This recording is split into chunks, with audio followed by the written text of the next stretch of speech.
TruCrime Cafe, he's serving the proof. Hot cup of pain, cold steel of the truth. Seeking justice, seeking reality. Voice for the voiceless, he speaks for the street. TruCrime Cafe, every single day. Pulling on the threads till they all give way. Corruption in the veins, he's calling it out. No way, no peace till justice is found.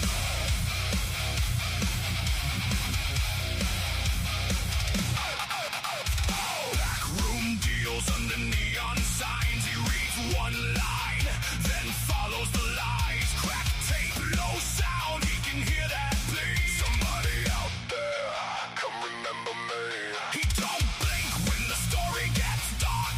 He just digs deeper, strikes that spark.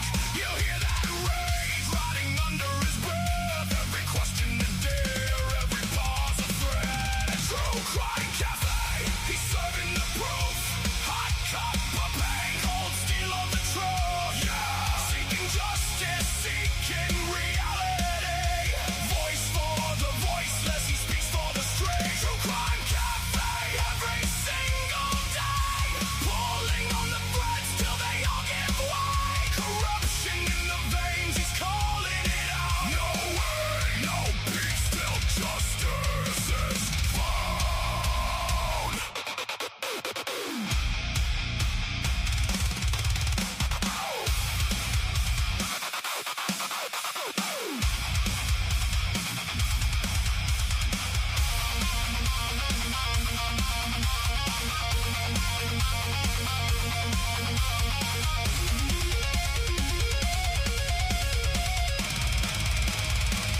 No way, no justice, no use in the lies.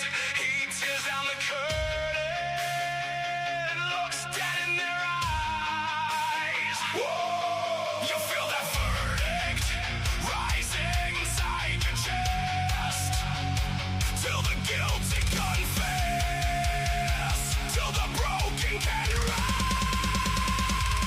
TruCrime Cafe, he's serving the proof.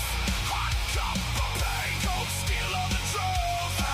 Seeking justice, seeking reality. Voice for the voiceless, he speaks for the street. TruCrime Cafe, every single day. Pulling on the threads till they all give way. Corruption in essence, he's burning it down. No way, no peace till justice is found.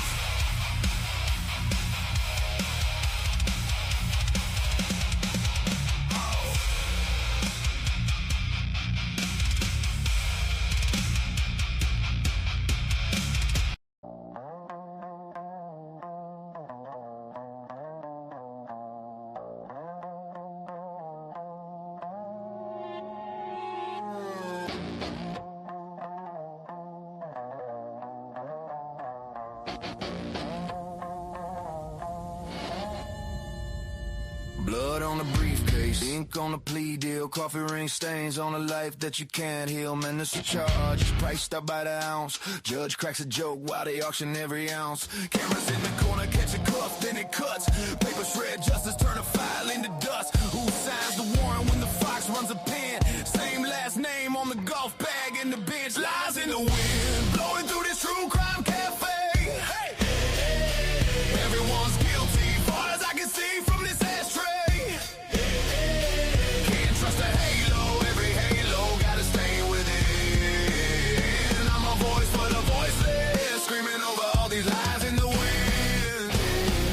Prosecutor preaching like a saint on the stand, but the bonus hit different when your head's on the sand. Public defender with a folder and a prayer.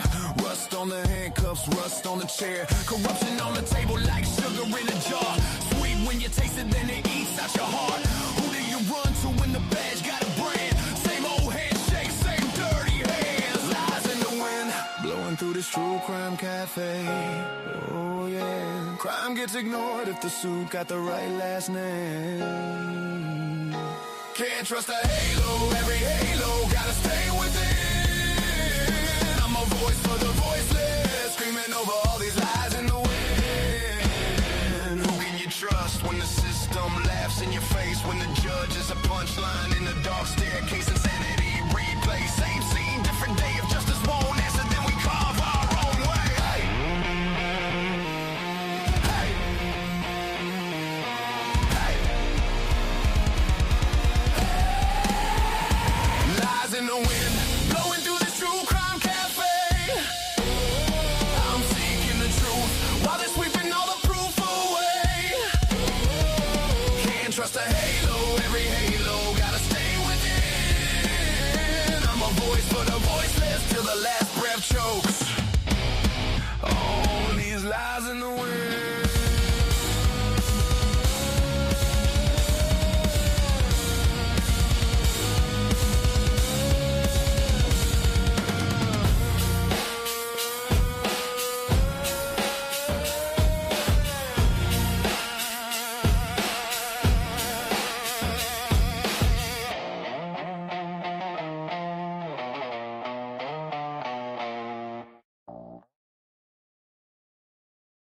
All right, everybody. Welcome back.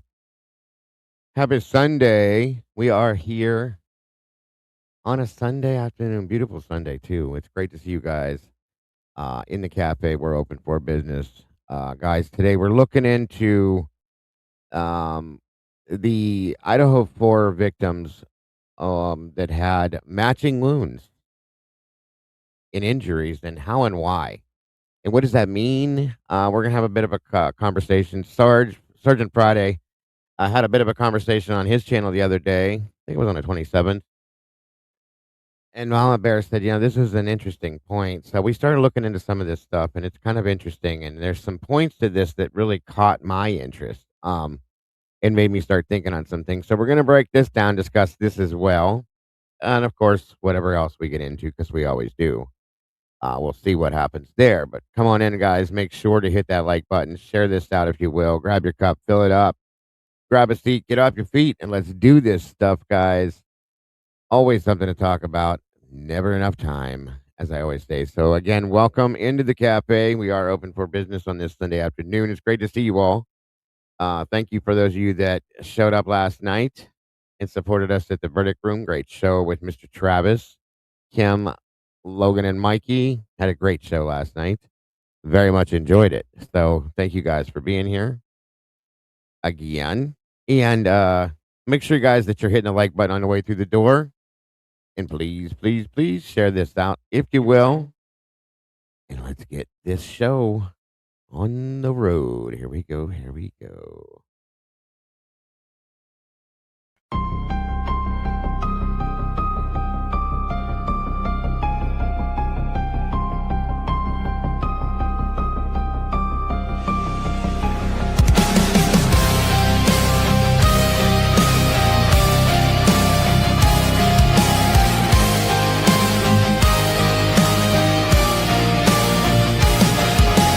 Neon lights flicker like broken halos. Whispers gather in the smoke-filled air. Tables carved with secrets and shadows. Every story's a wound laid bare. The kettle's boiling with a restless rage. Justice written on an unseen page. I sip the silence, bitter taste, waiting for the ghosts to show their face. At the TruCrime Cafe, we serve up the pain they try to hide away. Pour another cup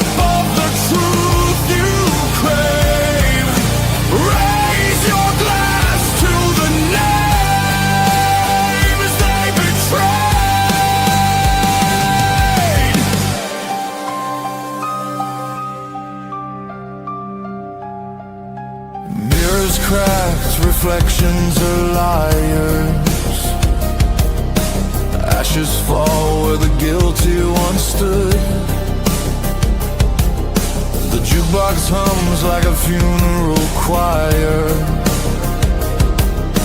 echoes pounding through the neighborhood. Every scar is a candlelit vow. We hug the how, we demand the now. No more silence, no more disguise. We'll paint the night with sharpened cry. At the True Crime Cafe, we serve up the pain they try to hide away. Pour another cup of the truth you crave. Raise your glass to the names they betray. This is not a sermon, it's a battlefield hymn, a requiem dripping from the bottle's rim. The guilty write stories in invisible ink, but we'll drag it all up from the edge of the brave.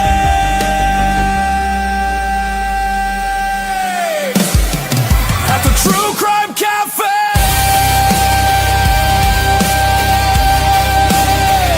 the reckoning burns like a black bouquet. Every shadow will pay. In the True Crime Cafe.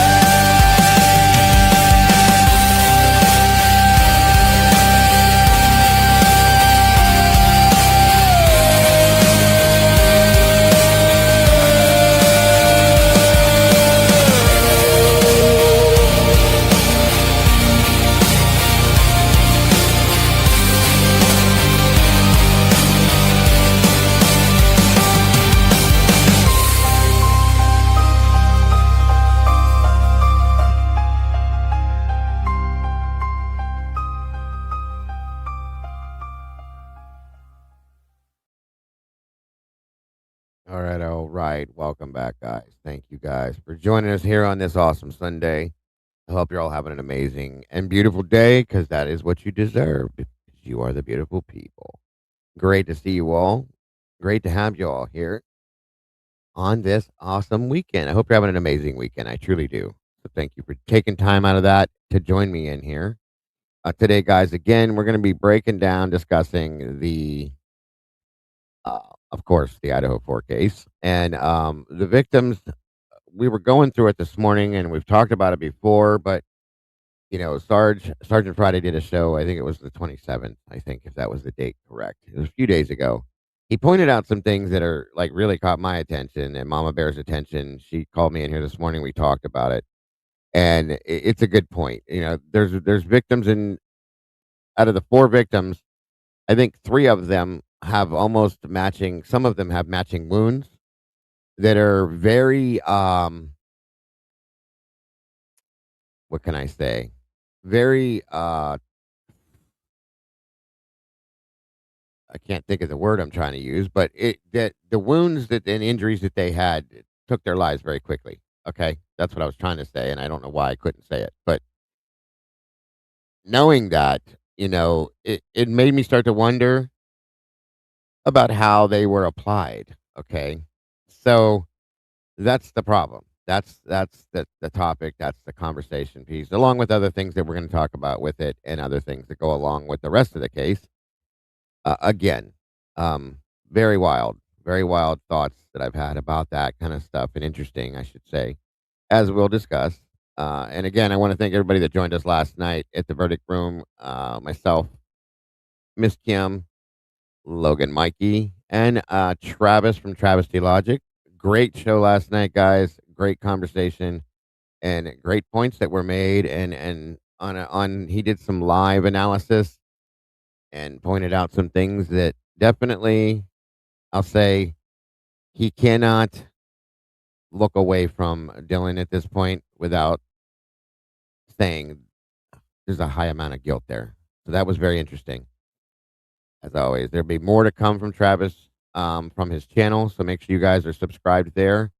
I'm looking forward to what he does next, and absolutely amazing stuff. So, uh, good morning, good afternoon, good evening, and good night to whoever you are, wherever you are. I hope it's good for you because it's great to be here with you guys as always. No matter what time of day it is the best time of the day for me when I get to join you guys and do all of these things.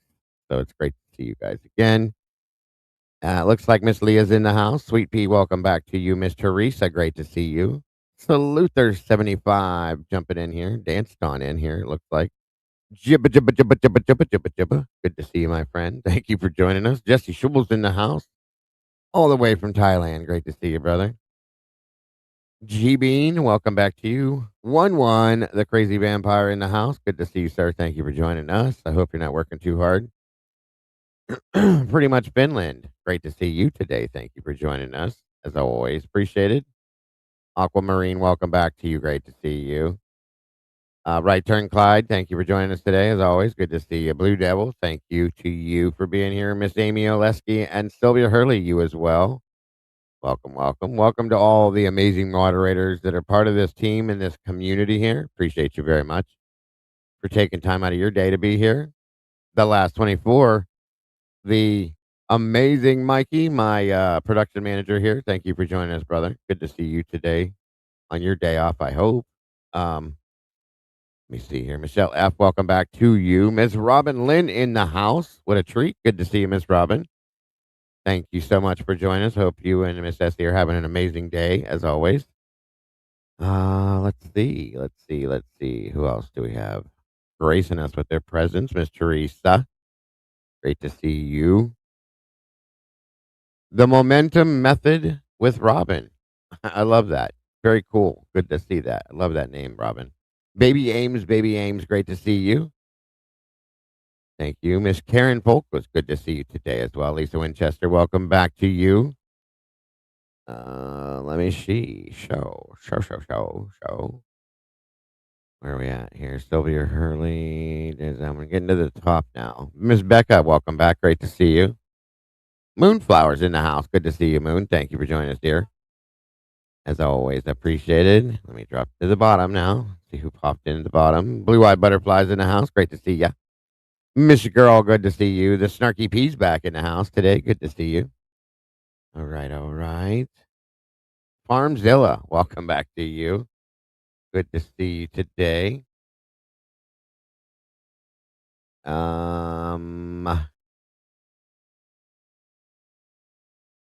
Let me see. I think I got everybody.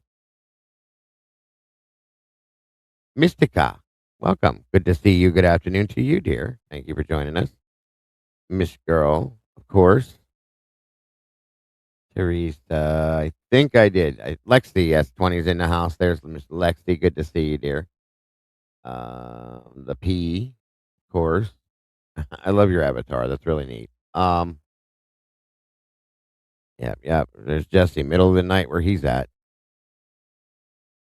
Jazoo Sephora S4S, welcome. Myanmar, welcome, dear. 2 a.m. where you're at, too. We got a lot of people overseas that are it's the middle of the night for them, and they're still here. Miss Becky, thank you for joining us. Good to see you. Ms. Haley, welcome to you as well. See a lot of meatballs jumped in the sauce with us here today. Great to see you. Of course. Coming on in to help us spill that sauce. JJPP 1987, great to see you. Thank you for joining us. Miss Teresa starting off the goal already. That's amazing. Thank you, Miss Teresa, already. Thank you. We got one out of them. Out of the, that's amazing. Thank you. Jeffrey F and H, welcome. Chickadee, welcome to you. Great to see you. Jeffrey F and H. Gotta love it, guys. Let's see who else. Who is in Burma? Whoever's in Burma is close to Jesse in Thailand. Moonlit Baby's in the house. Good to see you, dear. All 100. Okay. Good to see you.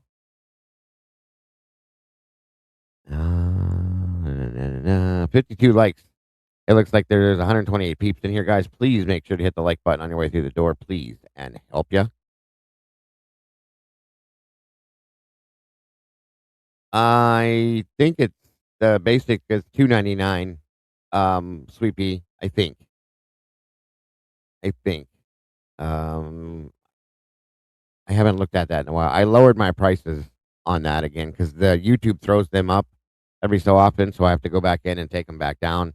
So I lowered them all back down because I don't believe you guys should have to pay that much. It's crazy to me. That's why I don't do members only stuff. I just don't think it's fair.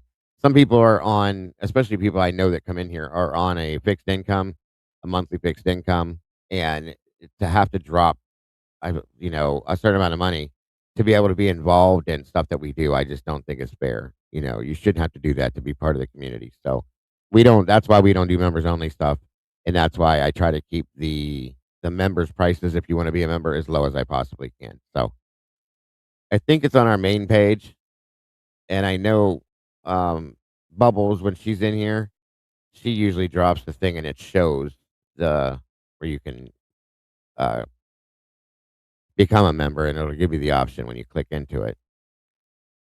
It's Jeffrey Betch. Welcome. Good to see you. Um, your guys' names kill me sometimes. Dashin Life for Life. Welcome to you. There you go, Jesse. Miss Beverly. Good to see you. Let me see here. Let me see. Yeah, Apple has been price gouging. See, that's crazy.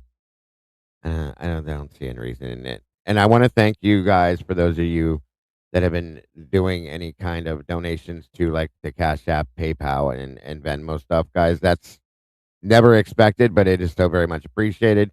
That is how Dago pays for internet and YouTube premium, or not premium, but sorry, StreamYard and all that other stuff to keep this thing going every day.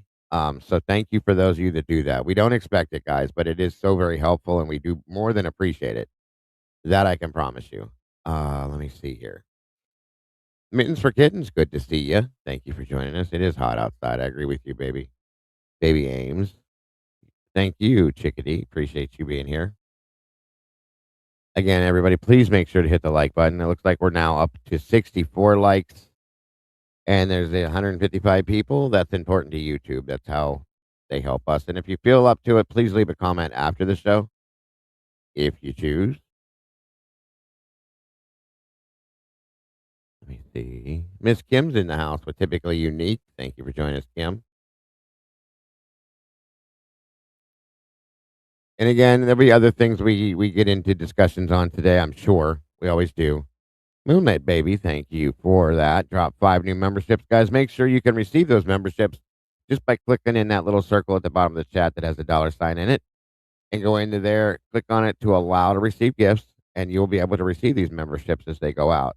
It looks like Becky003 received one, Sweet Pea 2016, Haley 22698, My Nature 2, and Add J First Add J Farside. I'm probably saying that wrong. Received one as well. Welcome to the sauce. Appreciate you guys very much for joining us, and thank you so much, Moonlit. That was very generous, dear. God bless, hon. We appreciate that so much. Hoppy Meister's in the house. Good to see you, Hoppy. Um, Liz Bear, welcome back, dear. Great to see you. Mary Casey, you as well. Thank you for being here. Ms. Wendy, great to see you today. Moonbreaker's in the house. Good to see you, Moon. Mama's Boy, welcome back. Checking in from China. China One on the dark side of the moon. Hey, hey. Good to see you today. Save that, guys. We'll be talking about that on the other additional channel, the new channel we have coming out here soon, Cafe Conspiracy, where we talk about, break down, and discuss nothing but conspiracy theories. Okay, none of the true stuff that we're talking about here is all going to be the opposite over there. So I'm looking forward to that. Make sure you guys subscribe to that channel as well, if you can. That would greatly help me. My scream name, welcome to you. Lana LePack, welcome back, dear. Good to see you today. Cheez-Its is in the house. Good to see you. One of my favorite snacks. Let's see. Do, do, do, do, do, ba, do. Trying to catch up. I think I got everybody so far. Miss Noni McPoppins jumping in the sauce. Good to see you today, Noni. Thank you for being here, dear. Hope you're having a great Sunday. My scream name again. Great. Love your name. Hoppy. Oh, Hoppy, don't apologize, my friend. Please don't apologize. Never, ever. That's something you guys need to know. You never have to worry about apologizing for being late or any of that kind of stuff. I try to hold off to make sure everybody jumps in so that we don't have to go backwards. And if we do, we do. It's no big deal. Never have to apologize for being late or things you say. Please don't ever worry about that, guys. Now, all I ask is that you guys respect each other and treat each other with respect. That is a different story. But most of you are very well versed at doing that and do that every day. So I appreciate you. Amethyst Nor, good to see you, dear. Thank you for being here. Charlie from Australia, good to see you.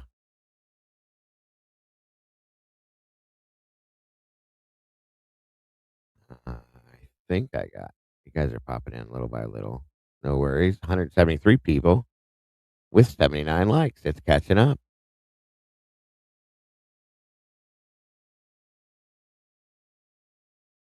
Hammy was in he was in the chat yesterday for the verdict room last night. I saw him. I think he's working full time now. Stays busy. That's what happens. Oh Lord, that's wild, Amethyst. That's too hot. Hoppy dropping in number 2 on the goal. Thank you, Hoppy, for that. Appreciate that, brother, very much. Mad Dog, welcome to you. Always great to see you here.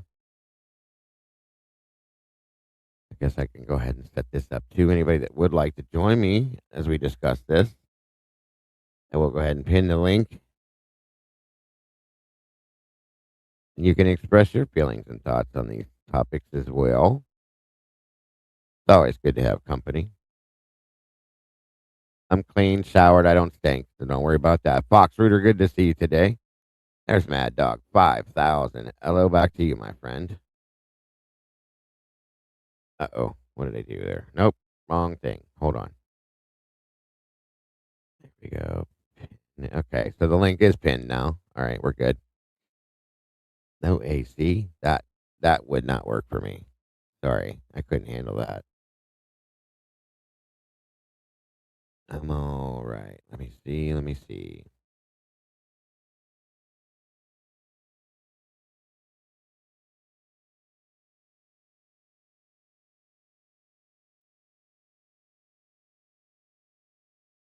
My goodness. Mary said, that's why we love you. I appreciate it. My brother's dying of ALS. I'm working part time and helping to take care of him. This show takes me away from the heartache. Oh, I'm so sorry for that, Mary. My absolute prayers and thoughts go to you. And I know that's a rough situation. I've been through that. I'm glad that we can help in some way. I wish I could do more. But I'm grateful that this does help you in that aspect for sure. So we appreciate the thought, Mary, truly and honestly, and thank you for your kind words. It means a lot. Claire74, welcome to you. Just finished Dylan's analysis on Travis's channel. Really enjoyed the interview with him with the verdict room. Fascinating. It is very much so. I agree. It's a good justification for a lot of us that for 3 years have looked at her and said something's not right there, something's wrong, and I don't believe this. Okay, and it's a good, very good justification. I agree, fully agree. Let's see. Congratulations, my scream name, another meatball jumping in the sauce with us. Welcome to the family. We appreciate that so very much. And again, Ms. Wendy, thank you very much. Number 3 towards our goal today already. Appreciate that so very much. And God bless, hon. Very generous of you. You are so very welcome, Ms. Mary. Um, Rebecca Seidner, welcome. Good afternoon to you. Great to see you today. Hope you're having a great weekend. Are you saying you live in a swamp, Amethyst? And it's hot there. Louisiana, I bet you do, but that's not fun. Not fun. I don't like sweating anymore. When I was younger, I didn't mind, but as I got older, I just don't like it. So anybody that's going through that, I'm sorry. Um, Susan Mack, good to see you. Thanks for being here. Thank you so much, Len. I appreciate that. That means a lot. It really does. All of the kind words really, like, truly and honestly mean a lot to me. Ms. Michelle dropped a gift membership as well. Looks like Big B16 received that one. Congrats and welcome to the sauce. And thank you so much, Michelle. You're so very generous. We really appreciate you. No indoor plumbing here. So in the wintertime, we use wire brush to fight the clown. Oh my God. That's a trip. You're a trick there, Mama's boy. That was funny. Very funny. Angel Luke, 5118, welcome. Kara Garrison's in the house. Great to see you, Miss Kara. Thank you for being here. Let me see. Show.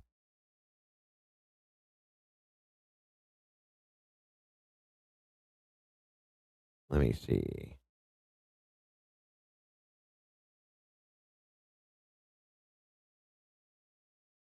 Rory quit YouTube, JP, and just kind of disappeared into the world. He was done with it, I guess. So that's all I know. That's all I know.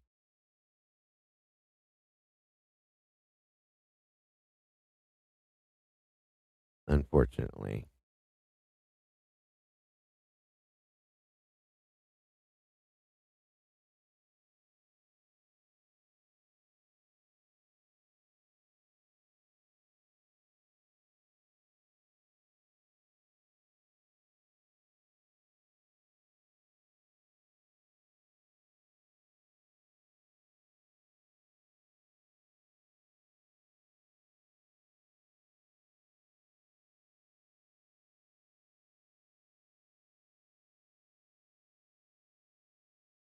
All right.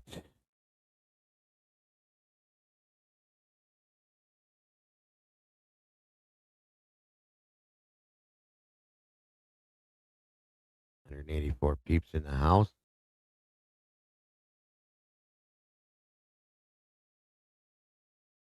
Make sure you guys are hitting that button, guys. Please and thank you. Kelly Coker, welcome back. Good to see you. It's been a minute. Jesse Shule in the house. What's happening, buddy? Good to see you today, brother. Top of the morning to you. Yes. Early morning for you. Just getting started, but I did watch last night's episode with Travis T. Logic.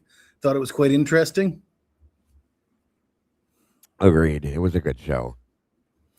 It's interesting to see him just catching on to the case. And, we've been working on it for 3 years. So he's lacking a lot of the background and stuff, but he's doing a really good job of the statement analysis. Yes, sir. Yeah. Yeah, and I just thank you so much, Becky Schreider. I saw that flow state drop there. Appreciate that very much. Yeah, we were filling him when he was doing the live analysis. Logan was doing a great job.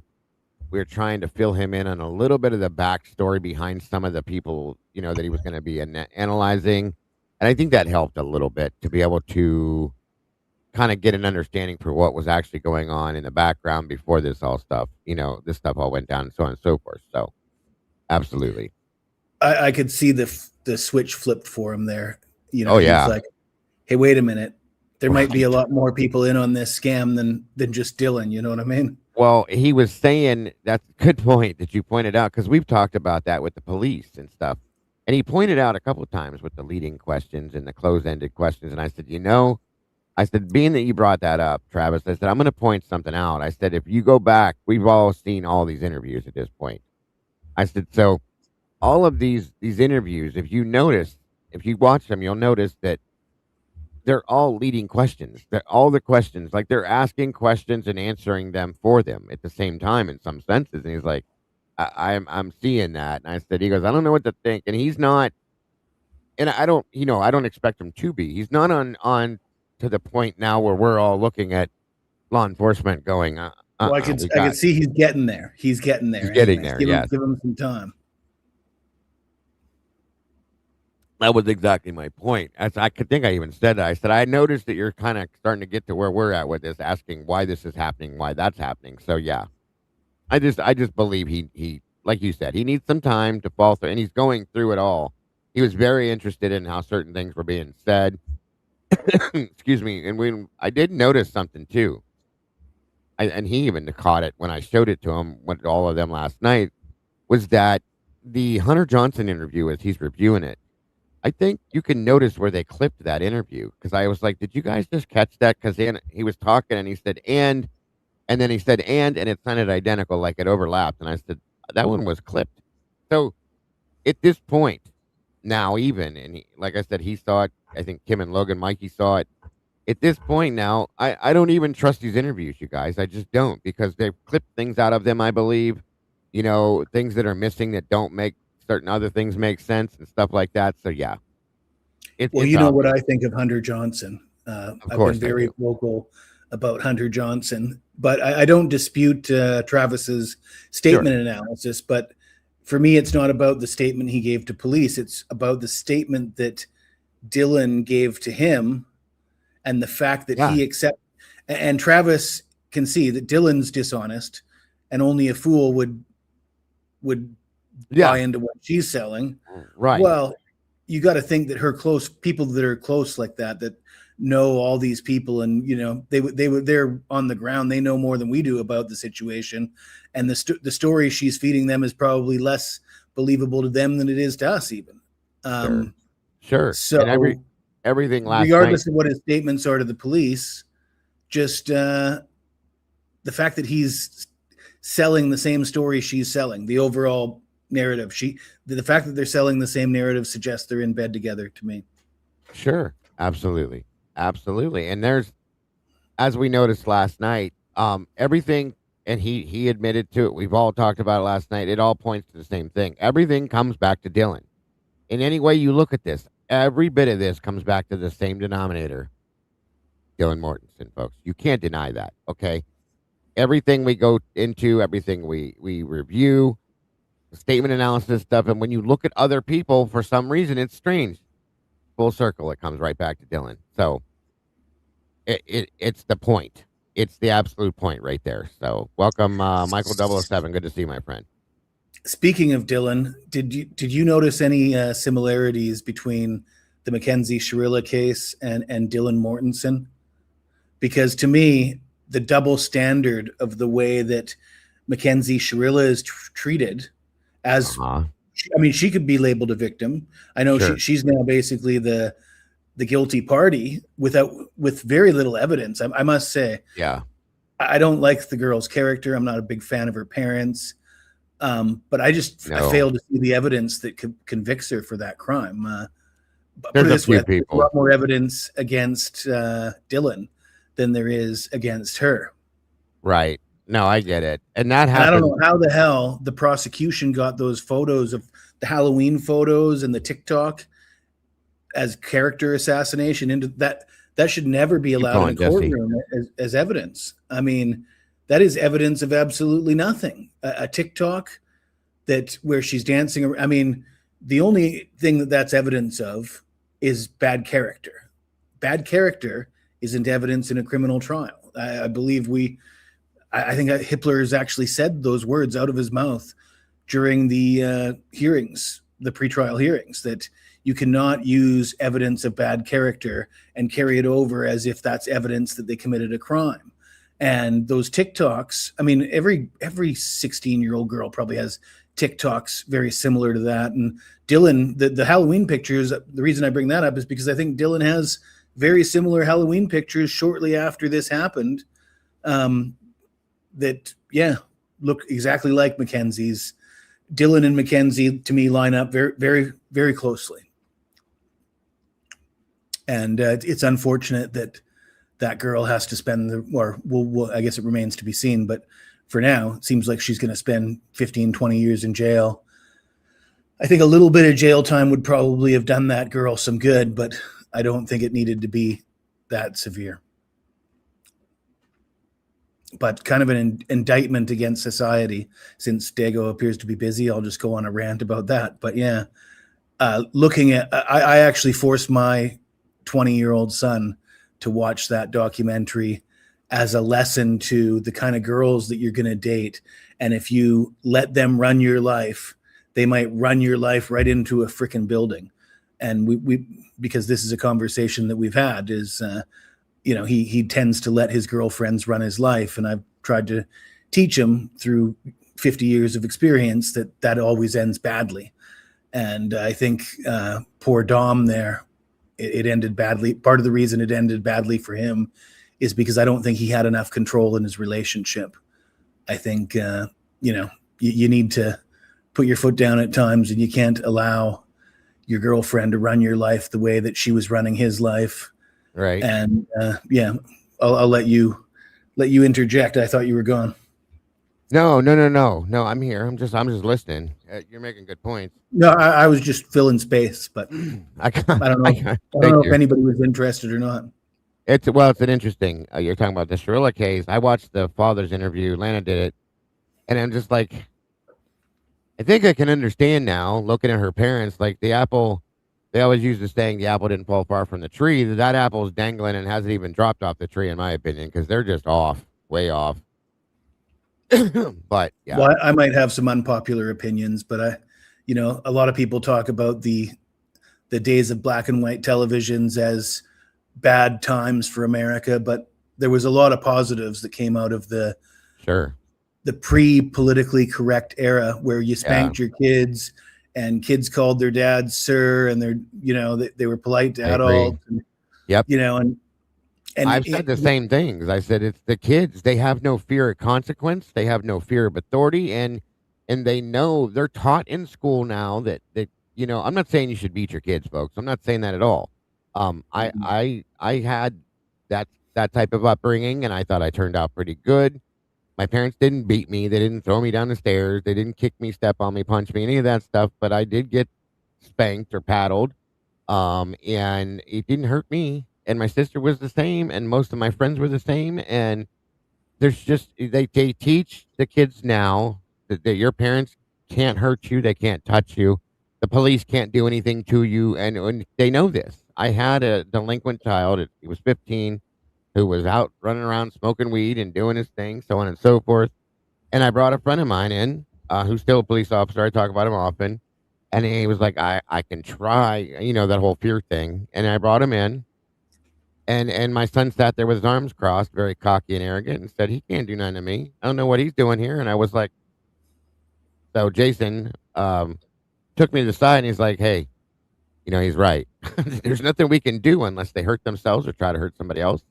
And he goes, "That's the only time we're allowed to step in." And I said, "See, there's where some of the disconnect has come from, that, and you guys know how I feel about cell phone technology and all that's come forward. And parents that have just basically handed their kids a phone and walked away and let the phone parent them. I mean, a lot of this stuff is what has happened, in my opinion. And the discipline. There's no real, what was it back in the days? Spare the rod, spoil the child. Don't do as I do as I say. Speak when spoken to. I'm not saying that kids should not have their own personalities and be respected, but I think they've taken away our ability to parent in some senses here. So what are you going to do? Not every child, my kids, thank God I have two that they could be better. They're adults now. They could be better. But the rest of my kids, we instilled every bit of what we know that we were raised with in them, and they've turned out that way. And I respect and appreciate that. One of them, he just, all he cares about is smoking weed. He self-medicates himself instead of going and dealing with things the way he should. And it is what it is. So you can only do what you can do. And that's all I can say. But I think there's a lot of problems that have come to the table at this point now where things are just not the way they were. So, well, when we were kids, the society had some pretty serious problems. But I think in an attempt to address those problems, the process of correcting those issues, first of all, got taken too far, and then they created a whole new set of issues that, so depending on who you are, it may or may not have been an improvement. And I think for most people, yes, it hasn't been an improvement. Right. And here's another thing too. Liz is right. Now, mental health issues have gone way above and beyond, the level that they used to be. And part of the problem is they shut down and closed out all of the in-house mental illness facilities that we had around here. And I'm telling you, it's noticeable, the difference now. There's a lot of mental health issues out there that are not spoken on, that are not dealt with, that people can't, and insurances are reasons, medication availabilities are reasons, and different things like that. There's a lot of ghost stuff that goes on in this world, and it's just not dealt with. It's not spoken to, in my opinion. Well, I can tell you, living here in Thailand, Diego, it's like going back 40, 50 years. The Right. parents and the relationship between husband and wife, parents and children, some might call it draconian. Hmm. And of course, it's modernized over the years, but the way Thais deal with family is very traditional, very family first. Kids just cannot say negative things about, you Right. can't speak out against your parents or your elders. It's just not done. It's not tolerated. You Right. can't you have to respect the teachers in the school, your Yes. parents in the home. Um Oh, and hell yeah. also the Thai culture, they don't spank the kids and discipline the kids very much. They spoil the shit out of their kids. That's just the culture. They give their kids whatever they want, but in turn, the kids have to show Yeah. respect Yeah. and never speak back, never speak, um, Out of turn. never act out and misbehave. It's not tolerated. Well, see, it'd be nice if that could be that way. You know what I mean? It truly, honest to God, would be nice if it could be that way. And I'm lucky, like I said. 5 out of 7 of my children are they do the right things. They do have respect. I saw, where was I at? Not too long ago. I was in Walmart and I saw this kid had to have been between 8 or 9 years old, roughly. He might have been, some kids are taller than others, but that's my guess. And he was over there messing with one of the end cap displays, and he kept knocking things over, and his mother would tell him to pick it up and put it back, and then she was like, "Just stop touching it." And he turned and looked at her literally and said, "Just shut up." Me and my wife and my older son turned and looked at this kid at the same time, like, "Did you really just do that?" Um, Now this is where the difference steps in. I would have taken him outside and we would have had a conversation, and there would have been some threats put in play. If you're going to talk to me like that, then you don't have this or that. That's where I go first. But see, like, none of my kids would have ever dreamed to tell me to shut up, especially at that age, ever. It's just, Well, that's you the thing teach. about all this talk about spanking kids. If it's Right. done right, it only has to be done one time. Yeah, Maybe, if you do it right one time, it'll never have to be done again. I agree with that. And I know back in our day, in elementary school, I got paddled twice. I think I was in fourth grade and sixth grade. And if I got paddled at school, God help me when I walked in the door at home. That's all I can tell you. They were waiting for me because the phone call happened. And I remember going to school with kids whose parents were like, "You're not going to touch my child. You're not going to do this. You're not." And I understand that, okay?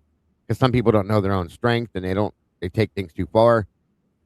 But I get certain things. Like, I don't believe in some things, other things I do. We didn't have to spank our kids like, I think I popped my oldest son once, and these are the two that are the worst of mine, and the other one a couple times, but it was nothing. It was with my hand on the back of his clothes on his bottom, and that was it. You don't.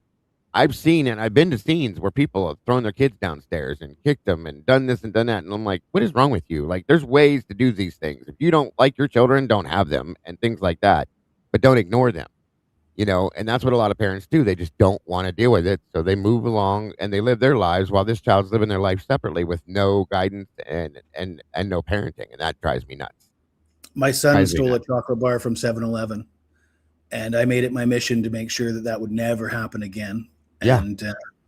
And of course, he never misbehaved one time after that. And just the mere suggestion of consequences, after one time going through the severe consequences that would come from stealing a chocolate bar from 7-Eleven, it'll never happen again because he won't want it. Right. That's 100%. I agree with that. Lost girl welcome says, that's how my kids talk to me. I'll talk back to me and I don't know what to do. I'm the only parent family they have. And then I think underneath they said they act like they're adults and I'm the child. That's how they have been acting. Parents, that's Kim just hit it right there. You need to start parent, not you. No, but and not all, But some parents, they need to start telling their kids no instead of just giving them everything they want. I agree with that. I started working when I was 16. I had 2 jobs, and, all of my kids had jobs when they were 16. That was their choice. We didn't force it, but my kids also were all raised doing chores around the house. When you have 7 kids, that's a lot of stuff going on in one house. So each one of them had different things they had to do. They switched off. They shared, their chores, and every one of them. And it not only gives, in my opinion, guidance, but it teaches them how to be adults when they become adults. Because I don't know how many kids that I know that are out there right now living in the world that have no idea how to cook, clean, do their own laundry, that are still going back to their parents' house for this, that, and everything else. And it's like, what are you doing? Teach your kids, parent your kids, Somebody, and do somebody these. in the comments is talking about don't abuse children. Of I course got not. to You don't I got abuse to them. say though, if you compare, for example, myself, I don't know if they were talking about me, about what I said about spanking my son for stealing a chocolate bar, but if you compare that to Mackenzie Sharilla and the way her parents raised her, to me, that's child abuse. To me, Yes. absolutely refusing to set boundaries and refusing to teach your kid, prepare your kids for the realities of the world sets them up for what happened. They create that mess that is now was created by her parents, in my opinion, and it could Sure. have been prevented by some more active parenting, which would include, Well, I don't know about spanking girls, but at least a little bit harder parenting, I would imagine. sure. And when you have a parent that allows their 12-year-old child to start to smoke marijuana at 12 years old or younger, I've seen, and then the statement, that the reaction you get from them when you say, what are you doing? Well, I'd rather it's that. They could be doing other things. Are you? No, that's not the answer to that. You don't just. I grew up with kids whose parents let them start smoking cigarettes at 9. I did the same thing until I got caught, and then my dad about killed me for that. Okay, and I learned my lesson. I still smoke, but I waited till I was older. The point is allowing your children to do drugs. And I've heard parents say, "Well, I have them do it in front of me." That's not the answer either, you guys. That doesn't work that way. Things are illegal and not for children for a reason, okay? And that things like that is what drives me insane. Of course, you'd never ever abuse your children, but like Jesse just said, and I fully agree with him, neglect is probably the worst form of abuse I've ever seen. Not parenting your child, and not um, doing those things and teaching your children how to do this, that, and everything else. No, that's not parenting, folks. That's just being lazy, in my opinion, and letting them. They'll figure it out on their own. I've heard that. They watch it. They learn it on TV. I've heard that. That's no. What in the hell are you talking about? No. So these are my opinions. You don't have to agree with me, and I don't want anybody to be upset with me because of how I feel. But that's just how I see it, guys. I'm sorry, and I think I've seen many, many circumstances where that doesn't happen. Okay. I took custody of my ex wife's brother's child because of those types of things. And that child was living a decent life at that point until he got her back. And then other things went down. But I'm just telling you, you have to want to care. Okay. If you want them to care, you have to care. That's my whole philosophy with that. If you want them, you show them respect too. They deserve respect. I'm not saying they deserve the same respect you do as a parent till some point, but they do deserve respect too. That's all I'm saying. So uh, please don't ever think that I would think anybody should ever beat their child. But when you have an 8-year-old child that tells you to shut up and you pop them on their butt through their pants one time with your hand, I think that's okay. It's understandable. And I think we, even when we got custody of my ex brother in law's child, we went to their parenting classes and stuff. You had to, and they were like, "This is what you can do, can't do, so on and so forth." And they say it themselves through the Children's Services Board, which is not the best place in the world, but you know that kids should be disciplined that way. They don't. It's crazy that they come out and say these things. You shouldn't grab a spatula and hit him with it. Don't hit him with a tree branch. Don't hit him with this. Don't hit. Well, people that do that anyway, I'm sorry, but that's just not right. So there's that too. And when also children see abuse in the home, when they watch one parent hit another parent, it teaches. Okay. And when they feel like they're ignored, it teaches. All of those things. I mean, Jesse, you taught for a while. You understand exactly how teaching works and what they learn and don't learn and all that. So Well, in it's just some of the schools I was in, I'd see teachers smacking kids with all sorts, like real draconian stuff behind it was. I yeah, taught in like inner city, low income schools in Thailand, and it was right. hard. It was pretty hardcore. Yeah, But CZ, right. Lead by example. CZ's one of our teachers. Again, she knows what it's like. Miss Tandy's a teacher. They know what it's like. I was talking with JJ a couple of weeks ago about going to Catholic school. Holy hell. You guys think it's rough in public schools? I went for 2 years and like was saying the other night, if you don't, you're supposed to sit in your seat, hands folded on your desk and look forward. If you look away, you get smacked in the head. That things you see on TV, I got hit with the ruler on the hands, on the knuckles. I knelt on pencils. That's all real shit they used to do back in my day, folks. I'm just telling you. So, Liz Bear, another they teacher, still do it in Asia. I'm pretty sure. I don't know about every probably. country, but in Thailand they're still doing it. Yeah. So, I mean, it is what it is. You guys do what you got to do. It's your business. I understand. But, you know, bingo, Mom Ashley, and another good point. My mother used to say that to me, and it's a point. My ex-wife, that's what she tried to do. She tried to be friends with our kids. They have enough friends. They need parents, not friends. Okay, that's a fact. I agree with that fully. But Well, anyway, and once they respect you, you just won't run into these problems, right? Like I said, if it's done properly, it'll only ever have to be done once, maybe twice as a reminder. But if it in a proper situation, in my opinion, that your kids are just going to respect you, and they're going to know that boundary exists, and they're going to know that what lays on the other side of that boundary is right? something that nobody wants to see, and it will just never get to that point ever again. It'll be all happy pals watching movies, Yep, eating pizza. Everybody's happy because yeah, they're raised absolutely. right. I agree. Moonflower, good to see you, dear. She said I didn't spank my kids, and now I think I should have, as they have no respect for me. I mean, you're not the only person I've heard say that either, Moon. Honest to God, a lot of people feel that way, and it is what it is. You don't have to. Your children should not fear you. What your children, in my opinion, again, I'm not Dr. Oz or Dr. Phil or any of these other people. I'm just saying, I don't think your children should fear you. They should fear the consequence of what you're going to say or do, is what I think. Okay. My kids never feared me. Okay. But they did fear what may happen if I do this or do that. And that is where the respect came from. And now I have amazing relationships with my children, like amazing. And we respect each other. And they've all come to me. Even the ones that are not doing the greatest have even said, I'm glad you did the things you did and taught me the things I know. That's a fact. And I've done the same thing with my mother. I truly have. So, I'll just say that and leave it at that point. But with Mackenzie Shirilla, I agree with you. There should have been some things done. Okay. You can see some of these things at a young age and there's going to be a problem. You don't hand this child everything they want.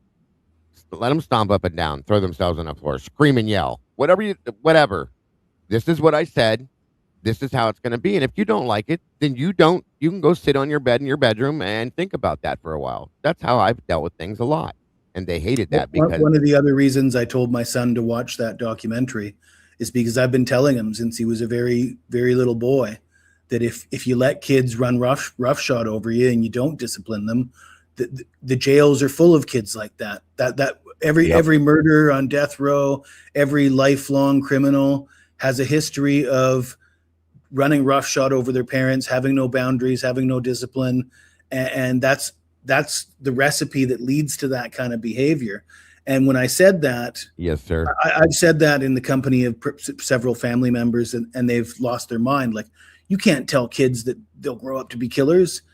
And I say to my family, this is a fucking fact. And so I showed my son that documentary and I said, see, this is what I was talking about that entire time. This is what I've been telling you about for the last 15 years this is what happens when there is no consequence. When you live a life with no consequences, this is what you risk. I can agree. Guys, I was, maybe a little overkill sometimes. I had an uncle that was a Marine, that was a barber. And everybody knows what a razor strap is to sharpen your razors and stuff on as a barber. When I was 12, I got smart with him one time, and this dude was big. Okay, old Marine, older gentleman, so on and so forth. And then one time he said, I was, no, I was 13. I was 13 years old. And he said something to me, and thought I was a grown man. And I said, I ain't doing that, piss off or something like that. And he was like, excuse me? Didn't say a word. Turned around, went in the house, grabbed the razor strap, and come out and whooped my ass. And I'll tell you right now, I have more respect for that man than most people in my life ever. He taught me a lot of good things, and I don't regret that situation. It hurt that day. He hit me 3 times with it. That was more than enough, and it reminded me that I will never speak to this man again that way. Maybe that was a bit overkill, sure. But at the same time, I love that man with everything in me to this day, and would do anything to have him back in my life. Because he passed away, of course. But things like that. You can't give up, Lost Girl. Maybe reach out to the schools and ask for help and things like that. That's my best recommendation for that, because if you're alone, it makes it harder. I truly get that. So, by the way, I don't know if everybody in chat knows this, but you're looking at a former kindergarten teacher for 5-6 years. I still can't get past that, Jesse. When you said that yesterday, I was dying. Kim seemed quite surprised. Shit, I think we all were. We were all like, "What?" And the first thing, I'm a visual person. The first thing that came to my mind was that movie Kindergarten Cop, and I lost a grip. I was laughing. I'm like, because you're kind of a buff dude, kind of this, that, and everything else. And I was like, "Oh my god, no way!" I was laughing, but I can see it. I can see it now. Yeah, I mean, kids love me. I love kids. Of course, they're climbing off me, and I demand that the kids, even in the kindergarten, I try to command. Anytime you're as a teacher, you have to go into that classroom. You have to command respect. Otherwise, things get out of control, and that's just the way it is. Right. Even especially with young children, but it sure is fun when they do respect you and you have a good relationship with them. And absolutely, teaching kindergarten certainly wasn't easy, but it was rewarding. Absolutely. And I've seen you with your kids, so I can tell, you're good with kids and they like you, you like them. So it's one of them things. So it's just that the physical view in my mind that as soon as you said it, I was like, what? But I can get it. And I respect that. I respect you even more now, because that's a feat. Kindergartners, I don't know how you could do it. Like, they're just nonstop. I could not imagine it, but good for you, dude. Good for you. Anyway, guys, interesting conversation. I can't remember how we jumped into this, but good conversation for sure. We always do. You went away for a minute, and I got us all sidetracked talking about parenting. Well, the Sharilla case probably does breed that type of a conversation, because it's such a bad situation, and it could have completely been avoided, I think, especially after watching her father's interview. And I was just like, the whole thing, I sat and shook my head and went, what happened? Like, where did his parents, as what I'm blaming at this point, because of the way he turned out. And it's obvious that he's not the greatest of people. He lost his job, after what came out on Netflix and everything like that. So it's a crazy situation, all the way around. But I think that situation could have been avoided if they would have parented her the right way, got her help when she needed it, because it's obvious that she was beyond spoiled rotten and things like that. And here we are. And she just seems very dark to me. There's something about her that is so dark to me. Watching her and listening to her phone calls with her mother and stuff like that, it's really bad. So, Janice, welcome. Today's topic, we got off a little sideways for a minute, but we're going to be talking about looking into the Idaho 4 victims that have matching wounds and injuries, and how and why, as is the topic. And I have some theories and points that I want to talk about with that, because looking into those types of wounds and how they can happen is an interesting thought process. I'll tell you that much, because some of these things, I didn't pay a lot of attention because it was really the most generic version of an autopsy report I ever saw in my life. It was really sad too. It's all words. They don't give you any descriptive stuff. And I still think that we are not given. I know Washington does not hand out autopsy results and things like that. It would have not been any bigger of a deal to put out the black and white version of the stick figure, I call it, that had, and it shows all the wounds, where they're at, all that stuff. Every other case I've looked at, you guys, you get one, not this case. And I think they did it on purpose because I think there may be injuries or wounds that they didn't tell us about that would show up on that. Okay. So that's just, again, my opinion. But that's what we're going to be getting into here. Welcome, Susie. Good to see you as well. Micro Blue. Anybody else that's just popped in, thank you so much for joining us. Janice, great to see you as well. Lost Girl, Becky. All you guys. Great to have you guys here. So, do you remember anything with any of their injuries, Jesse, since you joined me up here today? I remember, well, I watched, for reference, I did watch Sarge's video that you mentioned in the opening. Right. So, okay. and I am familiar with the, military training, and also Pav's theory of the injury to the legs to take them out, Aryan Nights, prison training stuff. So there's a lot of, I think I'm well versed. Yeah. Yeah. Got you. Okay. Tomboy just popped in here. Good to see you. Hello and welcome. Let's see. Not the kind of injuries that some random solo psycho Ted Bundy copycat is going to inflict. No. I agree with that fully.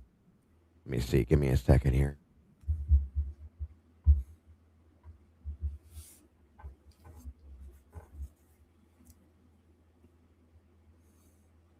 All right, guys, come on in. Grab a seat. Get comfortable. Where are we at here? There's a video where we're going to look into as well, and then we're going to go and talk about these other things. I just have to pull the right one.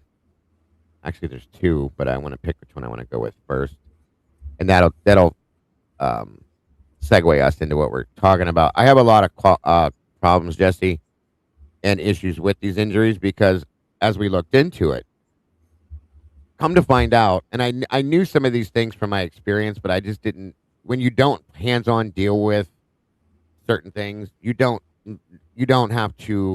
know what it does per se, other than just hearing about it or learning about it when you're being, going through schooling for what you're doing.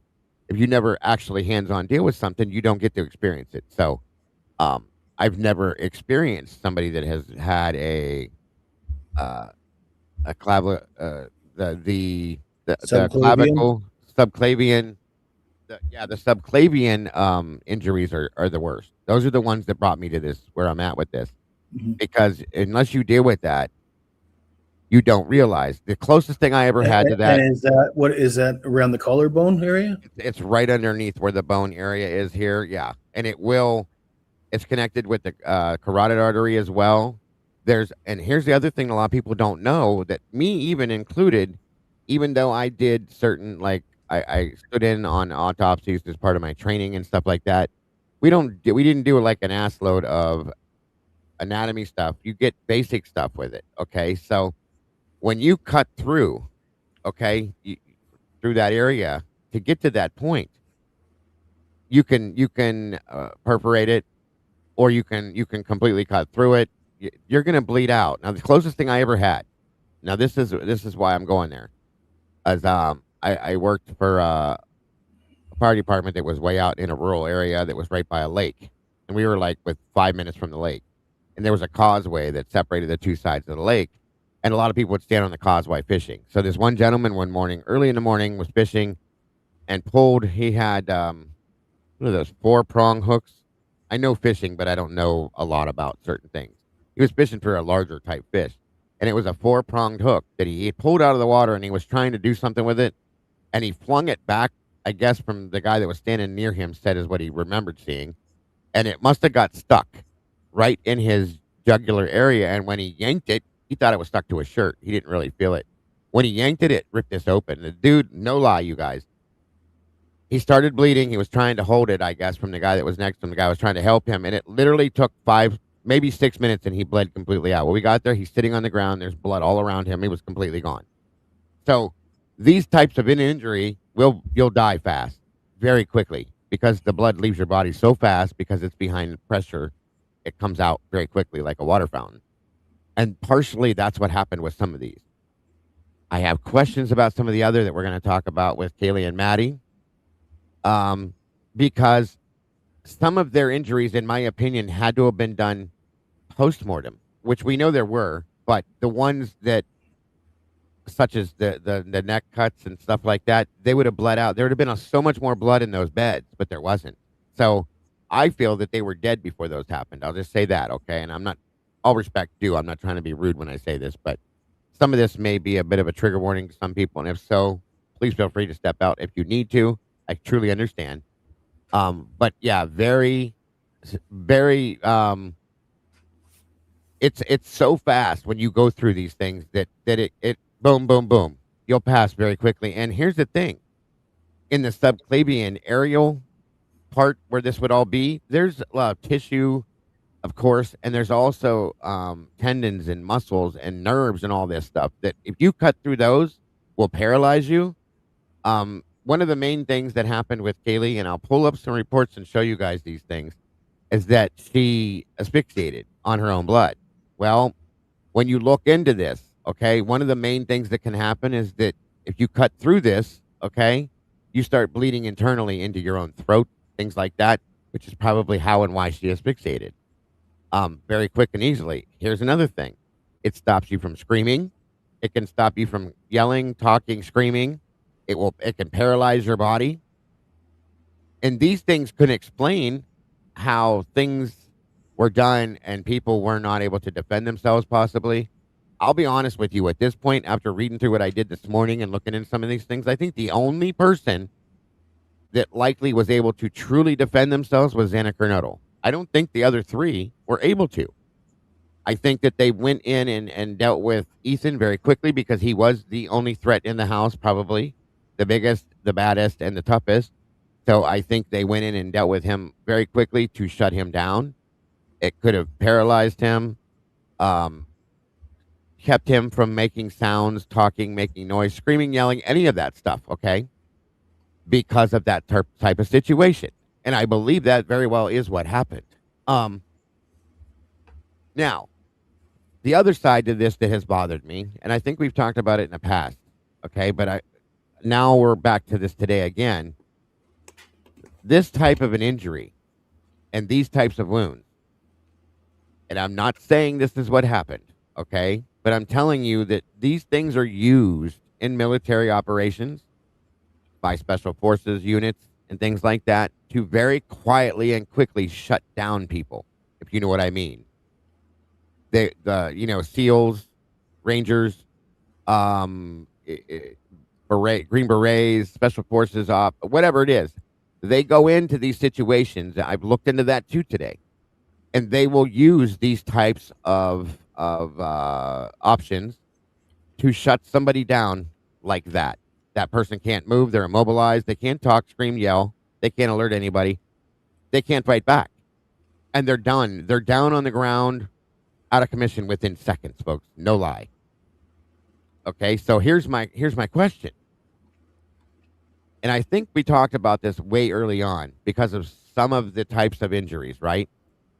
Was this the person that did this? Was it somebody that had military training, first off, and or medical training to know these things?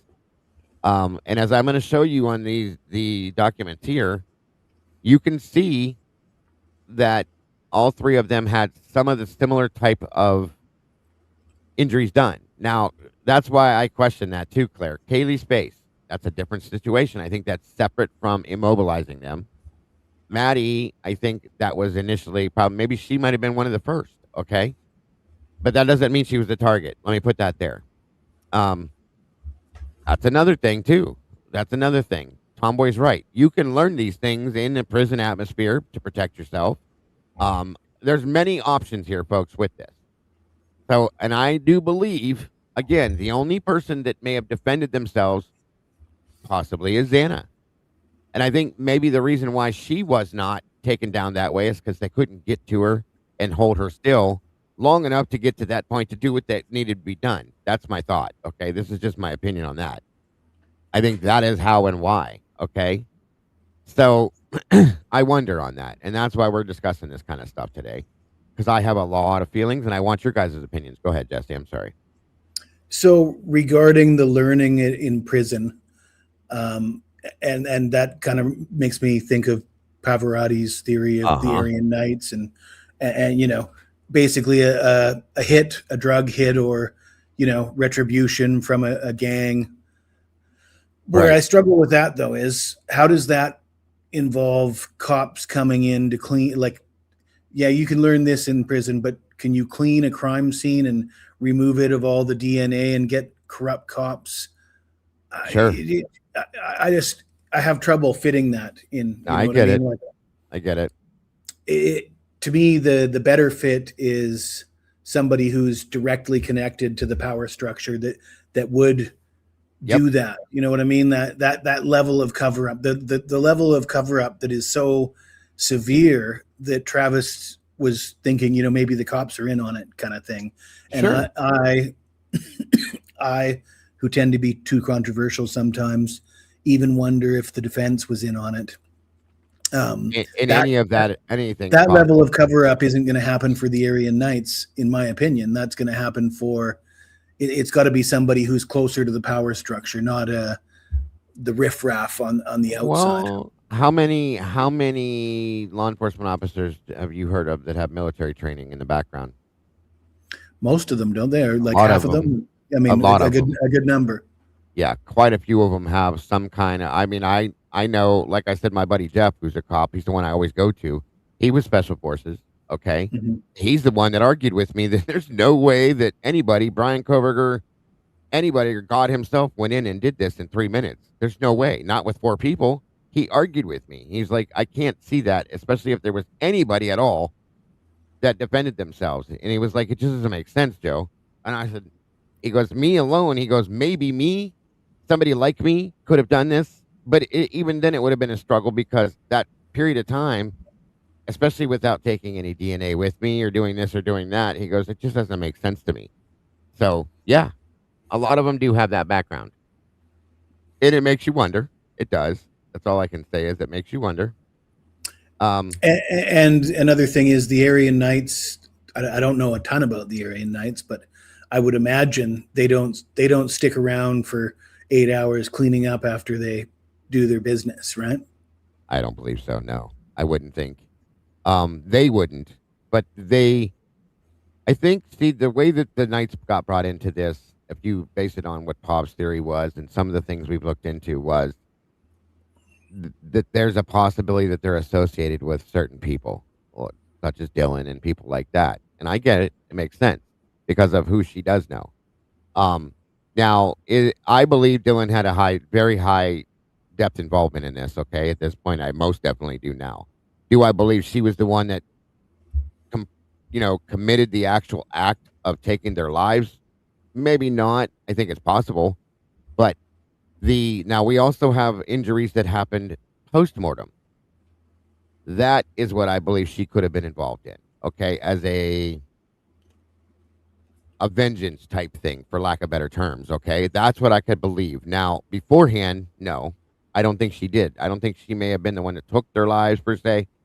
Do I believe, like I just said, that she could have been involved in the post mortem stuff? Possibly, 100%. And that's where I'm at with this. Now, the protected side to this is why she wasn't affected would be the connection she has to the possibility of that organization. Is all I'm saying. Welcome, Kiss Me Where I Pee. Good to see you. So again, these are all theories. Welcome, Krista. Good to see you, dear. Is the theory that the cops covered up for the Aryan Knights because it was the cops knew and were supposed to be protecting the children from them, Well, and I've they heard a didn't. They couple of were covering theories. up their own incompetence for letting it That's happen. that is one theory. I believe that's one of Lee's theories for sure. Mhm. That's one way I've heard it. Another way I've heard it is that the PD were kind of in bed with the Knights, possibly working with them in some aspects. I can believe that too, because we have seen cartels and law enforcement work together. Okay, it could have been a threat type thing, like, we have control of this town, this area. We just let you exist here type thing, and this is what you're going to do, or you're not going to exist here type stuff. And again, if you remember, I don't know if you were in here, Jesse, but I showed a video of a multiple group organization that came together to work together Mhm. in the drug trafficking trade. The large Jesse James Bailey gang, for lack of better terms to call them and the Aryan Brotherhood were working together in unison to do what they were doing, which was odd, yes, but it's been proven now. It was all over that article I showed you, and it's a huge organization at that point working together to gain one goal. So if that's the case, welcome, True Sleuth. Thank you for joining us. Proberger and proud you as well. Miss Katie, good to see you. Meanie, welcome back. Love Another Habit. Nancy Road, wow, all you guys jumping in. Miss Just Melbourne, good to see you all. Thank you for joining us. So if that group did come together the way that we showed in that video, because then there was that big bust and all that kind of stuff, it could be one or two of people from different aspects of the organization. Maybe somebody from each side of it. Maybe somebody from one side. Who knows? You know what I'm saying? All I'm telling you is that I do believe that obviously you guys know I believe in the drug aspect to this big time. I really do.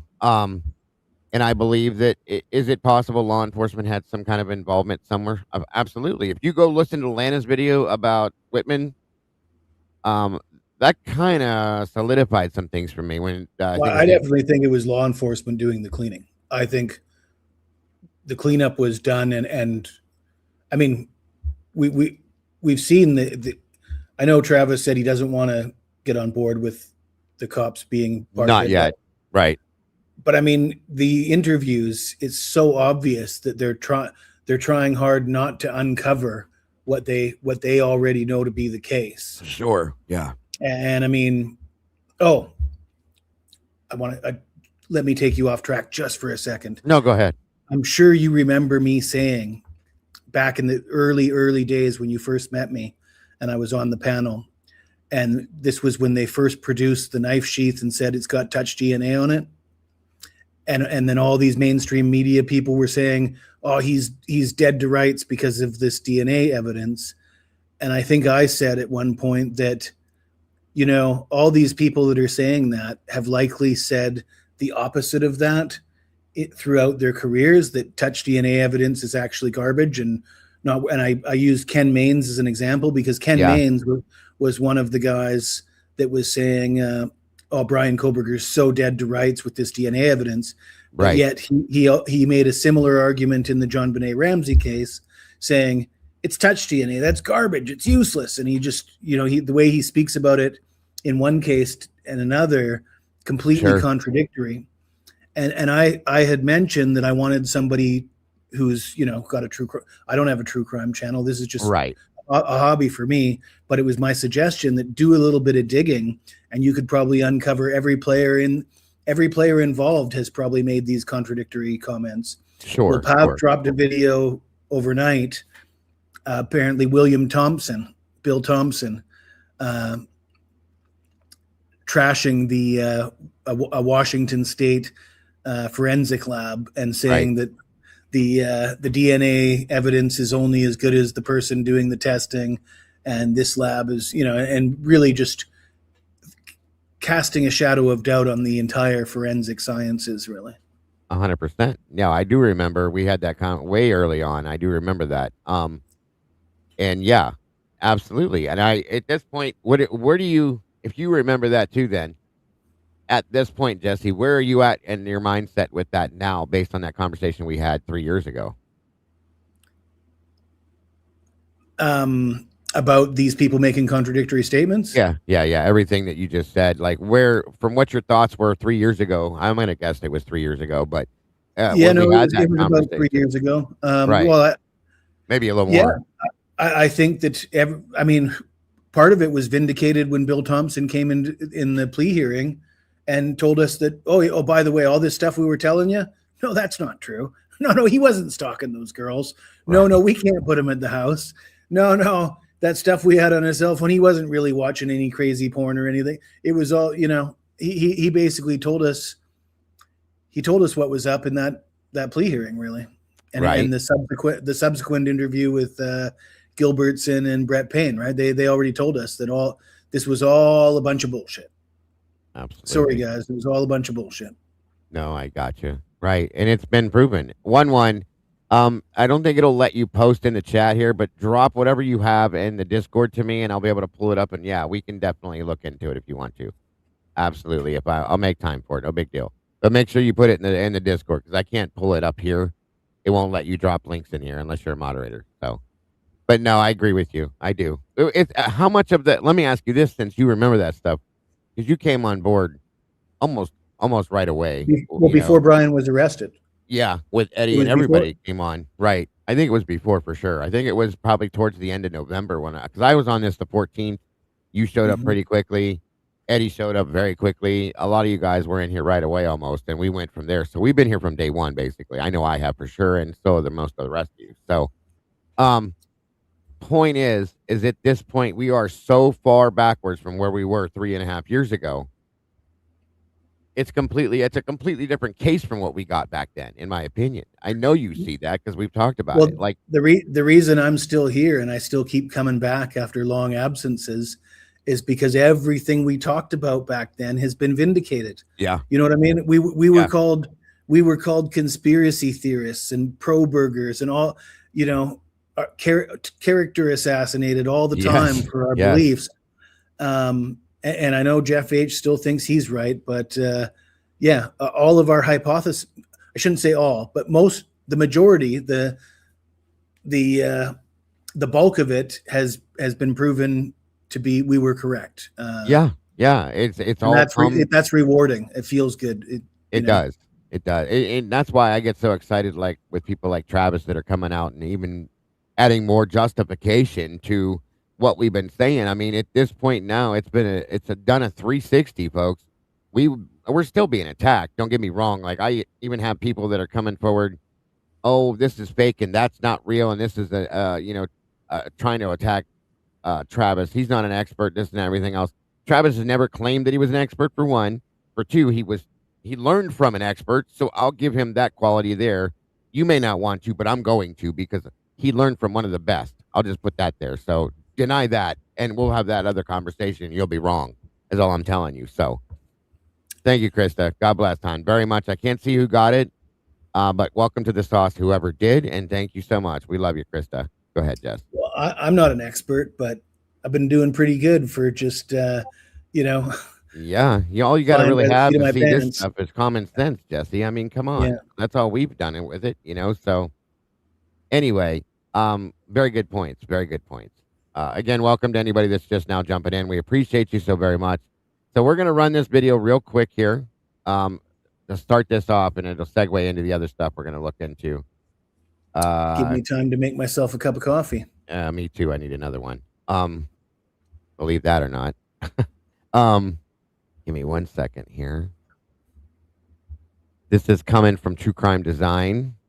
It's a very interesting video, and it's based on the autopsies, the multiple injuries and wounds, so on and so forth. There's the link there. Just give me 1 minute. Oh, I got to check something real fast. Hold on.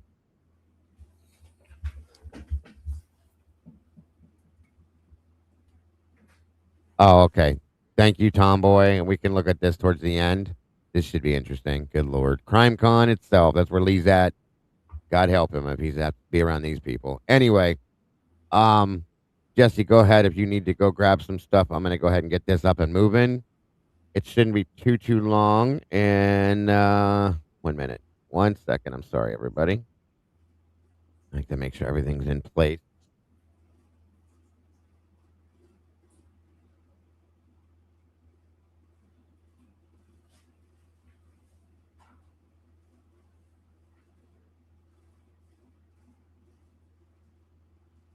All right. Let me throw that in here. All right. And okie doke. I'm going to go ahead and let this run. I'll be right back. I'm going to go grab my coffee. We'll talk again. With the attacker, and there was no sexual assault. County court lived in the home. They say his girlfriend, Xana Kernoble, was one of the other victims and that they were in the same room in the house. From a forensic perspective, traumatic injuries can be divided into two categories: blunt trauma and sharp force trauma. Blunt trauma results from an impact with a dull, firm surface or object. Blunt trauma is typically caused by contact with a solid, firm surface, such as the floor or ground, or an object like a fist, bat, or bottle. Blunt trauma injuries include abrasions, bruises, contusions, hematomas, avulsions, fractures, and lacerations. Sharp force trauma describes an injury produced by an instrument with a thin edge or point, i.e., sharp cutting instruments. Sharp force injuries include stab wounds, incised wounds, and chop wounds. So this term, sharp force injury, encompasses essentially these three separate but related injury types. Stab wounds or puncture wounds are produced by sharp pointed objects, wherein the direction of force is more perpendicular to the skin surface as opposed to tangential or parallel. In most instances, the wound is deeper than it is long on the skin surface. In contrast, incised wounds or cut wounds are produced by sharp-edged objects, wherein the direction of force is more tangential or parallel to the skin surface as opposed to perpendicular. In most circumstances, the wound is longer on the skin surface than it is deep. Chop wounds can be considered a combination of sharp and blunt force trauma, wherein a relatively bulky object with an edge or a fast-moving object with an edge impacts the body, resulting in injuries that have features of sharp force trauma as well as those of blunt force trauma. Sharp force wound edges are characteristically sharp, clean, unbruised, unabraded, and inverted. There is no tissue bridging, and the injuries tend to be more linear. The deeper tissues are cut cleanly in the same plane. Most fatalities caused by sharp force are homicides.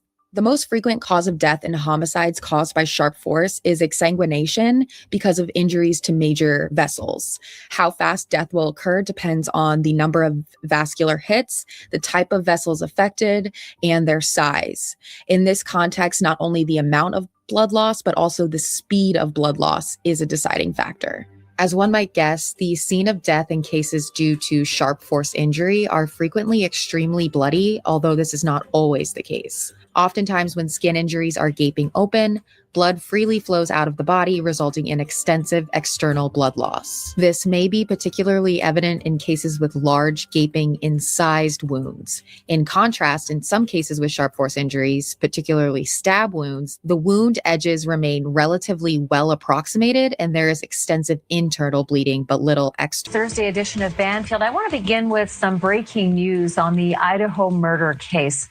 A couple of sources with knowledge of the investigation have told News Nation some details that up until now we did not know. Let me lay a few of these details out, but I do want to warn you that this is graphic information and it is uncomfortable to hear this because we're talking about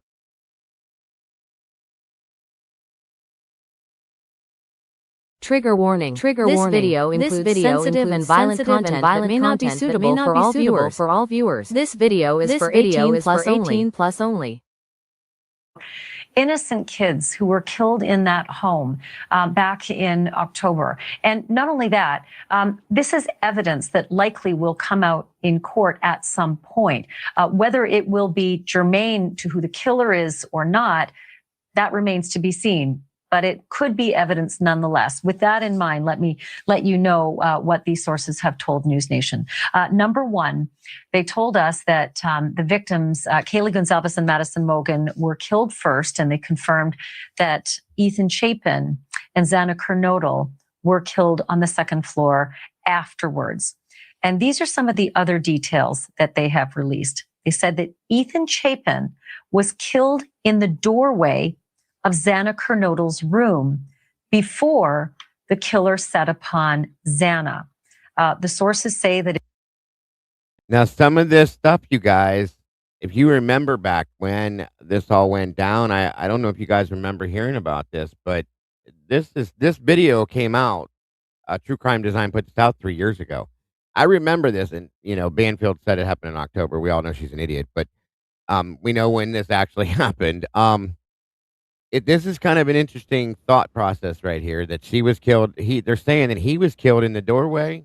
Now, she claimed that her sources more than once came from law enforcement. Okay.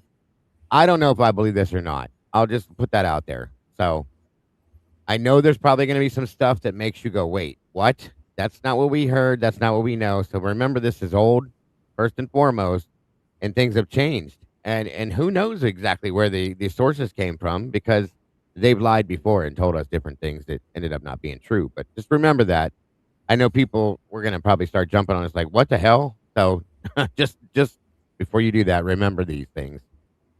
And a lot of you guys are newer to the case that never saw any of this stuff that we saw back then either. So yeah, and that's the thing. Tomboy's got a good point. Ethan's blood was nowhere near the door. Nowhere. At least that we saw. Unless it was cleaned up and they did a good job with that. We don't know, but just saying, very good point. On we go. Just kind of wanted to give a forewarning. You're probably going to hear some things that are just different than what you think you know now. It appeared Ethan had stepped partly into the hallway where the attack may have begun. These sources also say that Ethan Chapin suffered a slash to the neck. But I have to say that both of these details are in direct conflict with what the coroner had originally told us right here on this program exclusively. And also, they conflict directly with what police have said as well. And those two facts that are in conflict are that all of the victims were in their beds, according to police and the coroner. And according to the coroner, all of the injuries were stab wounds and not slash wounds. So I just want to play for you exactly what it was the coroner said in her words. Were any of them slashed? Were any of their necks cut? Or were these all puncture wounds? Well, it was a pretty large knife, so it's really hard to call them puncture wounds. And they were definitely stabbings. Can you tell me? Now I'm going to call that right now. It was a pretty large knife, Mabbott said, if you remember that, okay? A 7 by 1.5, 1 3/4 inch blade is not a pretty big knife, Jesse. I'm sure you can agree with that one. A K-bar knife is like this, folks, okay? I'm not saying it couldn't be used. That's not a pretty big knife, okay? Well, Mabbott was unqualified and very dishonest. This is a pretty big knife, okay? And I still believe this is one of the main weapons used. No, Mabbott, well, here's the thing. I think Mabbott was playing the game that she was told to play. I'll put that right there, okay? Yeah, and you look at her history and the cases she's been on and working opposite Bill Thompson. I mean, Thank you. yeah, Yes. It's just all part of the same dirty outfit. Yep. And we didn't receive, again, Frisco's right, we didn't receive the full autopsy report. And I'm telling you, I think that's because it would show other injuries that we weren't given, okay? Truly. Well, where do we stand on the gunshot wounds? Is that something that we're all willing to explore now? Oh, I've always been, you know me, I'll look at anything. Truly and honest to God, I will. I want to see it all, so I will look at it all. I've always been willing to look at it. I just want to see how and why and when and where the proof. And there's a couple things that have pointed to that, okay? Bethany's testimony in some aspect, what we found, what looks like it could very well be a gunshot hole coming from and through from the inside out of Maddie's wall on the outside of the house. Different other things that point to that, different things that would make me say, okay, yeah, I can see there being a gun involved, honestly. So I'll just say that. Well, let me list off a few things. The interview where, I believe it's Dylan's interview, where she says, looking back on it, I guess it was probably, I thought I saw a firearm, but I wasn't sure. But looking back on it, it probably was something along those lines. And then an absolute refusal to follow up on that. Sure.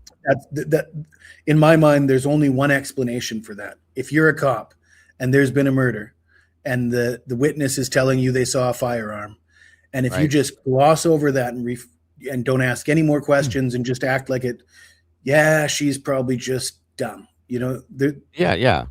The only way that happens, in my opinion, is if the cop is dirty and trying to avoid the topic intentionally. I just don't see any real life way for him to not follow up on that. In that interview, we watched that literally happen, Jesse. You were here when we watched it, and completely pointed out yourself. There it is. He's avoiding. He took her from that point where they were talking about the possibility of that away from it as fast as he could. during that interview. So yeah, And when she jumped to vacuum cleaner, I'm almost wondering if he was giving her signals, like if he was doing this, like could have been, or writing it down. You can't see his face, right? You only see his back, right? I mean, he might have just been going like this. He could have wrote down. She immediately goes from "I saw a firearm" to I guess it was a vacuum, and it's like he could have wrote a vacuum on the damn piece of paper in front of her, and she just said it. You know what I mean? We don't know. I don't trust any of these damn people. To me, though, it was very obvious that she went from firearm to vacuum in an uncomfortable way, not a natural way. And I don't know what exactly is a natural way to go from firearm to vacuum, because I don't know of one. There isn't. So already it's a very unnatural thing that she's saying, but her demeanor was kind of in a bit of a panic about that as well. Yeah. Yep. So there's that. And then there's the destruction of the house and the fact that the defense didn't fight the destruction of the house, which I don't think is forgivable. If you remember, the G family was going to fight. The G family was up in arms. They did not want that house torn down. Right. They were very adamant. And then all of a sudden, they said that they're going to get their attorney and they're going to block it, which they probably could have if they truly did try. But then they went to Puerto Rico or something on a fishing trip, and that story just faded away. Then they never. And since then, have they ever complained about the destruction of the house since then? I don't think they have. Not one word about the house has been spoken since the house was destroyed, other than from some of us. That's it. And again, I'm not saying that means there's a gun involved, folks. All I'm telling you is that a lot of us are looking at any angle and every angle and any possibility, with every possibility being possible, is all I'm saying. I know that was a lot of words. It very possibly could be anything, is all I'm telling you guys. We can't discount anything at this point because there's been so much thrown out on the table. You have to, and there's other little detailed things that make you look at these things specifically. Okay. Like I said, when we found, I think it was Tomboy, she was going through the crime scene photographs and they were dumped, and she was like, "What is that?" and sent me the picture. I'll be damned if it does not look like a bullet hole coming out of the side of the house on Maddie's wall from the outside. And you can see that the siding is peeled outward as if a projectile came through the wall out of the house and peeled it outward. So yeah, and it's perfect size. It looks just like a bullet hole. So just some little details like that make you go, okay, we need to look at this as a possibility. That's all I'm saying. On top of that, the body cams had one officer telling the other officer to look for shell casings. Yeah. Yeah. I agree, Moon. Yeah, absolutely. There's other little things that point to this, 100%. Absolutely. So just all I'm telling you guys is don't discount everything until we have absolutely no choice but to do that. That's all. So, well, in the spot that it's in, Mama's Boy, I installed cable for a few years, and I'm telling you, it's dead set right in the middle of the wall, way up high, right in the middle. And I'm like, it definitely looks like it could be. I'm not saying it is. We never came to a solid conclusion that it is. But then we have to remember that they took drywall out of the house. They cut sections of the wall out, which they didn't have to do after they photographed it and took samples from it. But they did. That's very plausibly one of them. And in the area that hole was literally almost right above Maddie's bed. I'm just saying. So. And then don't we have audio missing from surveillance cameras? Many. Like what's the deal with the audio missing? You're right. 100%. Thank you. Why and where? All of those things like that. Where is it? Why is it missing? And we just looked into that yesterday again. Like there's a lot in the new file dump that we just got with the new docs. They're talking about so many things that are missing that the defense was never given. Stupid things. Guys, one of the biggest things that blew my mind yesterday when I saw it is I know this is off topic a little bit, but we always talk about everything in here anyway with the whole case. One of the biggest things, and you explain it, Jesse, you tell me how you feel on this. Just real quick. There were missing files from Kaylee Gonsalvez's U of I file. Absolutely missing documents from her file, from her school file. Why in the hell would there be documents missing from her school file? That really caught my attention. And there's other things just like that. And then if you listen to what Whitcomb said, they found massive amounts of exculpatory evidence in mislabeled files. All of those types of things right there make you look at things and go, I don't trust you or anything you say. Well, Ann Kaylee just bought a new car and planned to move to Texas, and right, and then you're she's the one with the most severe facial injuries. Right. Yeah. Thank you, Aguast. I think I said it right. Aguast, and thank you very much. It's great to have you here. But well, you're right. Says Jesse, the new doc has the reason for no audio. They can't extract the video and audio together. I mean, I did see that, and I understand that that's their explanation. I'm just saying I don't buy it.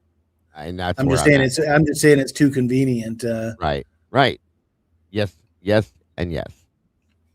Welcome, Sausage. It's been a while. Good to see you. Thank you for being here. So yeah, all good points, Jesse. All good points. But Gabe, good to see you. And Kathleen Bale, welcome.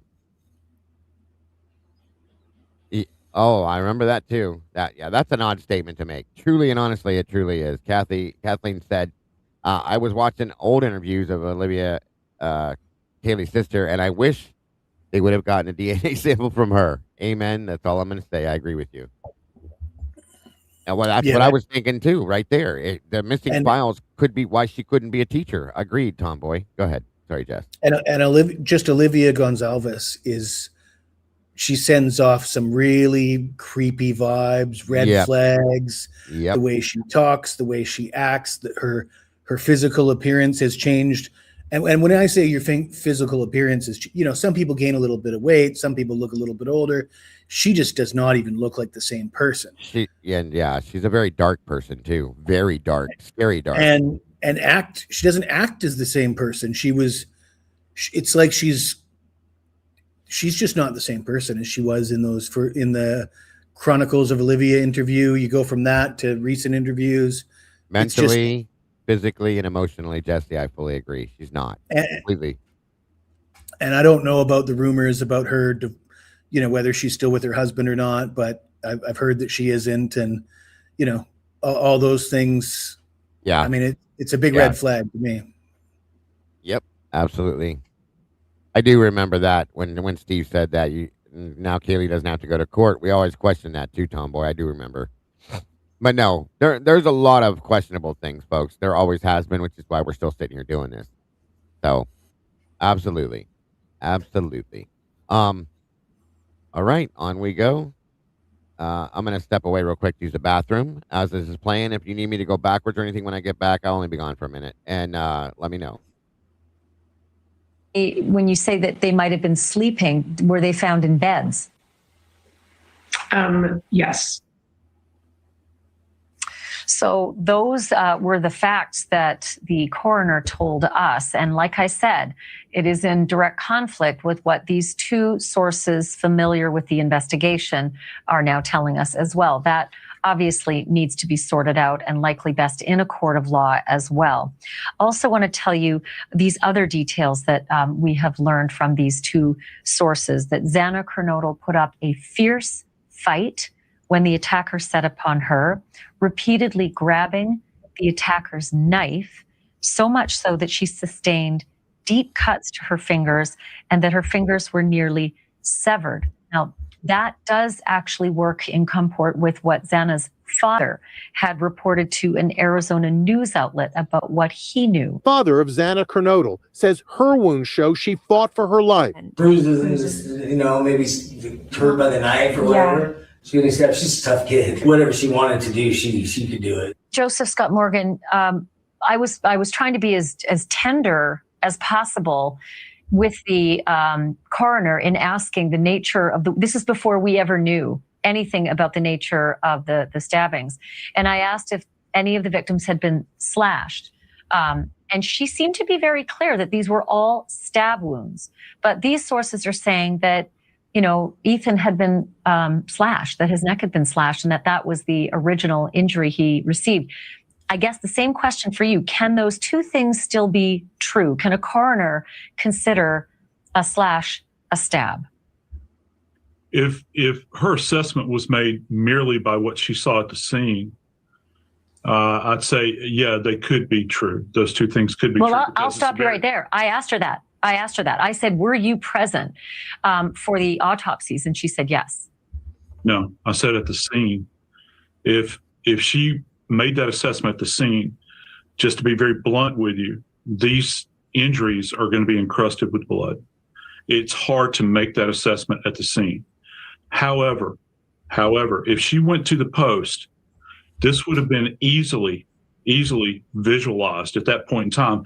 And not only is the injury to the neck a slash, allegedly, according to this person, but these injuries that you're talking about on the hands, these are going to be incised wounds as well. Not necessarily slashes, but this is as a result of grabbing hold of the blade and pulling it through the hand.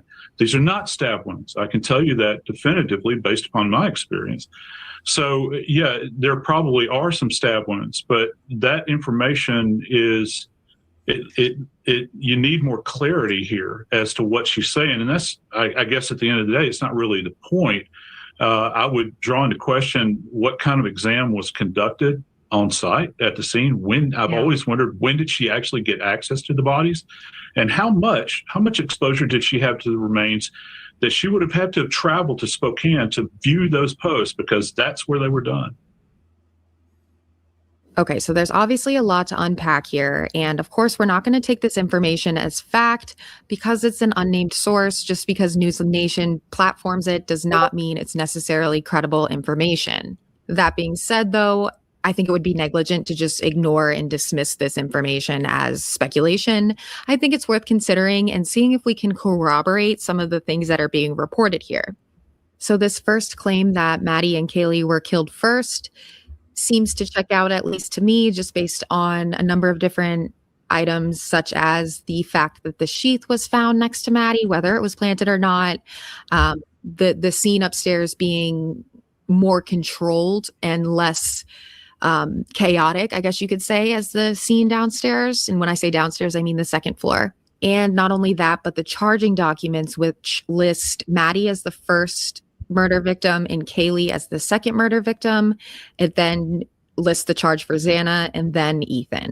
So no, that's not necessarily conclusive evidence as to the order in which they were murdered. It does make sense that the affidavit would be drafted in that manner, with the burglary first and then the order in which the victims died, or that prosecutors believe they died. But again, not a confirmed fact, just something to keep in mind as we make these deductions.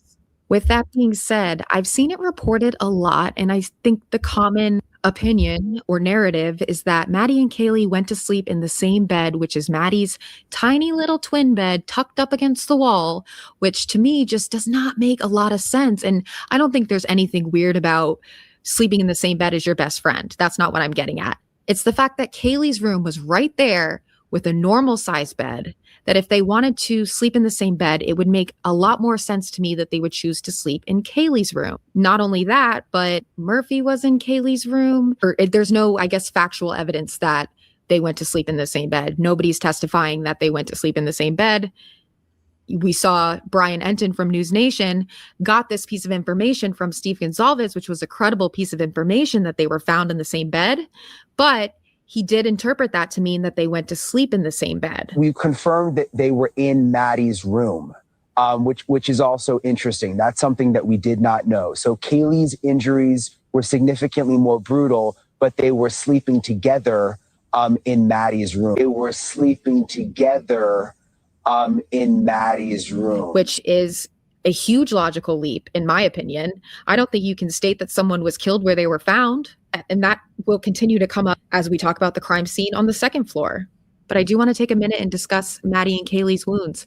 These wounds are very different than the victims on the second floor's wounds. And this is so critical. And I don't see a lot of people talking about this. Maddie and Kaylee, per the affidavit, are the only two that were found with visible stab wounds. Unless that information was left out of the affidavit, which I don't see why it would be, these are different injury patterns. These could be different perpetrators. These could be different weapons. And we'll get to that when I go into Xana and Ethan. But I want to make it clear that the stab wounds are upstairs. Perhaps Maddie was attacked in her sleep, not giving her the opportunity to respond or engage in any sort of scuffle, and Kaylee may have entered the scene to figure out what was going on, and then she endured a beating of some sort, and that would explain why her injuries are more severe. Of course, that's just speculation, but there's also this statement from Mr. Gonzalez. He says about Maddie and Kaylee, they may have individually died from the exact same thing, being stabbed, but there are more details, he said. They're not even close to matching. This is about Maddie and Kaylee. So it's possible that just based on this information, the very limited information that we have, it's definitely possible that Kaylee sustained more stab wounds and perhaps deeper stab wounds and possibly a beating as well, just based on the limited information we have. But the point I really want to drive home here is Maddie and Kaylee are the only two with stab wounds per the affidavit. So moving on to the claims made about Xana's defensive injuries, this source specifically claims that she put up a, quote, fierce fight and sustained severe injuries to her hands, including her fingers being almost severed as a result of trying to grab the attacker's knife. Definitely disturbing and harrowing if true. And I am inclined to believe that there is merit to this claim as well, based on the words of her father, as well as Steve Gonsalves, who stated that the coroner told him that Kernodle had defensive wounds after trying to fight off her killer. And he further stated that it was a hell of a battle going on down there, which does support the claims about defensive wounds and putting up a fierce fight. This claim also lines up with the injuries that were briefly described in the affidavit, which state that, quote, Kernodle was deceased with wounds which appeared to have been caused by an edged weapon, end quote. This is very important. Xana's wounds, as described in the affidavit, are not stab or puncture wounds like Maddie and Kaylee's injuries. Incised wounds are produced by sharp-edged objects and typically result in gaping wounds, resulting in extensive external blood loss. And adding in the information from the coroner that the fatal injuries were to the upper body, I think it's reasonable to deduce that Xana died of an incised wound to the throat and unfortunately bled out on the floor. As we look into the claims about Ethan, though, this is where it gets a bit more complex. First, let's start with the injuries. This new claim states that Ethan allegedly suffered a slash to the neck. So first of all, I think a lot of this miscommunication and confusion can be credited to a lack of understanding of the proper terminology for the injuries, as the coroner seems to think that any wound caused by a knife is a stab wound, which is just not the case. And terminology and word choice is critical when it comes to charging documents and other important evidentiary documents and even extrajudicial statements from key figures in the case, like the coroner. And that's probably a big reason that there was a gag order issued in this case in the first place. But what can we gain from the word choice specifically regarding Ethan's injuries as described briefly in the PCA? Quote, Chapin was also deceased with wounds later determined to be caused by sharp force injuries, end quote. Sharp force injuries, as we've discussed, encompasses all three of these wounds: stab, incised, and chop wounds. The affidavit states that Gonsalves and Mogan had visible stab wounds, so their injuries are not in dispute. And we surmised with a reasonable degree of certainty that Xana's wounds are likely predominantly incised wounds, both the defensive wounds on her hands and the probable fatal wound that I speculated would be a throat wound. It's possible that Xana also may have had stab wounds and this information was not included for whatever reason. Maybe it wasn't visible upon entering the scene, as the affidavit is written from the point of view of Corporal Brett Payne. And it's possible that the wounds may more closely resemble each other on autopsy when they're cleaned up.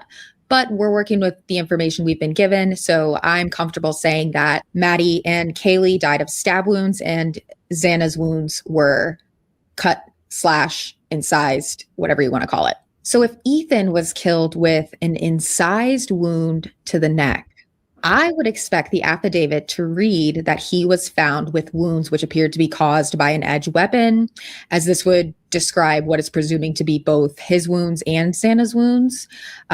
So the differentiation in the language there is interesting to me. And instead of using that sharp edge weapon terminology, the affiant chooses to introduce this term, sharp force injuries, when referring to Ethan's injuries, even though we know that they all died of sharp force injuries. A stab wound is a sharp force injury. An incised wound is a sharp force injury. So why does he choose to refer to Ethan's wounds like this? Well, he knows the public is going to read the affidavit and dissect it, and the media is going to sensationalize it. So I think part of this is to exclude some gruesome details from public record, and this is pretty normal in a high-profile case. But it definitely has me wondering if Ethan's injuries could not be classified as stab or incised. And that leads me to speculate that he might have died by chop wounds. So let's go over that a little bit. So as we discussed, a chop wound is best considered a combined blunt and sharp force injury that is produced by a relatively sharp object wielded with a tremendous amount of force. The object is often heavy and moving at a high rate of speed, or with significant angular acceleration. Because of the larger amount of force, chop wounds have features of both sharp and blunt force injuries. As such, chop wounds frequently have marginal abrasions and contusions, and sometimes lacerations. Examples of objects that can cause chop wounds include crowbars, claw hammers, tomahawks, axes, hatchets, boat propellers, lawnmower blades, and a multitude of industrial and farm machinery. And this is speculation. I want to make that very, very clear. I'm reading into this affidavit perhaps a bit too much, but there is a discrepancy with how these wounds are being described in the legal document. So I'm addressing that.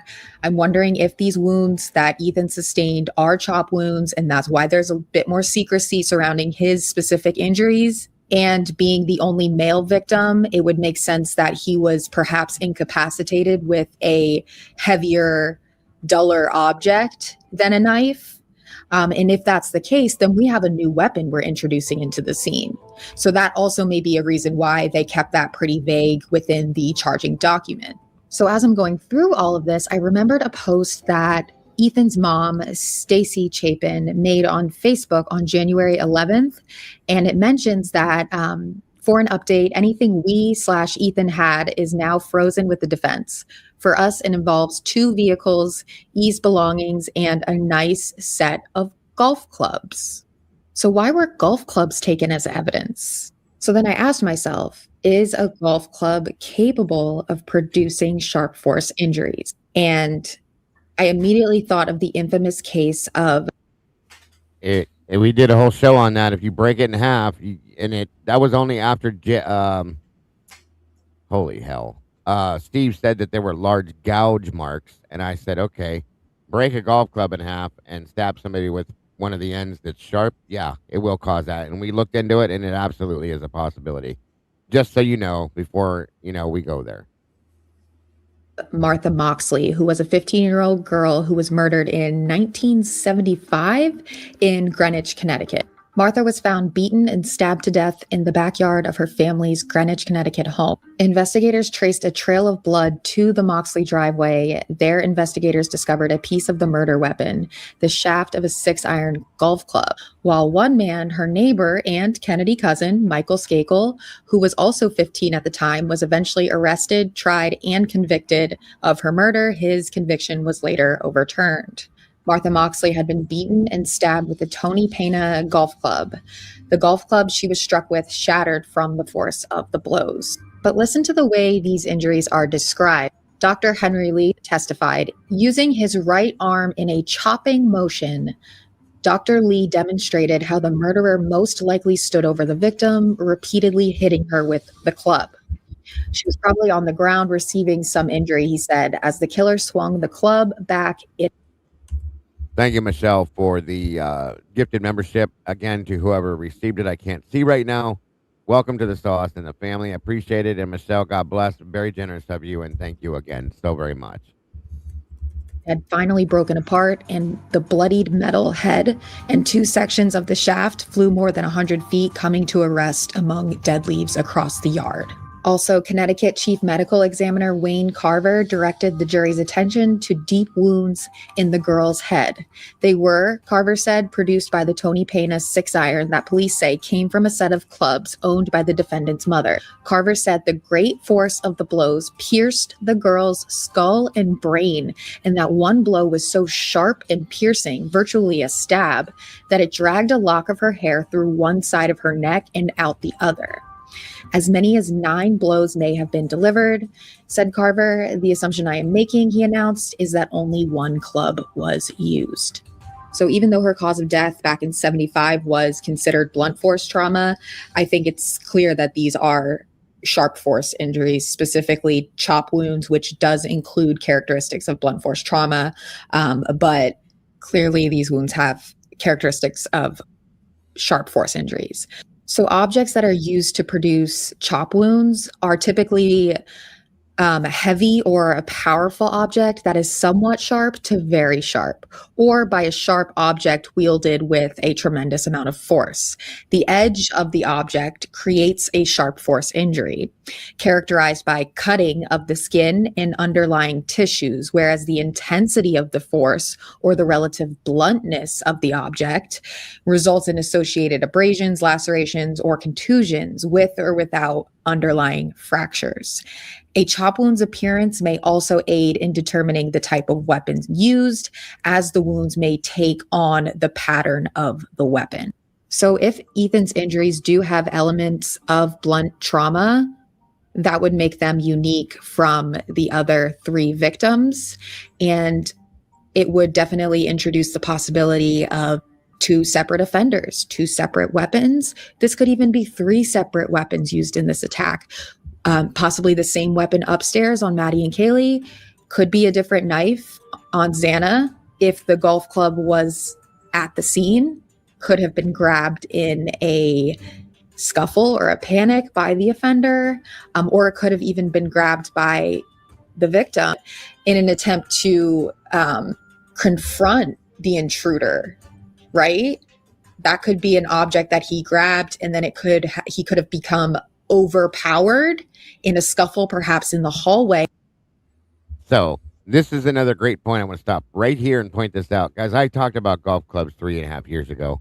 We did an entire show. There were golf clubs removed from the house as evidence, obviously, or they wouldn't have been removed.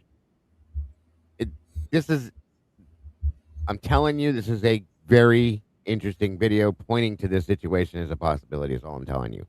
Multiple weapons were used. Why couldn't this be one? I said that years ago.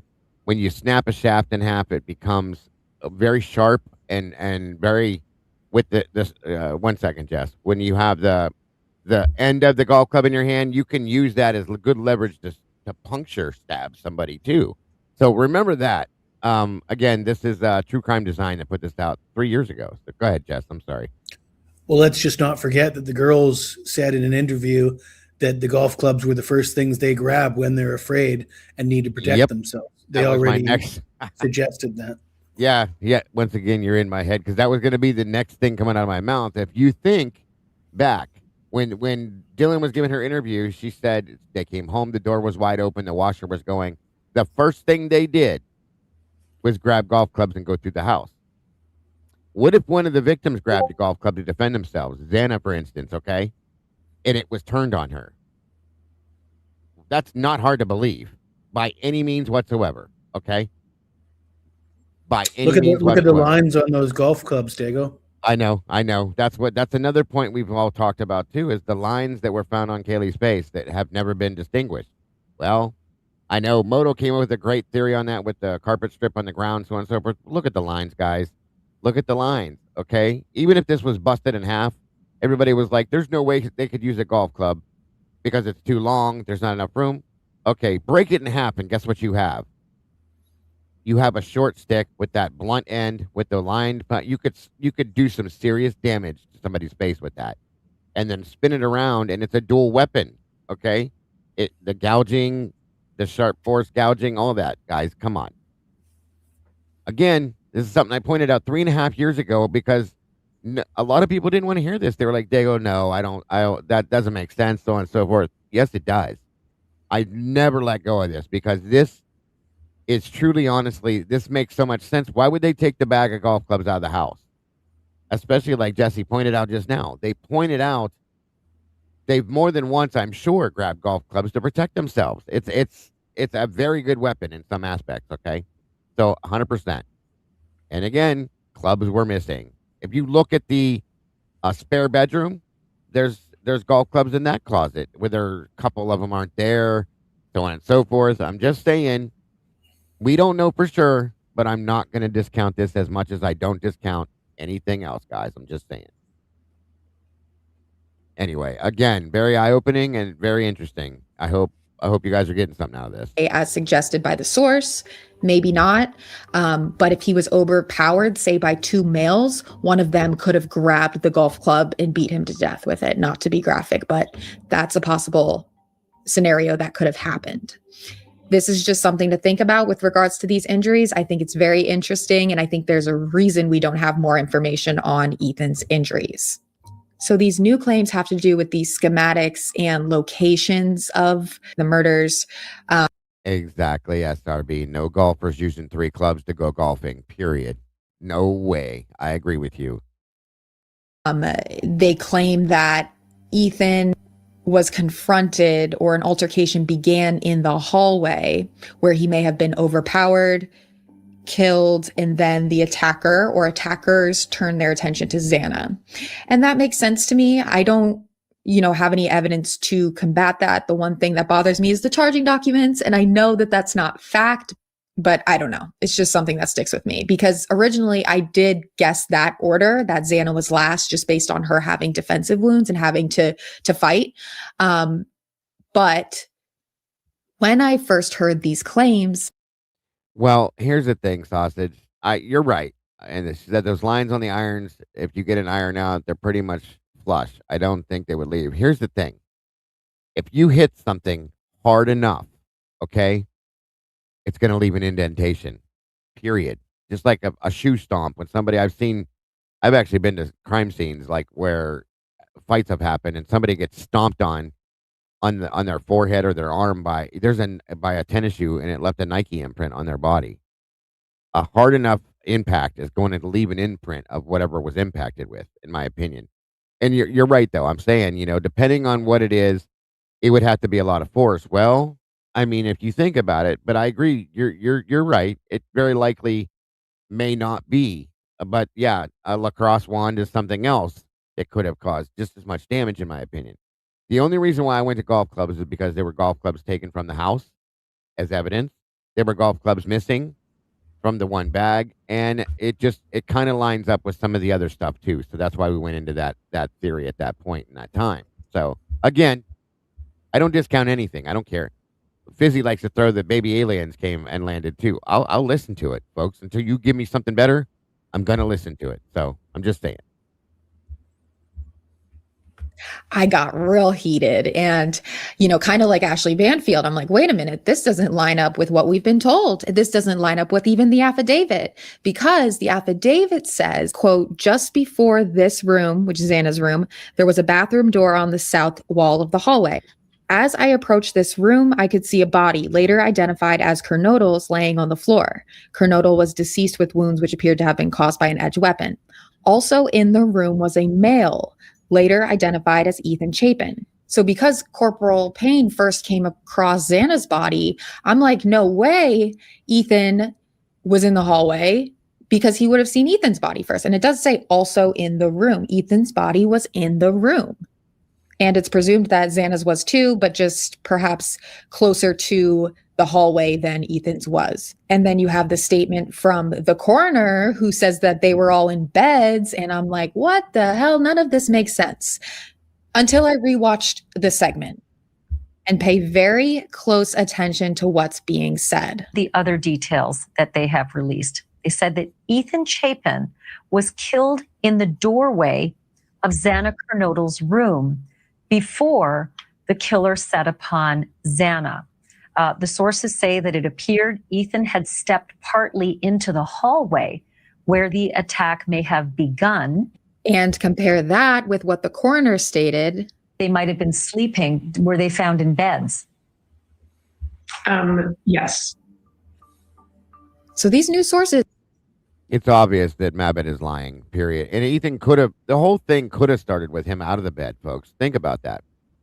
He could have been like at the doorway, came from the bathroom, whatever, and got attacked as he was going back into the bedroom right there, and then ended up back on the bed trying to get away from somebody. I mean, it's very plausible if you think about that. Yeah, Mabit that's all is I'm saying. definitely lying. Oh, it's huge. It's big lies, okay? And why? Because she was told to play the game.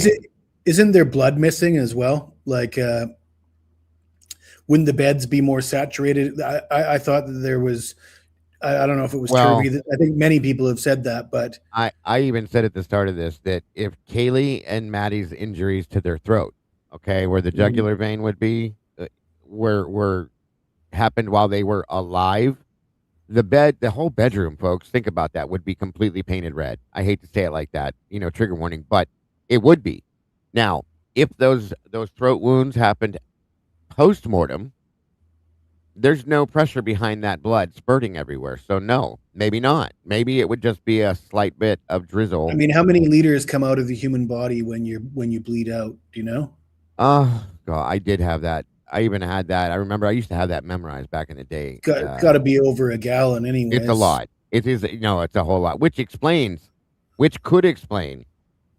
Okay, if you look at Xana's bedroom and the puddles of blood, that Moon says 7. So I think I think she is right. 7 liters. 7 liters of blood. 7 pints. 7 pints.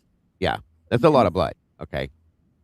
So here's the thing. If you look at Xana's bedroom and Ethan's situation, where people argued with me forever on this, and I know that's what it was. The way he was positioned, he was leaned over and kind of draped on the corner of the bed against the wall. All that blood from him ran down that floor, into the corner of the floorboards, out onto the foundation on the backside of the house. That's where all that came from, because that's how much there was. He bled out, in my opinion, completely. And I think that was done on purpose to shut him down. As big as he was, he would have been the only threat to them, probably. Honest to God. I'm sure Xana fought. Again, we know she did. But as far as the biggest threat in that house would have been this kid that's 6'2", 235 pounds, or whatever his exacts were. Again, that would be who they should go for to shut down first. And the wound that he had, if it was the I can never say this anymore, clavicle subclavian artery that was sliced to there, okay, or there, again, there's nerves, muscles, tendons, ligaments, all that are incorporated there, that if you cut through, there's many things that'll happen to you. Paralyzation, okay? You're going to bleed out into your throat. You can't function if you're asphyxiating. Things like that. All of that stuff will take place during that situation. In turn, Ethan couldn't do anything. So that completely took him out at that point. Therefore, they could go on to do what they had to do. Wasn't there bloodletting wounds on his upper leg as well, or was that bad information? I don't remember that. I think I do remember hearing that. That was a big theory of Pav's in the beginning. Right. I can't remember. The prison gangs are trained to cut you sort of right in your groin area, right?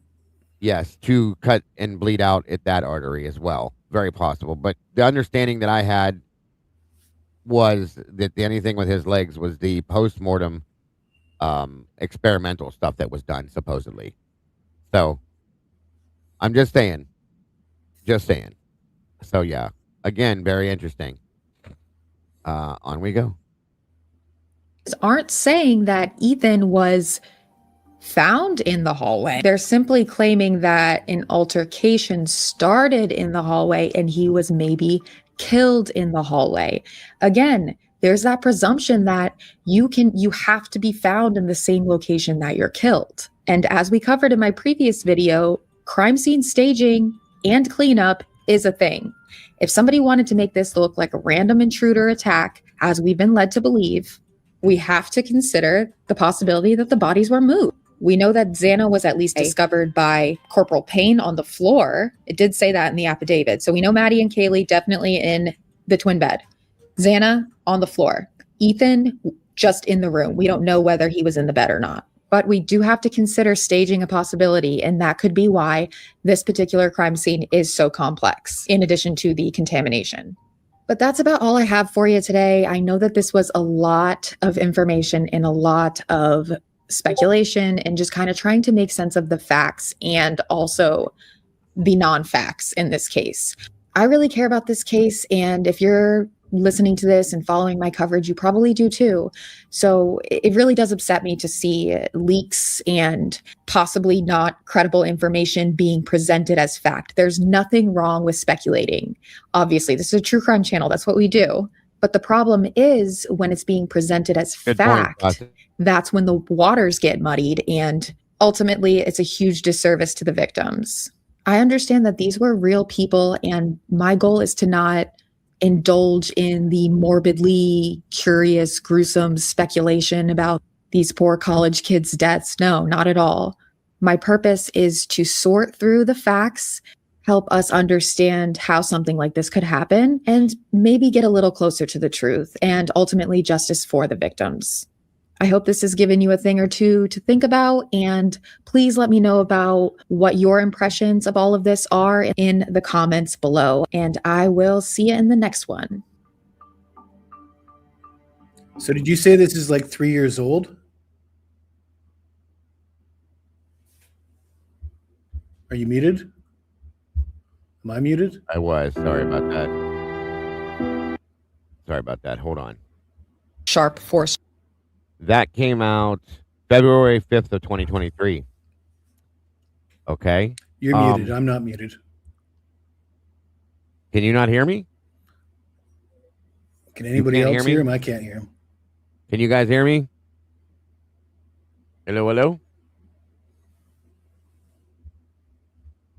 Can you guys hear me? Somebody? Oh, anybody? It was me. I was muted. It's okay. It happens to the best of us. Not bad. You're good, bud. You're good. So are you saying this is a 3-year-old video that we just watched? It came out February of 2023. Wow. Just goes to show you that I'm not an expert. You've got experience in fire and paramedics and stuff. Yeah. And a lot of us are sort of laymen in this whole thing, but look at how many people have gotten things right from the beginning when law enforcement and mainstream media could not. Right. Absolutely. Just using common sense. Yes, sir. Yes, sir. And that's part of my problem about all these other people on the periphery, like the Josies and the Lindens and the Hunter and Emily. It just doesn't if you arrive at the house at noon and somebody's telling you the story that they were apparently told, I just don't see that myself. If I showed up at somebody's house and I was told that story, I would say, fuck you, fuck you. Absolutely. What do I look like? I was born yesterday? And you want to get me in? Now you're trying to get me involved. And now, after everything that's come out, the fact that we know there was a cleanup involved, if you're Hunter or Emily or Josie or Lyndon, you should be getting it on the record now. Listen, I had nothing to do with this. I don't stand by those people, but they're not. They're selling the same story. They're selling the official narrative, sure, which implies guilt to me. It implies guilt for everybody who wants to cling to that official narrative. That's shows me that they're guilty. Yes, sir. Yes, sir. And here, this is just a diagram so that you guys can understand that don't know, possibly. Okay. There's the clavicle bone right here and right here. They separated it to show you how the subclavian artery lays on the body in there. Okay. This is important because this is what Ethan basically bled out from. This big red one right here. Okay. Excuse me. This is the brachial plexus, but this, which is, again, it's going to cause a problem if it's been severed, but this was severed, folks. This big red one was severed, and it's a main artery. Okay. And it connects to the carotid, which is up further up here in the neck. And again, we all know what happens when you cut through the carotid artery. It's the same thing. You bleed out quickly, and that's it. You're done. So the thing is that gets me with this, that bothered me, okay, is that it's under this bone, most of it. I mean, you can get to it around it, but I'm just saying. So that just so you guys understand this clearly, this is how right there. Now there was also damage to the other two girls up on the third floor, Maddie and Kaylee. That was a lot along the lines of the same thing. Okay, and all of this right here that you see surrounding this are nerves and ligaments and all this stuff. Again, like I said, certain parts of this, when you cut through these nerves and there's this ball and this gob of ligaments and everything, you can be paralyzed. It's stated all of that stuff. What's up for you? Good to see you. Every bit of that stuff. So you think about where this is located, how close this is to the throat and everything. All of that blood that will go in and asphyxiate you. You can't scream, you can't yell, you can't talk. None of it. Okay. And you can't defend yourself. You can try it with your feet, but you're not worrying about anybody that's in this situation. I'm going to tell you right now, they're not worrying about standing up and chasing somebody. Okay. They're worrying about breathing, talking, and feeling different and being able to function. Yeah. You drown in blood. Amen to that. That's 100% what it is. Absolutely. So So where it says clavicle, that is the collarbone? Yeah, right here. And clavicle just means collarbone, right? Basically, yes.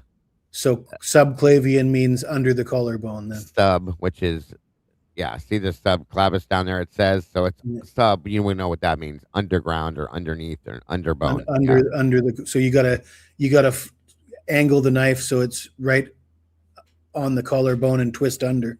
Or you see how the bone runs. We all know how our collarbone runs right here. Mm-hmm. You can get this probably here or here. Okay. And again, if you're standing over top of somebody with a 7 by 1.5 inch knife, yeah, you could do it. Okay. But I still think it's something bigger that would do this. Okay. And it would just, whoom. Imagine a machete coming into somebody and just reaching out and just, boom, you're done. You go through it all. That's it. End of story. And again, the reason why this is important is because I still feel very, very comfortably feel that this was something that somebody knew would immobilize this person. So to know that, you either have a very deep background in medical knowledge, or there's a military possibility back behind this, because they do train to take people down this way. Somebody would know how to do this, in my opinion, to get somebody to submit to them that in that situation. You don't just guess on that and say, well, let me try this and see if this will stop them. No, I don't believe that. I don't believe that. I believe that the person that did this knew exactly what they were doing. I believe they knew exactly what that was going to do when they did this. And I believe that is how they were able to keep Ethan from defending them. Ethan very likely could have defended everybody in that house if he was 100% functionable, okay? At least to some extent. If he could have danced around and stayed away from certain situations. That chance wasn't given. So I start to wonder if he was taken out immediately. They knew, because you guys know what I think. I think that the people that did this knew the victims very well, okay? So in turn, they know that Ethan's in that house when they go in. They need to incapacitate him like now. Right away, that's the first and foremost thing to do. Shut him down so that he cannot come at us, stop us, defend anything. Once he's down, the rest of it is a lot easier. Truly and honestly. That's how I believe. So there's that. And also, I want to pull these back up for you guys real quick. So do you think there was even a K-bar involved? I mean, it could have been, Jesse. It could have been, because I believe there's multiple people. You guys know that, okay? I believe there's multiple people. So somebody could have had a K-bar, okay? I think that's the last thing that I would worry about is a K-bar knife. Just as much as the last thing I worry about is a white Elantra, because I think that car was a herring. I don't believe that car had any involvement, and I don't believe that the people that committed the crime were in a car. I think they were on foot. So in turn, to me, that car is nothing, okay? just as much as I believe the other, like I said. And then, yeah, Liz, good point. Go back to Dylan's drawings, folks, once again, that are in her journal. Again, I don't think that Dylan maybe took part in the actual life-taking part of this, but I do believe she could have come in after the fact under some vengeful feelings and taken part in the post-mortem stuff. Very easily, I can believe that. I don't think hunting is a very accurate way to describe the person that would have the knowledge to do this. I think it requires more than just hunting. I mean, a hunter could and would know stuff like this, but I think it's more, like you said, there's more to it than that, in my opinion, too. I think that there's either some form of a military backing or with this. Criminal or military? Criminal, military, or medical, or all of the above, to be honest with you. And again, this could have been explained to somebody, maybe. Like, you need to hit him right here. Yeah, I mean, it's easy to say that you know what to do, and then doing it's another thing. That's it right there. That's what the next part I was going to say. Also, hold on.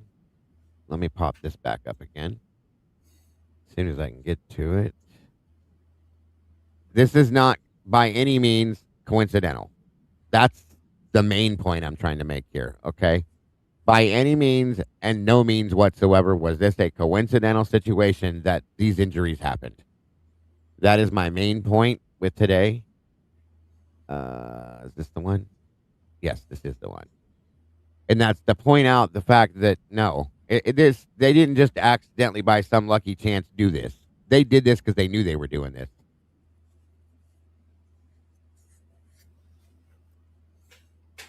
Kaylee's duplicate death certificate was messed with. In what way, Tomboy? If a frat could do this, I mean, I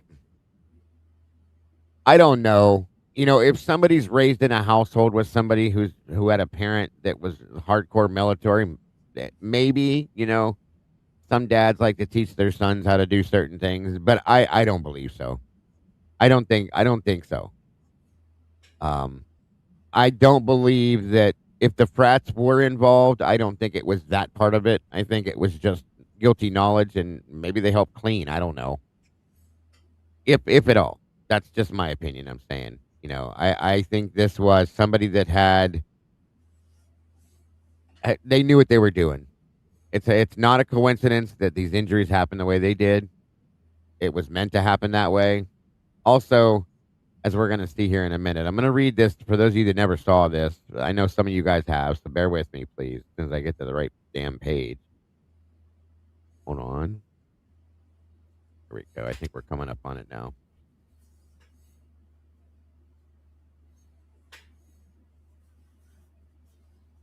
Come on. Oh, wait. Okay. Here we go. We'll start here. We'll start off with Kaylee.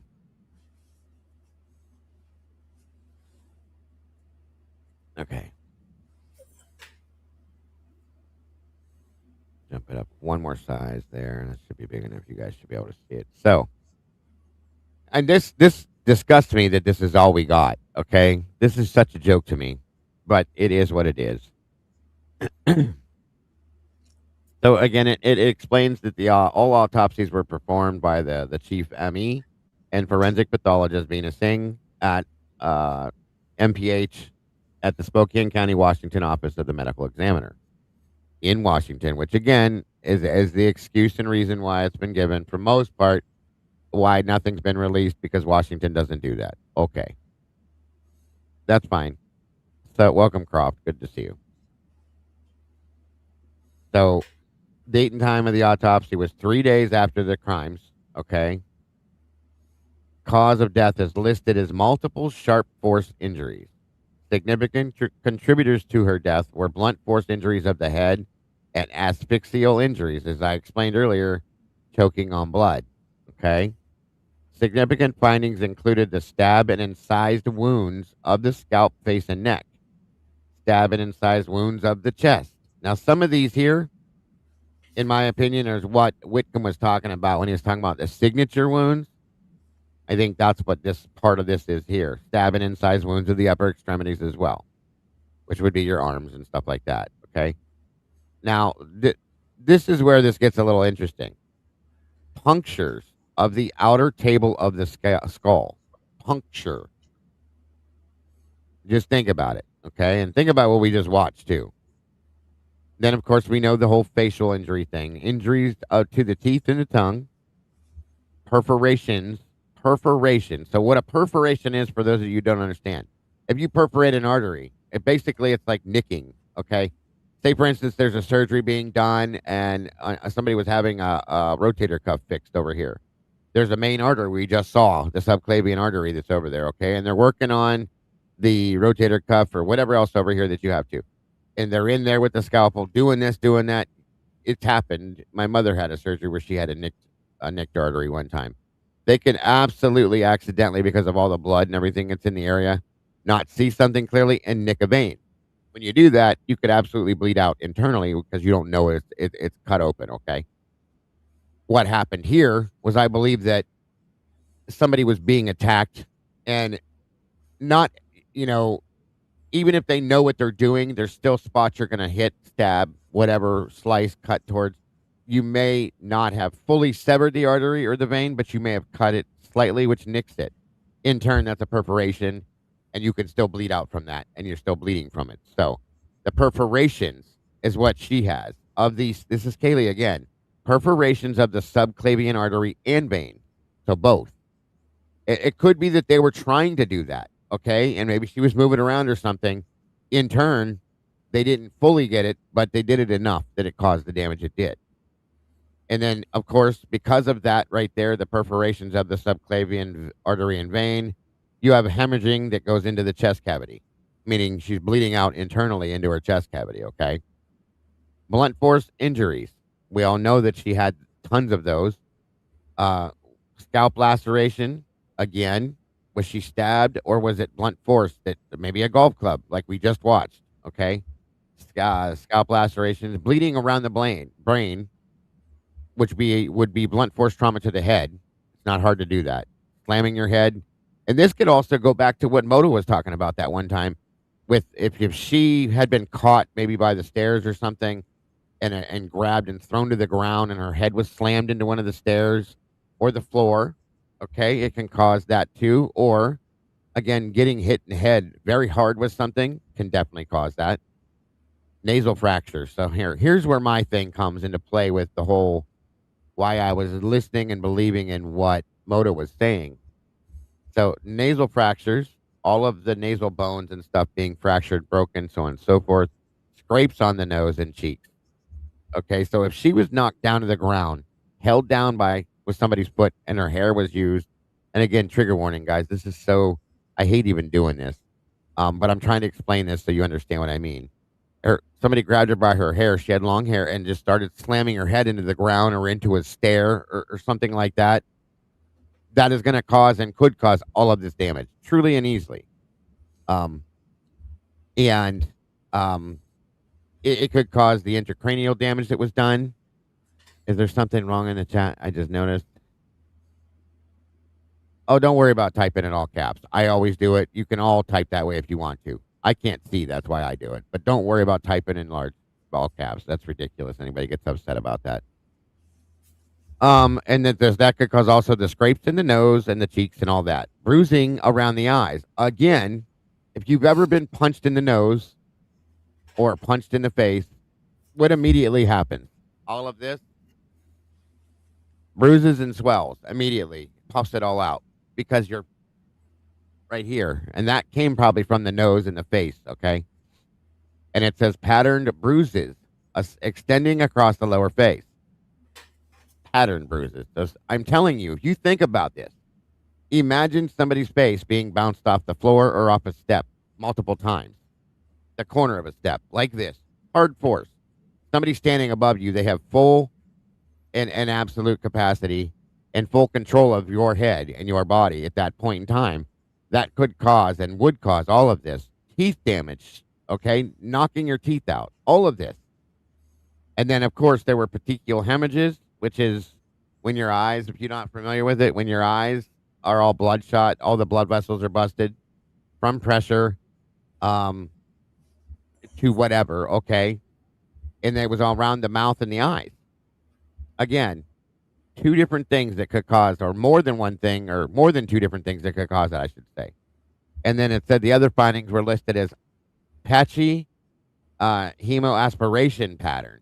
So if anybody knows what aspirating is, I believe that was when she was aspirating and asphyxiating on her own blood, okay? With evidence of blood in upper and lower airways, which she was drowning. That's exactly what that means right there, okay? And that's Kaylee, okay? That's Kaylee, just Kaylee herself. Now, what's interesting as we'll go down through this, okay? Madison, again, anybody just coming in, trigger warning, the stuff we're discussing can be a little bit disturbing. And if you're not, good for that stuff, please feel free to step out. You won't be judged.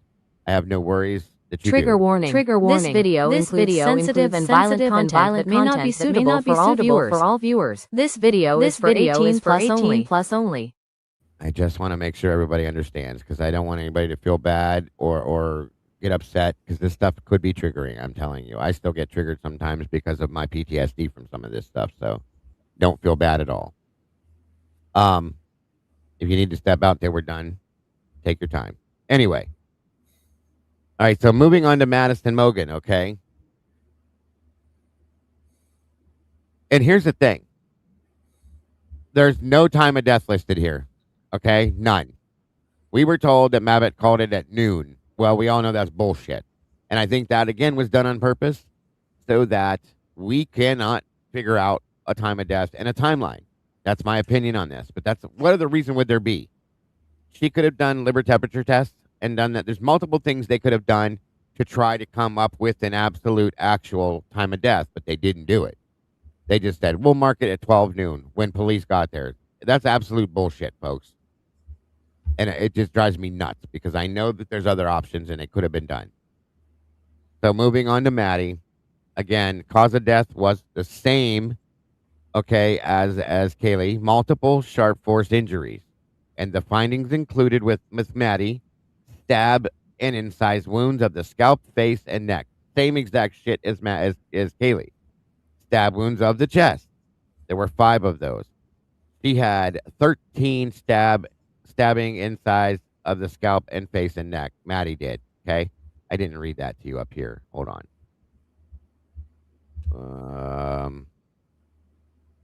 Kaylee, guys, I forgot to say this. When we did this with Kaylee, okay, the stab and incised wounds of the scalp, face, and neck, there were 24 plus just on her. Okay. She had 11 stabbing and incised wounds of her chest, and 3 stabbing and incised wounds of the upper extremities, meaning her arms and stuff, okay? That's a hell of a lot, folks. 24 plus just to her face, scalp, and neck. That's so many. It's insane. Now, back down to Maddie. I'm sorry, but I should have done that the first time. I didn't even think about the numbers there. 13 were, which is almost as bad as Kaylee, but not quite. Stabbing and incised wounds of the scalp, face, and neck. There were 13.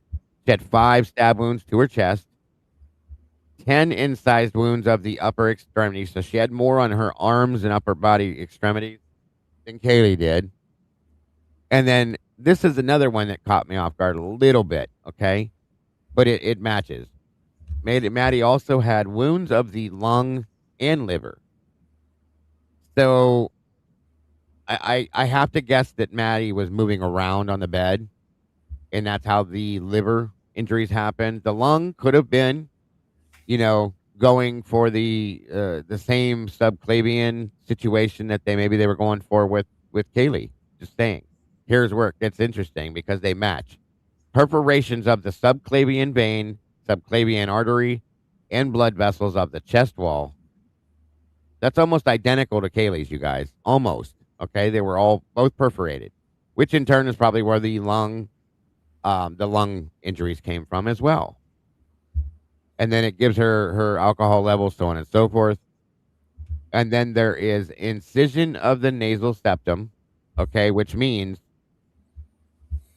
like this here, when they put the ring through, that's the septum thing, so on and so forth. It was cut. It was an incised, okay. which I'm curious how that happened, unless it was an accident or somebody was going upward and must have done it somehow. I don't know. Anyway, there was a perforation of the tongue and the oral mucosa. Okay, meaning you know what a perforation is, where a piece was cut or slit accidentally, so on and so forth, just like that. And then serosanguinous fluid in the upper and lower airways. Again, more just like with Kaylee, basically more drowning in a sense, I guess you could say, aspiration. So it's weird to me how almost identical the injuries and the wounds are with the two girls that were side by side. What's up, Kane? Good to see you, buddy. How you doing, sir? What's up, Jason? So, hey, Kane.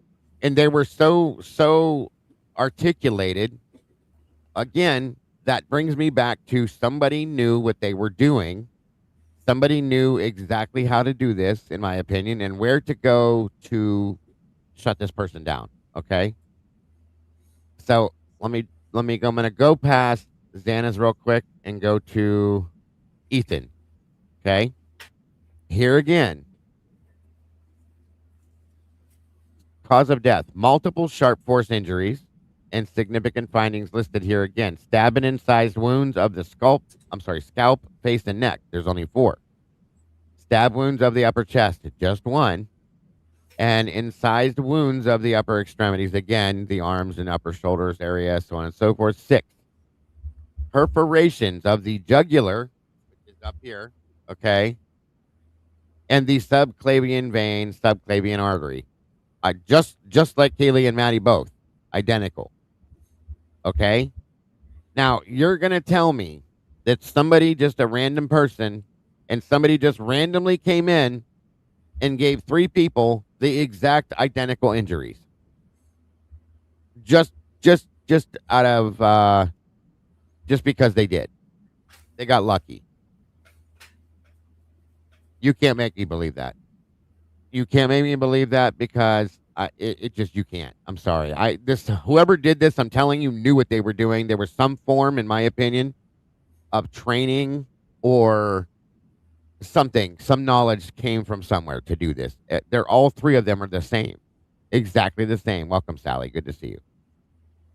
And again, unfortunately, the way this case has gone, can we actually believe that any of this is like they've shown us a report, but they haven't shown us the actual, we don't have any evidence that these are the exact injuries that anybody actually received. You are absolutely correct, sir. And I said that earlier, like almost at the beginning, that they won't show us a photograph. They won't show us the black and white stick figure like we did with Ellen Greenberg. I know you were here for that one a little bit, Jesse, where all the I don't want to see the photographs myself, but no, I want the transparency.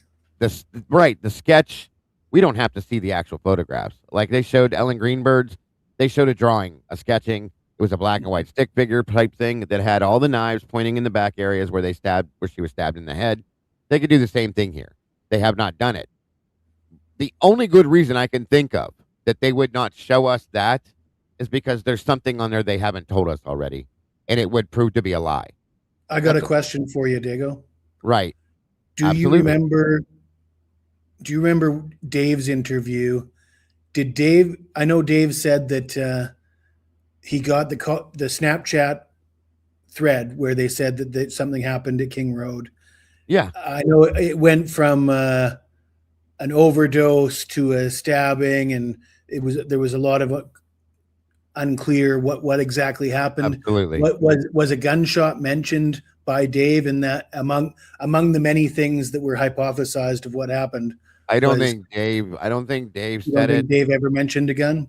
No, but I think we did hear that Kaylee's niece or her cousin, Christy's niece, is the one that made the call and said that there was a shooting.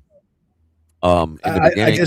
I just checked Google, and there hasn't been like a shooting death in Moscow, Idaho for 20 years or something. Not that was reported. Right. Yeah. So they don't report anything. The idea that somebody would say that they were shot because they guessed wrong, it just seems like in Moscow, Idaho, if you heard that somebody was killed, you wouldn't assume they were shot. You would assume You would They assume drug overdose. overdose. Overdose You or would, suicide is what they always go to. Yes. yeah. So I don't know. That's just another strike towards, you've got the interview mentioning firearm, police ignoring it. You got the house being destroyed. Um, you got the missing audio. You got somebody calling the family and telling them that your daughter was shot. Like, and that's the other thing. You don't tell somebody their daughter was shot if you're just guessing. You know what I mean? There was a party and it got shot up. That's what Christy Gonsalves said that her niece said, and I'm like, oh, okay. But I think they specifically said like Kaylee got shot. Like, yeah, that's how she stated it when she first said it. Christy did, if I remember correctly. Yes. Yeah, that was the one SRB. I think the professor at U of I that killed the girl was a shooting. I agree with you. Yes. What year was that? I don't know. We can look it up. 2015, around 2015, something. It was a while back, but yeah.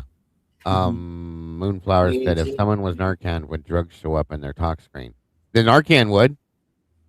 Right. The Narcan absolutely would. Here's the thing, though, Moon. How many? And Kane, you might know this too, since you're up here. Do you guys remember how many ISP officers and police officers were at the autopsies with the medical examiner? Too many. More than one. More than one. You tell me why they were there, because I've never. I even asked my friend Jeff, have you ever in your life heard of multiple police officers standing by during an autopsy? He laughed and he said, "Who told you that?" Wow. I've never heard of that. So why were they there? I can tell you another time when there was officers surrounding an autopsy, or what was proposed to be an autopsy was JFK. Well, of course. That would be evident, right? But I've never heard. I think Officer Tolston was there, and I think there was two other officers, if I remember correctly. Maybe this case would warrant that. Okay, because it is such a horrible situation.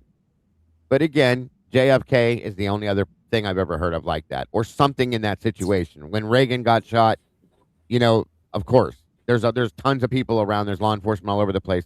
For this, though, I can only imagine that, okay, this is a guess for me. I'll just put it this way, okay? And it's my assumption that they were there to control the situation. I'll just say it out loud, period. They were there to control the situation. So if you say that, as we know, Mabbitt lied already, okay? We know she lied. So were they there to control what Dr. Singh was doing and say, nope, don't put that down, don't put that down, don't put that down? This is what it needs to say. I'm not going to doubt that at this point. I told you that already. I will not doubt that was done and said at this point because of where we're at with this and what we see. Isn't Tolleson already involved in another case that's suspected to be highly questionable? The chiropractor situation, absolutely. And he's on the Brady list. So he should have never been involved in the case, in my opinion, but that's me. So therefore,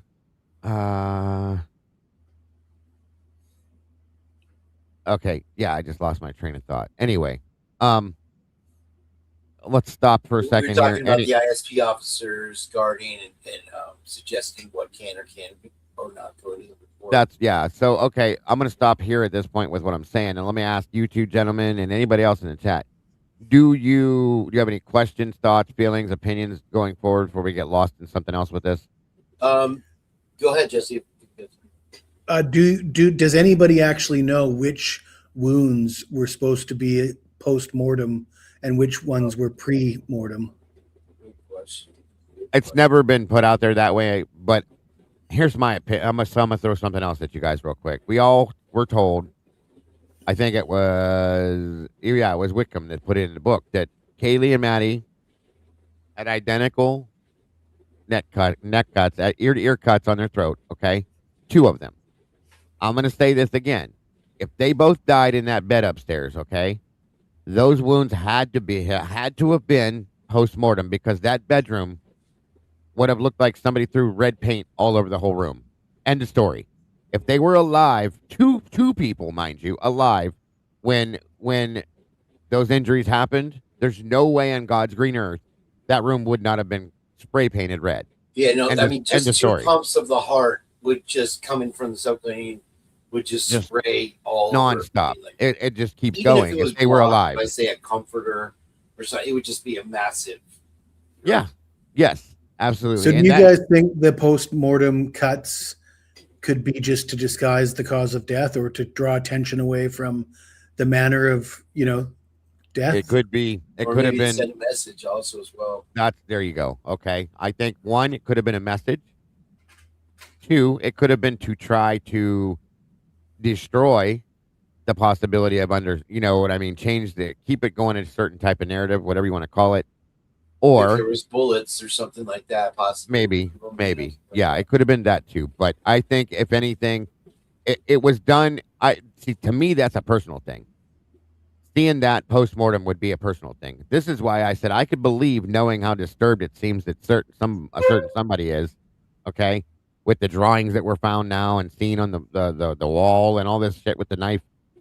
Yeah, that sounds like a vengeful action, possibly.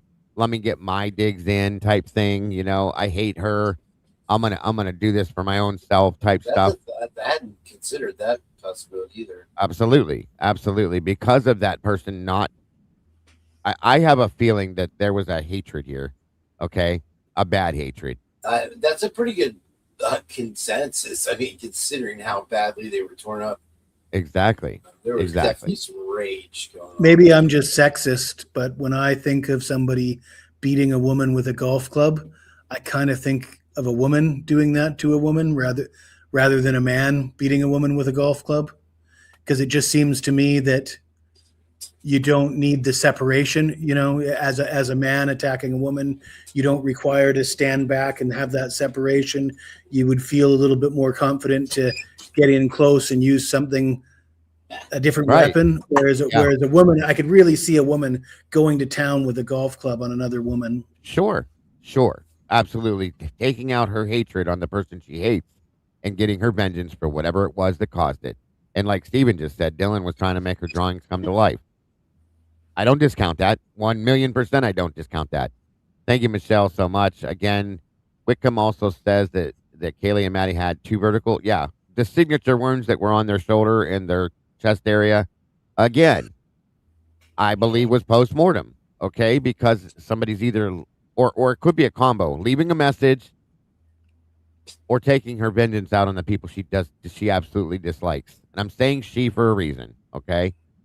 I'll just say that. Hold on. What's the matter? My comment. Yeah, I see you, Susie. You're right there, dear. They're showing. So anyway, moving back to where we were. Let me catch up with the chat real quick. Yeah, and again, if I could, Diego, I'll throw something in there. I had this clown guy. Go ahead. As a guest on my show the last couple of, what was his name again? Sergeant Friday. Obviously, I'm poking fun at him. That's where Sarge talks about this a lot. Yeah, he did. He made a big deal about the subclavian artery, knowing he's right how to hit that. And I really, here's the thing.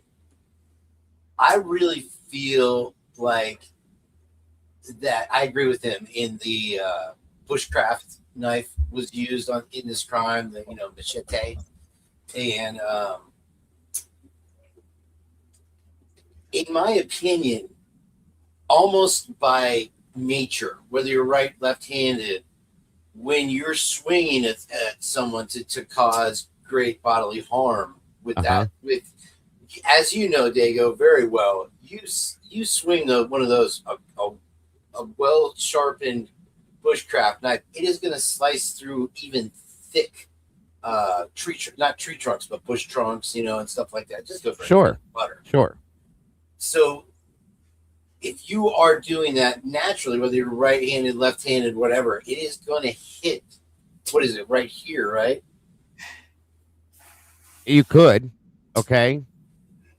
If you have one that's sharpened and it's big enough, the blade on it's big enough, okay, you definitely could. And that's this is why we brought this subject up, because Sarge did his show on the 27th, and I guess he was talking with you about it too. Guys, again, my opinion, this is my opinion only, but this is a form of the same type of knife you're seeing on the screen, okay? there's different variations of these types of things. If this is sharpened well, handled the right way, you can absolutely do that. It's long, strong enough, and it definitely will withstand doing that. Now, like I said earlier when we were talking about this, my biggest issue is the collarbone. Okay, but you can get around that above or below it and still do the same thing. Now, again, like we said, oh, Jesse fell out or dropped off. Maybe he's starting to. Oh, okay, his back's starting to bother him. Thank you, Jesse. I appreciate you, brother. How's it going, Jesse? Nice to see you, man. You know, if oh my God, what was I saying? I don't believe a K-bar did this. I just don't believe a K-bar did that. It's a 7 by 1 3/4 inch blade. It's this big by this big. I just don't see it. It could have been used for something else, but I don't think it did this.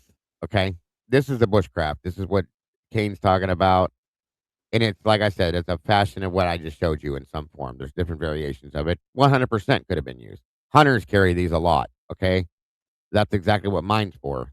You know, hunters have these knives. Military guys have these knives. A lot of people just have them just to have them. But there again, if you have it sharp and if you take, what you're doing, then there you go. So yeah, my son actually has this one right here. Same type thing. And an even bigger one. So just saying. Is that what you were asking? No, Kane? Did it answer you, I mean? No, totally. Even if you take even a bigger blade, like say a machete or whatever like that, and you're just sitting there. That's what I said before you came in here. I believe this is one of the main weapons used because you don't have to be. You'd have to be to even to use a bushcraft knife. I think you'd have to be down over top of the victim. Okay, you could stand at a distance to some extent and take full strength, come down on somebody, and go right through it with this. Okay, I mean, you wouldn't even need that much strength, really. No, just if you have it sharpened the right way, absolutely. We'll absolutely do it. Yeah. Absolutely. That's why I believe this thing was used in for more than one reason too. If you look at the bed in Xana's room, there's gouge marks in the side of her mattress. They're like this big. Okay, that's not a standard blade, folks. It's just not. I believe that, and that's a jab trying to get at somebody, and you miss and you hit the mattress. That would literally take somebody on top of somebody, doing a huge miss, and then tearing down. Like whereas a machete, don't text. It just goes and cuts anything it touches. Right. And that's the end of that. And if you keep it sharp, because I have this because of where I live, folks. I have stuff everywhere. I sharpen my knives. I have a grinder in the garage. Sasquatch, you got Sasquatch around. Yeah, or Sasquatch, Mothman, all that fun stuff, right? You got to protect yourself. But here's the thing: is guys, when you're cutting through shrubs and things like that, truly and honestly, you have to be able to get through it. You don't want to play with that, a dull blade and so on and so forth. So that's why if somebody knows what they're doing with their knives or their blades or whatever they have, and they keep it sharp, you can do some serious damage very quickly and be done and move on. So without a real knowledge of knowing anything about the human anatomy or fighting or here's or anything like that. To some extent, yeah. I agree with you to some extent. If you have a larger blade, such as the machete or something, you can know basic knowledge, this area, and just, you know what I'm saying? Now, if you have a smaller handheld knife, in my opinion, I think you would have to be a little more intricate and have a little more knowledge of what to do. So 3 people, though, Kane was my biggest issue. 3 people having the same injury. It's almost identical. I just was reading through that. That 3 of them are almost completely identical. Okay, which blows my mind. Here we go. That's what tells me somebody knew something, in my opinion, as to what they were going to do, and mainly with Ethan, especially because that's where we were at with this, to incapacitate him, in my opinion. I want to address Cindy real quick before I get into what I want to bring up here. Who? She asked, what is it? Cindy Luhu or something? Oh, Cinderella, an axe, maybe. And so with an axe, yeah, you do have amazing cutting power, but you also have a very distinct area where it's just going to stop. Because And well, anytime you swing an axe, it's gonna if you split. haven't, yeah, well, here's my, yeah, you're right. If you have an axe and it's sharpened the right way, if you come down like what you just said, you'd probably take the whole side of the shoulder off, folks. Period. It would have been way worse than the damage would have been so much more extreme. A cleaver, yeah, you could do the same. A cleaver is basically a shorter version of a machete, in my opinion. Yeah, it's kind of a close-up weapon again. Here you Yeah, have you got to be right there. So moving on to Miss Potts finally went live again today. Reading some Okay. documents. I'm glad. She feeling better? She looked great. She said she started a new job. She did an amazing read. She's going to be doing more, since YouTube kind of cracked down on her. She's going to be doing more of a. Is my audio okay? Is there something? Yeah, you sound like you do. That she's going to do podcasts where she just broadcasts it over Kick and all these other channels, X and stuff. Anyway, Ethan Chapin was the unknown male DNA found underneath the stair rail. And it was undiluted, unmixed. And when you say you have 3 people, and I'm not going anywhere with it, I'm just throwing it out there. It's just not even my opinion, really. It's just something she brought up. Is that you have Ethan that never left the bed. Now his BLOD is found underneath the stair rail, outside of the scene, and then like mixed with somebody else somewhere else, right? On the half wall, I think. He was the one that where the wounds were different. Am I right or wrong? Or No. Xana had different wounds than everybody else. Interesting. Yeah. Okay. Yeah, like I said, that's the part. That's what I was getting to. That's the interesting thing to me. I think when you're talking about undiluted blood from Ethan, I think that was the blood they found that was underneath the what is that drink called? The cans of the drink stuff they were all drinking. The Truly or whatever. The Truly box was where the undiluted blood was found. She says that it's Ethan's blood underneath the stereo. Also, Annie did? Yeah, she read it okay, in the document. Okay, I got you. Today. I believe her then. So yeah, absolutely. White Claw blocks. Thank you, Nene. Yeah. Yeah. Also, hello, Robert, and thank you very much, Leia. All you guys, yes, thank you. I couldn't think of the name of it. I can't stand that shit, but Oh, it's terrible. I thought it would be like this delicious little refreshing thing, but it's like it's gross. If you take a little Mio though, you swear. right.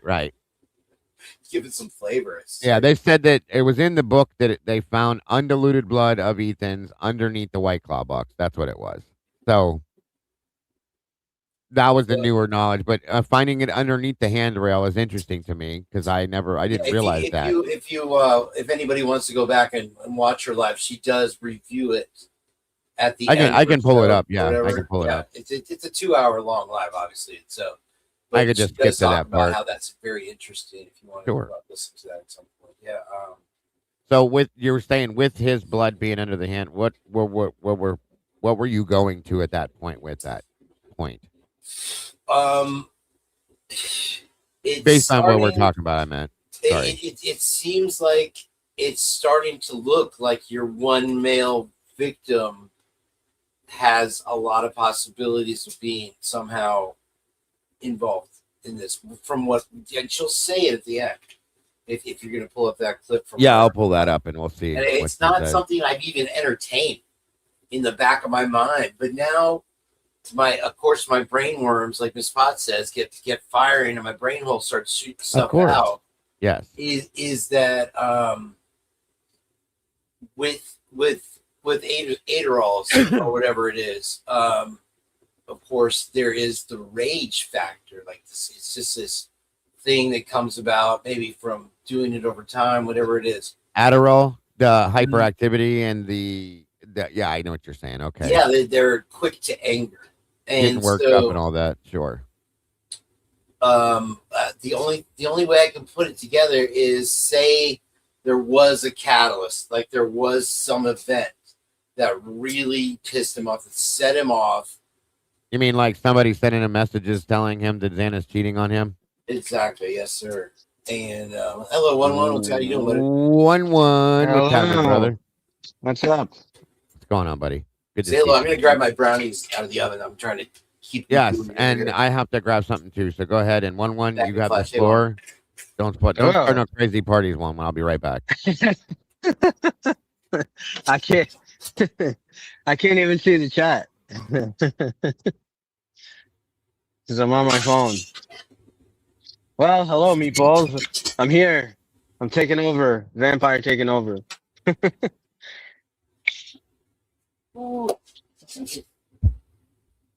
Just lighting my cigar.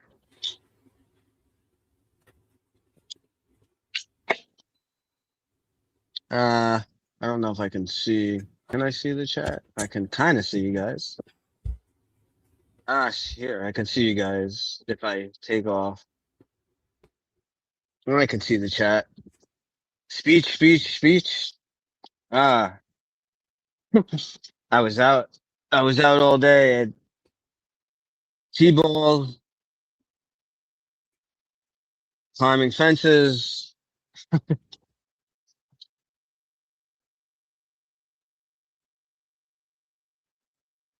So till these guys come back. Yeah, it's some of these documents are interesting. Covered one of them last night. It's from January 2024. It was like the state's response to Ann Taylor on like all these different things, and I can't believe like a year and a half or more into the case, and I guess still, even at that point, they still didn't have Bethany's phone, her full phone contents, and Dylan's full contents. I thought that was pretty interesting. And then forget about Kaylee. I mean, I can't believe that no one has the contents of Kaylee's phone. I mean, it's just really hard for me to believe that.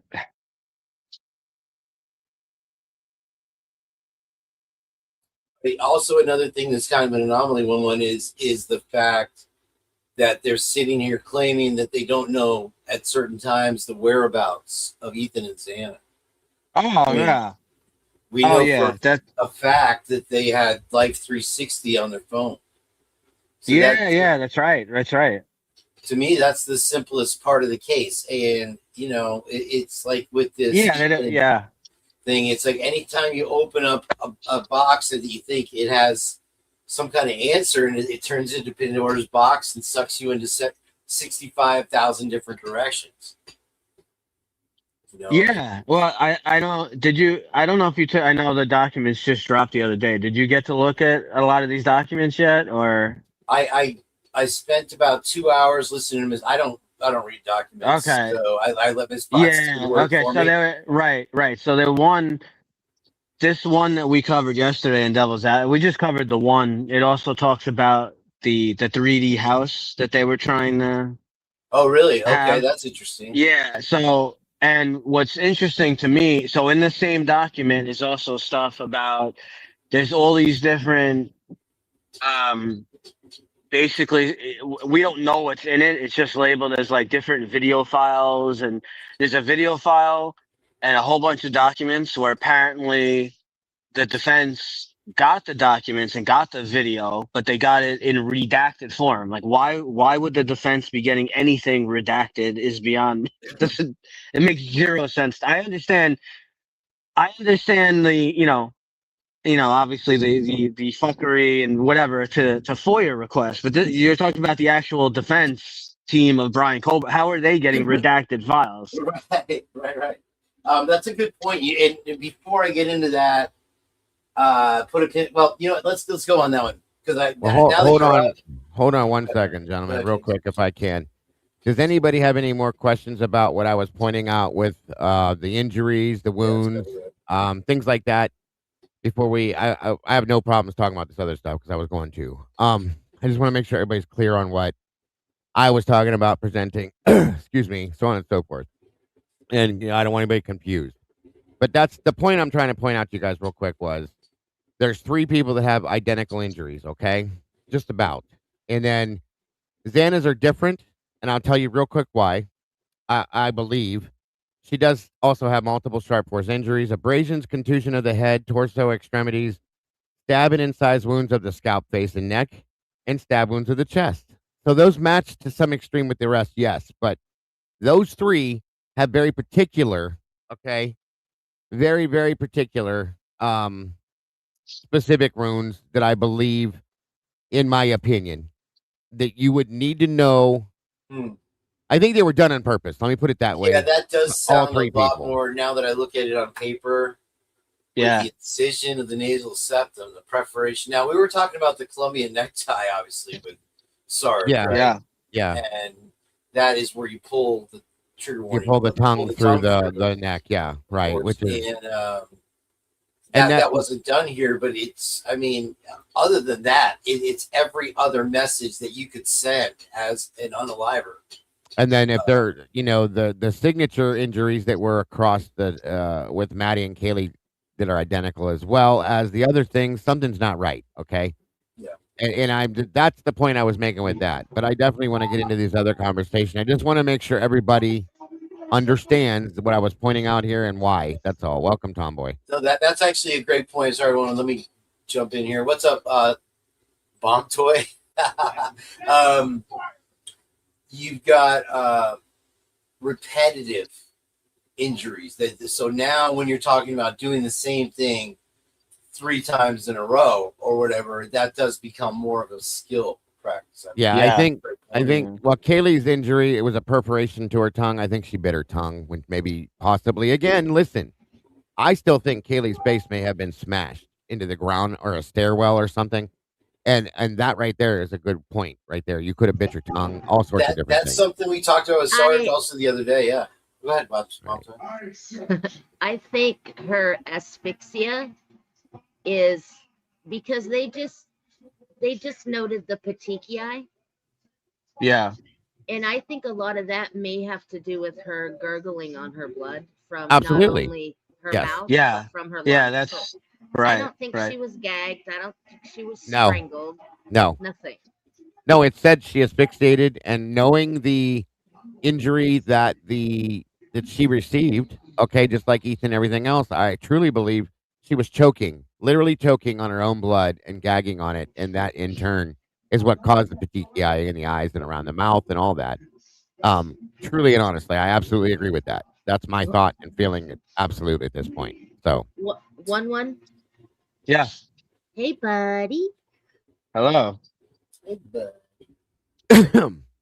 Oh, these 2 share a birthday, so they're Yes. We're yes.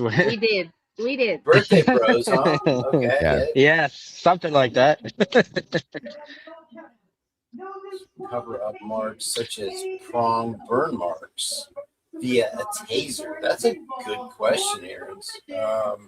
It could be. What the hell is that If noise? you remember though, Dave, It's wrestling. back in the Just pay no day, attention. Okay. was it Kaylee's aunt that allegedly slipped up and said that she was beaten? She was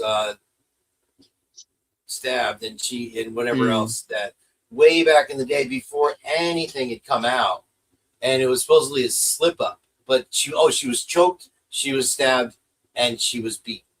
Well, I think a lot of people took the asphyxiation as that people automatically thought she was choked, probably. Well, the thing that brought this kind of to the forefront the other night with Sarge at what is the name of his show? Your Ass Hurts. Your Ass Hurts News Network, yeah.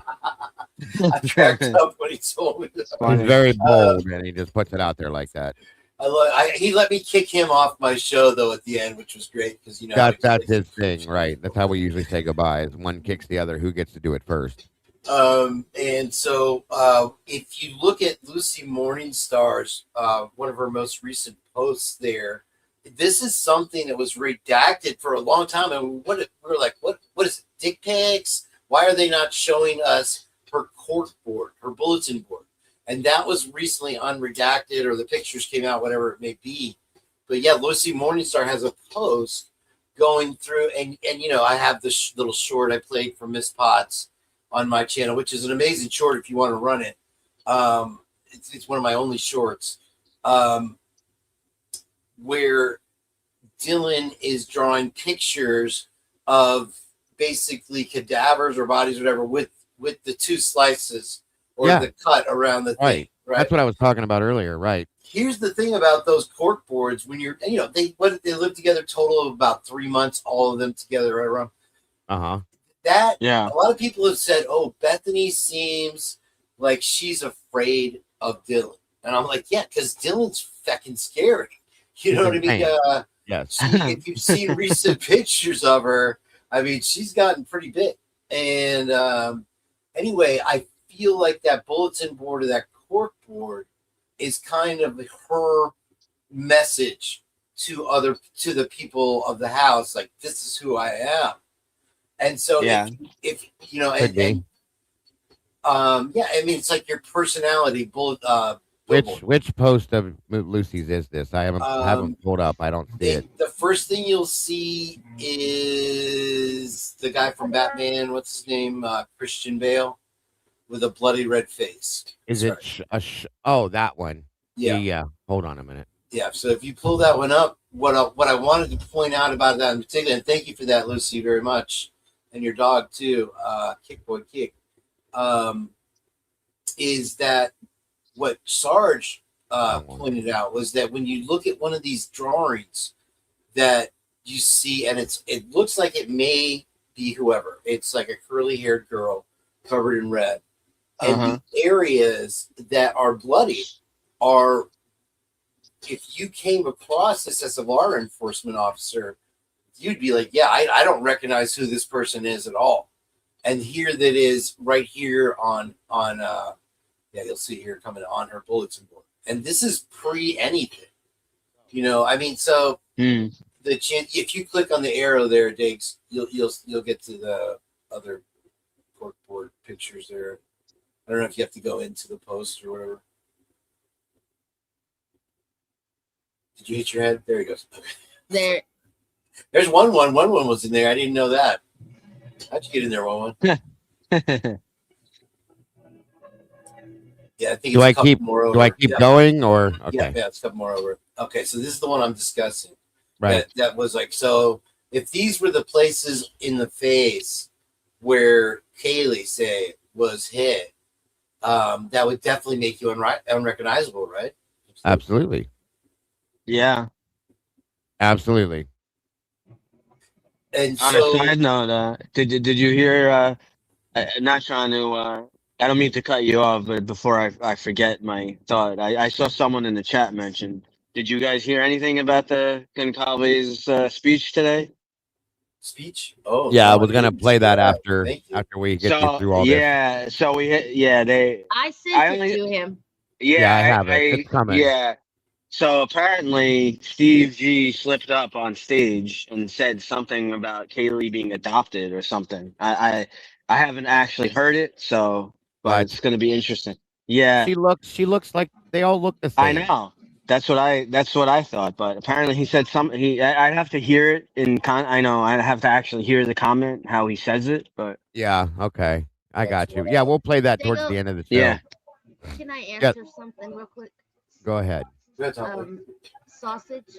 The reason I think that I don't think she was strangled, because you rest assured if she was strangled and her hyoid bone was broke, you can bet dollars to donuts that the prosecution would have announced that. They would have been listed. The hyoid bone would have been broke.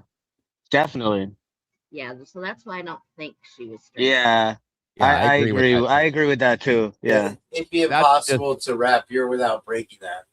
Exactly, and that's just my own personal knowledge, medical knowledge that I have. I was looking for that. I think in the beginning when we first got that stuff, we all thought that possibly she was. Then seeing and realizing what the actuality of the injuries were, anybody that goes through that is going to absolutely drown in their own blood, folks. It just flows. Yeah, and you're gonna get the petechiae in her eyes, because petechiae is just lack of oxygen. Right. She's trying to breathe through all that, and you can't. Yeah. It's basically like trying to breathe underwater. It just doesn't happen. So anyway, yeah. Wellington, I 100% agree. If you All right, click to the next one, Diggs, you'll see. Yeah, this is something we've been talking. We looked at. I wish I could make this bigger. I know. I think if don't you know. click on the post itself, Yeah, you'd probably have to. it gets a little bigger, but it's like You with mu- StreamYard, you can't really zoom stuff up. I think it's towards the ends with the cadaver kind of deal or whatever. You'd It's have to bottom right. You'd have to like download the picture and then Yeah. maybe open it as a separate window, like in Paint or something, and then add that window. Hold on, I have an idea. I think I know what. If I you can add do. that window, Can you just Those click brownies on are the calling my picture? name. I'll be right back. Sorry. Click on the Yeah. picture. I just did. It didn't let me do what I know. Hold on. What did I just do? Nope, wrong one. what if you write? Yeah, Wrong one. That's not going to let me do. I just if did you this. write, yeah, if you One download it, minute. yeah. There it is. Okay. If you open it, maybe you could open it like in Paint or something as a separate window, and then you could probably. Oh, there you No, go. I got it. There I you just go. had to upload You got it. There you go. Yep. There it is. Okay. Perfect. So here's the two drawings of the neck cuts right there, you guys. Okay. You can't tell me that just to have this up on your board, on your wall in your room, like that's not normal. Okay, not even remotely, in my opinion. Who the hell holds stuff like this? That's what I'm saying. Okay, I see your food there. Can I just say that first one on the left hand side of the dark colored neck one? It looks like a penis. I don't know that that's what it is, but I think It that's looks supposed like a to be. penis with a hand around it. To me, it looks like two hands trying to choke somebody. There's Diggs. There's actually a bigger picture. I don't know if you've already opened up another program or whatever. It's fine, but Hold on. you can see which one. Where one is it? I think the ones on the right. Yeah, if you can go just a smidge more to the right, you'll see the back turned, and then it's like they're basically headless cadavers. Yeah, and you see right. The subclanian tears going through them at the bottom. How's that Also- brownie look to you guys? It looked good, and also a lot of people never noticed this is a knife right here. Okay, why are you eating brownie with a fork? Probably not a real brownie. That's what was clean. Don't you know bachelors? You never met a bachelor before? Wait a minute. I eat brownies with forks too. What's the big deal? It's so gooey. I can't. If I use my hands, I'd be covered in chocolate. Well, I could see eating brownie with a spoon if you have ice cream on it, but I eat ice cream with a fork sometimes too, just because. I don't like spoons. Or you put So- a brownie in a bowl with some milk. That way you get your milk and your brownie at the same time. Or you could just Damn, drink it. you are a genius, Tomboy. Holy cow! I might have to change my whole strategy. You're right. Right. So, yeah, these two things here are important. Okay. Yeah. The neck, and then there's the back. Okay. Again, this one here looks like, I can't tell for sure, but that looks like somebody's throat and neck, and these are two hands. You see going that little around dark it. spot at the top of that? That looks like a penis. That's a thumbtack, Tomboy. Okay, so you can't tell. You can't I don't know who can't you know that has a penis that looks like a thumbtack, but I'm sorry. Tell him I'm sorry. You cannot tell that it's a thumbtack. I just see a dark circle. I get it. I get it. But if you want to put a thumbtack in there, you go right ahead. I mean, I'm just saying, if you know somebody that's dealing with that, let them know I'm sorry. I do see what you mean. I see what you mean with the circle there and all that. I get I it. try not to look at penises anyway. Yeah, I understand. I understand. But again, these drawings, guys, these are disturbing. Okay, I don't care who you are, what you think. This whole situation is disturbing, and this is on a board in the bedroom that you get to look at day after day. Okay, I am not going to defend Dylan in any way, shape, or form, but until we knew about these, how bad the injuries were, I don't think those photos were.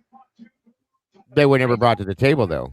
That's the thing. I think they're just drawings. I don't think they depict anything. In my opinion, I just don't. Well, I think to add to this, and Tomboy, not to interrupt you, but let me interrupt you.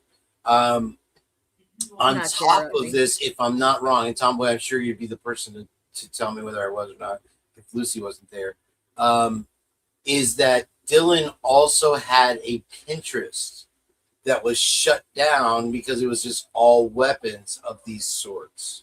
Yeah, I did hear about that. Yes. Is that true? And so they went back and they revised, or they were able to recover it with the 3-letter agencies, and apparently it was shut down literally. And also as well, I mean, I don't even know why I'm throwing it out there, but Eric Gower also had the Facebook stuff that we all saw.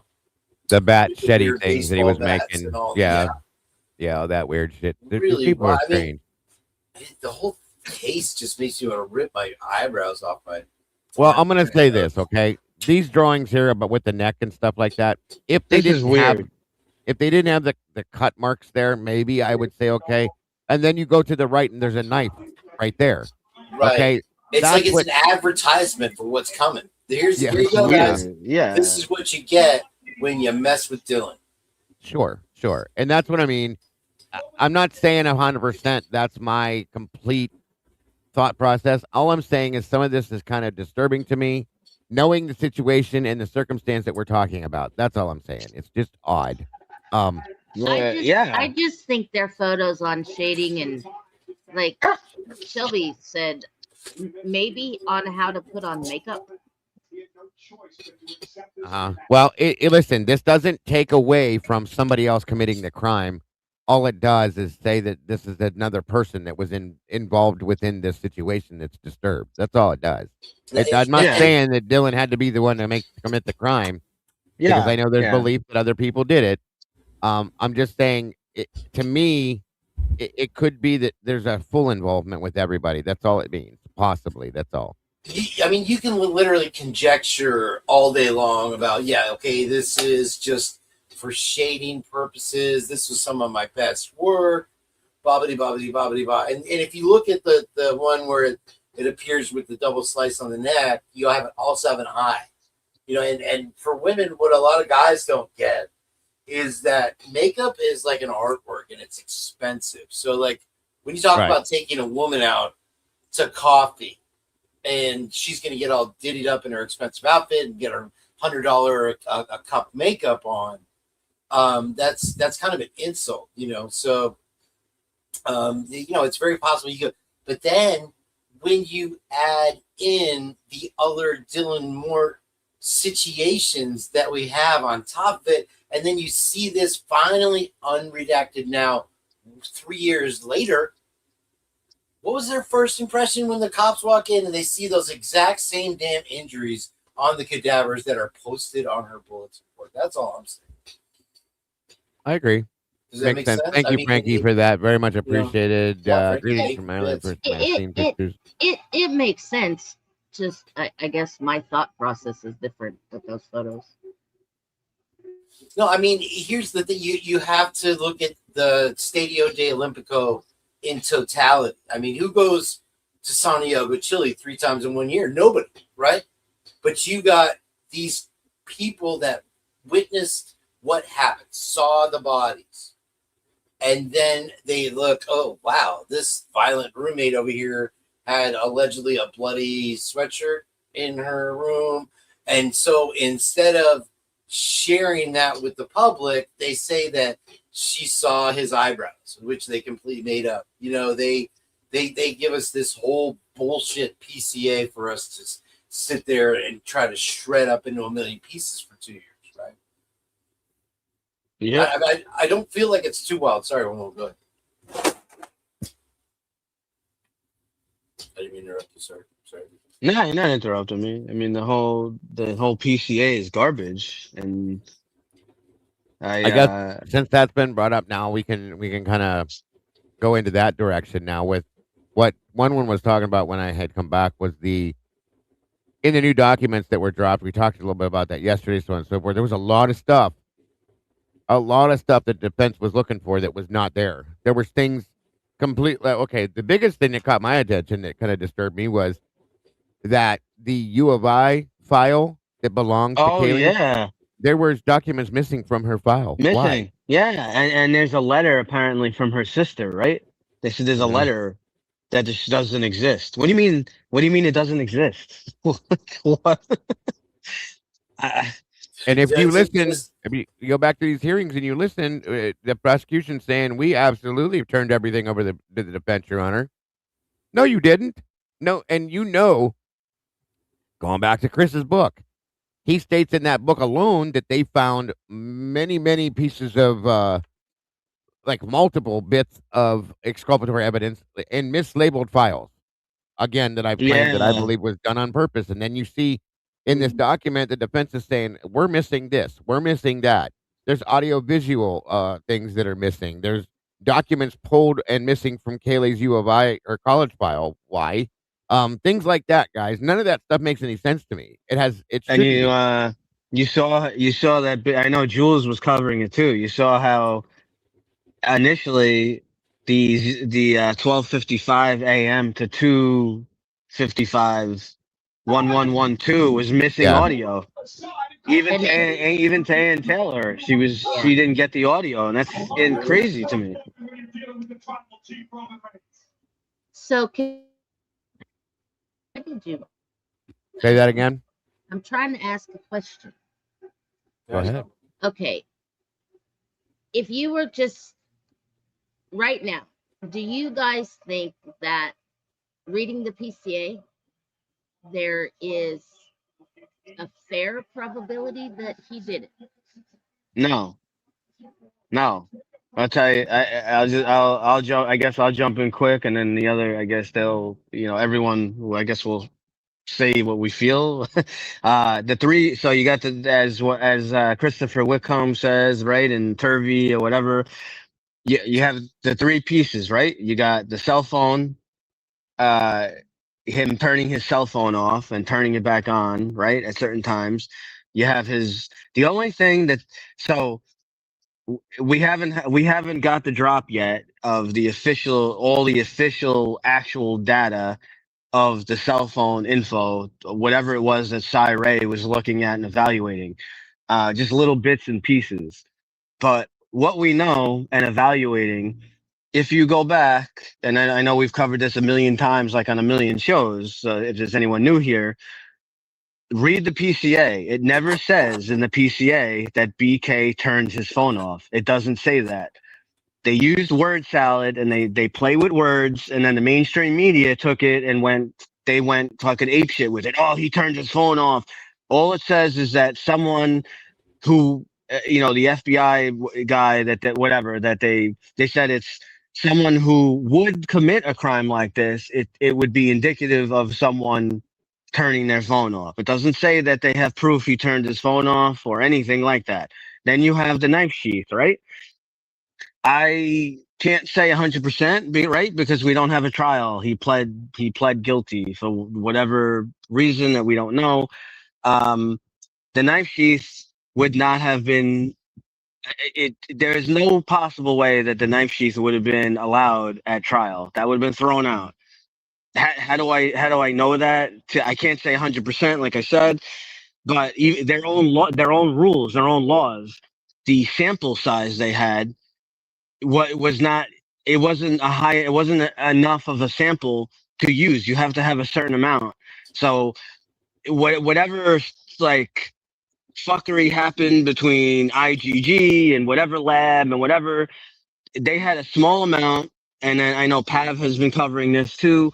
They doubled it, and what kind of technology, what kind of things are they using, to fill in the gaps to create this actual sample? They didn't have a large enough sample to use, so that knife sheath is pretty much useless. On top of all the other arguments that would be thrown out, that the blood, it appears that it was placed there after the blood was, dry blood, and there would have been more spatter on it, whatever. You would have to have other experts argue like the blood spatter and all that stuff. There's that. Then what are we left with? We're left with the third big main piece, right? The white Elantra. Well, again, they Garbage. played word salad. Look very closely. For those of anyone in here who thinks that, well, they got him with the car. No, they didn't. Read the PCA. It says a white car consistent with. Again, mainstream media went ape shit. Oh, look, it's his car. It's his car. Well, finally, after 3 years, after years and years, and all of us in the true crime community here trying to get FOIA information, and we finally have the car at certain timestamp, very specific timestamps that they list in that PCA. It's a white car with fog lamps. It's not BK's car does not have fog lamps, so it's not his car. So all three of these things, and then on top of that, you have at the plea hearing, Bill Thompson this was like, this is why it was like, it's like getting hit with a sledgehammer. He pleads guilty to the burglary and to the 4 homicides, and then Bill Thompson stands up there and says, "Well, we have no proof that he had connection to any of the victims on social media, on anything. We have no proof that he was even at the house. So if you have no proof that he's even at the house, how are we arguing that that he left the knife sheath?" It's just, I don't know. The thing that always bothered me, thank you, Frankie, says the alleged purchase of the by BK of K-bar knife sheath and sharpener. If true, he would surely be able to produce all 3 items. Not necessarily. They may have those items, okay? B, it's clearly a false fact. Here's the thing. They never showed us a receipt on that, Frankie, ever. Thank you for the super chat. Again, my friend, God bless. Very much appreciated. And we already shut down one goal. We're working on number 1. You guys are amazing. But there's never, ever did they once even attempt to show a receipt on this, okay? It's a family account that 5 people could have purchased off of, and there's no receipt. Yeah. Tell me why the big thing, and the big thing I think, we've talked about, I know, on numerous different times too. Is there a strong possibility that the knife that's from that sheath was one of the girls' knife? That maybe Maddie or Kaylee had this knife, and 100%. Sarge brought that up 3 years ago and said, why couldn't it have belonged to one of the girls and it was taken from them trying to defend themselves? I fully agree with that. Okay. Here's another point too, though. When they searched Brian's parents' house, I don't know how many of you know this, okay, but they put a list out of everything they found, and everything is itemized and described except one knife. There's how many knives? I can't remember. 2 or 3 knives found in there, and they're all very descriptive except one. That one knife, it just says knife. There's no description. So is it possible, knowing the other fuckery that they performed in this case in such a great way, that one knife that's nondescript is a K-bar knife that they didn't describe on purpose because it would have pointed to the fact that the knife was at his parents' house the whole time, and it would completely take away from him having the knife and being able to perform the crime they claimed he did. And then we got to use Turvey's words, right? He said that we aren't even 100% positive that a K-bar even did this at all. Thank you. Everyone's going crazy over the K-bar. A K-bar might have nothing to do with this. Right. You guys know that song, What I Like About Sundays? Just to verify this, because she's playing word games with, real quick. Sorry, Kane. No, you're good. What she's saying here is that no one that resided at 1122 was a CI. Resided, folks, meaning nobody that lived there is the way it was explained, meaning their address was not 1122. Could they have been staying there? Sure. So that's what that has been explained. It was nobody that had their address listed as 1122, but who else stayed in that house on a regular basis? That's what she's trying to explain with that. Yeah. He's messing with your head. Which would narrow it down to probably Ethan, right? No, I'm not. Yes, you are. You do it all the time. No, I'm not. You listen to her. Listen to her tone. She knows she is with her tone. Tomboy, you Smart can't ass. hide nothing. She's such a smart ass. The tone tells this whole story right there.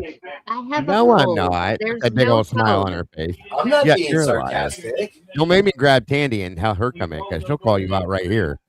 Don't She make said me get down Lucy. there. What's I'll she do it. gonna do? Spank me? No, well, that's on. That's between you two. You keep You'd that to like that. yourselves. No, what I like about Sundays, Right. Diego talks while the chat sways. You know, I'm forgetting to talk about more stuff that I can even get out right now. It's That's every okay. time That's one okay. brings something up, I'm like, yeah, okay, but okay. Well, I'm that's trying to stay the on thing top. I was coming back to. There was all the documents that were missing from the defense. So everybody that's going for Ann Taylor's head, okay, that's why I brought this up. Here, okay, Everybody I'm that's on that. going for her head on this, look at that right there in itself. Yeah. Everything that she had asked for and said, we never received this. There's files that have blank lines on them. There's documents that have nothing filled in. There's video missing. There's audio missing. There's documents Yeah, that this is never crazy. were not all of that. It's just never Yeah. handed to her. Right, And and shame on Hitler. This is where the judge comes in. Okay, shame on the judge Sure. and shame on Hitler. This is where you say, like, people, what's the point of having a deadline if it's not filled? I mean, I don't understand what's so hard. You have Right. you have such and such date to hand over discovery. If you don't hand it over by this time, that's it. It's thrown out. You can't use it. Well, I don't know what's so hard about that. Sorry, Dave. He held the defense to the fire with that, and they performed. They Right, showed up. right, They, yeah, they hit it's- all their it's- deadlines, but God forbid the prosecution didn't. It was like, oh well, there's always next time. Here's You the know, thing, okay, though, buddy, when we'll we talk about it talked over about- drinks tonight. Last week with dates is that this case, and I think you'll see it, has kind of set a precedent in following cases, Kirk, Liz Yeah. Mangione, this and that, where now it's become standard operating procedure for the feds to collect evidence and never reveal it, even Thank you, to Michelle. discovery in the defense. To the defendant. And so Right. it's like, how do you defend yourself at this point? You know, I get it. I get it. I How get do it. you how do you say that you're making sure the defendant has his right to a fair trial? Everything. If you can't even send something to the defense that's not unredacted or hidden. Yeah, how are you there? Bullshit. Thank you. Thank you. Well, how many? One was talking about that too, Tomboy. How are you sending the defense from the prosecution? You're sending them redacted documents. What the fuck? Yeah. And redacted videos. How is that okay? It's not. But nobody called it out. Yeah. Why even send it? Why even send it at all? that's another I don't thing get that's it. in Miss Potts' video today was one of the supplemental discovery requests. Gosh, I forgot what I was going to say, but that's with the 1112 video. Yeah. Can we please have the entire video? And I think they even mentioned with the Yeah. audio. Yes. Yes. And it falls on deaf ears. Because they're not going to give it to them. Just like the one Yeah. that was muted. They're not going to give it to them. There's something Yeah. on that muted video that they don't want nobody to hear. And I don't even think we were supposed to get the other one, the 2:30, the 4 o'clock. I don't even There's think a good that. chance that shit's fake too. I don't know. Well, it might be. You're not wrong. You're not wrong. I know. There's all kinds of manipulation. I know, but I don't even think we were supposed to get that. Let me answer this real quick. Panda says I'll keep shitting on Ann because at the end she stood up and said that she had time to. And a lot of people don't understand. She has said she to had say time anything. to. Yeah, she's first of They all, it would have have messed to- up his plea deal. Right, the plea deal. Yeah, you have to she answer has these to. questions all the right way, or the plea deal doesn't Right. go through. And that's And- probably my reasoning as to why she did it. The only reason. Listen, Panda's she gonna be had a- deadly. I think she- Tomboy, your gangster rap's coming through in the background. Just somebody noticed that. It's SRBA. wrestling. There's gangster wrestling now. It she had all the time to review everything that the state had sent her. Yes, she did. Yes and Receive no. everything, Did though. what they sent her. Well, yes I and no. agree. Remember what Turvey said. I That's don't know the actual date, but remember he said in that last weekend. So that last week he made a big deal about the hair in Ethan's hand, and my understanding is he was putting through something with Ann Taylor's approval there too. I guess he knew about it. He wanted to get the chain of custody of every piece of evidence. And then what Turvey said was towards the end of the week, I don't know what day or what actual date, all of a sudden a whole big drop came down of discovery at the last minute. And then 5 over the days before weekend, his plea. right. So that there's no, what is That's it? What very was true. in that? What Very was in true. that 5 day? What was in that drop? I mean, that there could be, all kinds of video, all kinds of stuff. How could she possibly have had time to review that? I don't think Anne folded. I think between Brian's team, they realized we're not going to get anywhere with this judge because you guys got. I learned it in government class. The jury is the finder of facts. The judge is the keeper of the law. Right. And he did not do that. Not at all. No, but I don't see how. I don't see if the argument was pushed in a certain way, and I understand, I get it that I'm not attacking Ann Taylor for it because maybe she was going to try to use it in another way, like in the trial. It's not up to the defense. Once whatever low level testing or whatever it is, I know it said some kind of macro, whatever the testing is they did, where that they eliminated, that they know conclusively that the hair in Ethan's hand was not Koberger's hair, right? So she knows that, but it's not up to the defense to push to get it tested. Like why isn't the state trying to test this hair? Exactly. I mean, I don't care. This is like a Because they don't beyond. want it to move away from Brian Koberger. Right, I know they don't want, but I can't see how any judge would be like, okay, we're testing it now. Like, why are we not? How can we not test it? This has to be tested. Well, they Because- didn't test. They didn't test any of it. All they did was tested the crap against Brian. They didn't test it. They didn't send it to CODIS. None of that. I know, but I think- that's my point. I know, because once they knew that it wasn't BK's hair, so Well, they I'm gonna tell you put something else. they put it as debris. But Anne knew about this, and anyway, and early, I mean, Turvey was making a whole big deal with her about this hair in his hands. Whether she knew before or not, she definitely knew before the plea. Here's the thing, though. We don't know that they didn't test it. Okay, in that in They turn, just said that they, yeah. right, and that in turn could be why we don't know what the results are. Because what if they did test it and it came back to somebody they're trying to protect once again? Okay, Yeah.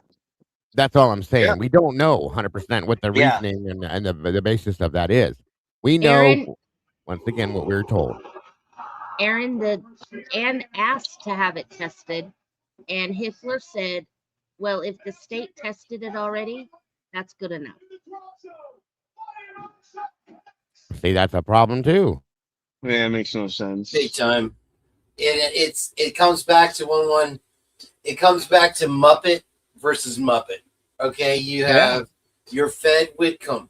You have your basically might as well be a Fed Turvey. You Right. got throw in Chiefs, all the other. Yes, thank you. And real quick, this statement here, Chiefs, all due respect, Ann could have put in a formal motion to dismiss the judge. Do you think it would have been acknowledged?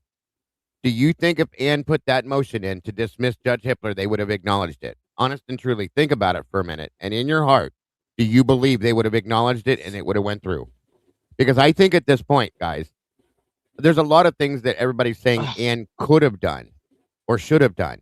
And I think Ann realized as a long time ago, when she was still in Latah County, she said it to Judge, okay, that this is happening. You don't understand. Her words were, and I go back to this hearing all the time. You guys know this. I've said this 100 times now. Your Honor, I don't think you realize the things I'm dealing with, the things I'm not receiving, the issues I have within this situation, in this case. And Judge looked right back at her and said, "No, Miss Taylor, I do know, and I feel for you." Those were his words.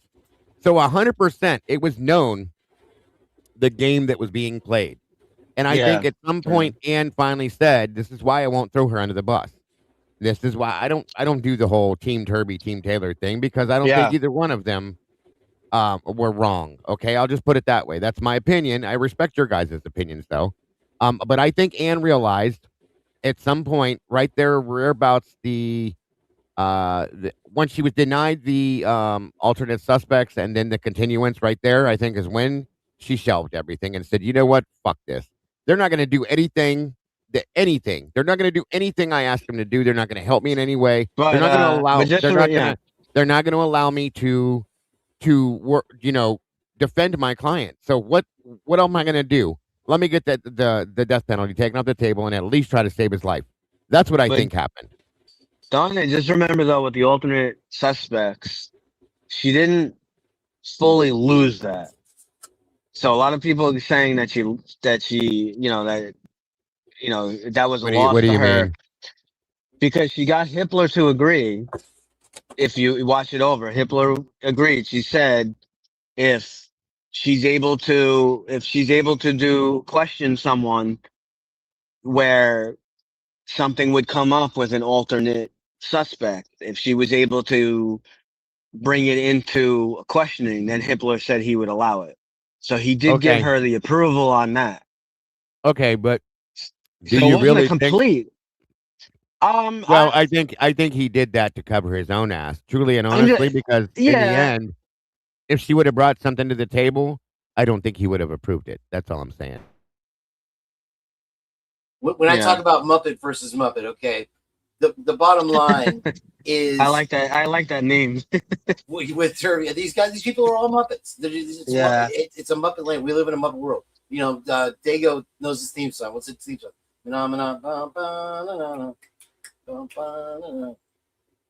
You're muted, Dago. I sing it all the time when I come in here when I'm first coming in. He probably started the whole trend. And so what we have with Muppet Turby is that what has he done? He has managed, and there's an agenda with these feds. Don't feed the feds. Lucy Morningstar, Doug Wilson, quote unquote, don't feed the feds. Don't let them feed you. What he's done is he's managed to take these people that have stuck it out all along and believed in Ann Taylor and stuck by Ann Taylor and seen that she's taken every step possible, whether it be as meek as a mouse or as loud as a lion.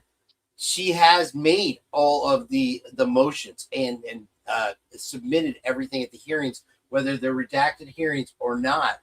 What Turvey has been able to do is flip the script and get those people to turn on Ann, say that she's cock blocking BK, say that she's keeping evidence and burying evidence from the trial. I, for one, call bullshit on that. Yeah. My only thing. Go ahead. Sorry, that was the hair, high heels, and Henny. That's what Tomboy was just saying.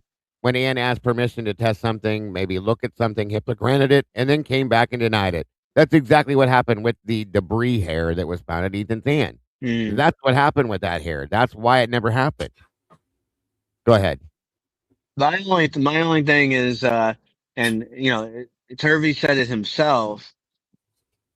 I just would love to know, when you have someone with Turvey's credentials, and he was basically brought on, right, to look at the knife sheath, and then the DNA expert, right?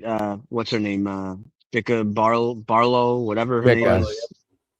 She has worked with Turvey before, and I'm guessing that they had possible idea that there was some kind of crime scene manipulation, cleanup, whatever, and she wanted, because she's worked with Turvey in other cases. So, he comes in, he makes a big deal about this hair.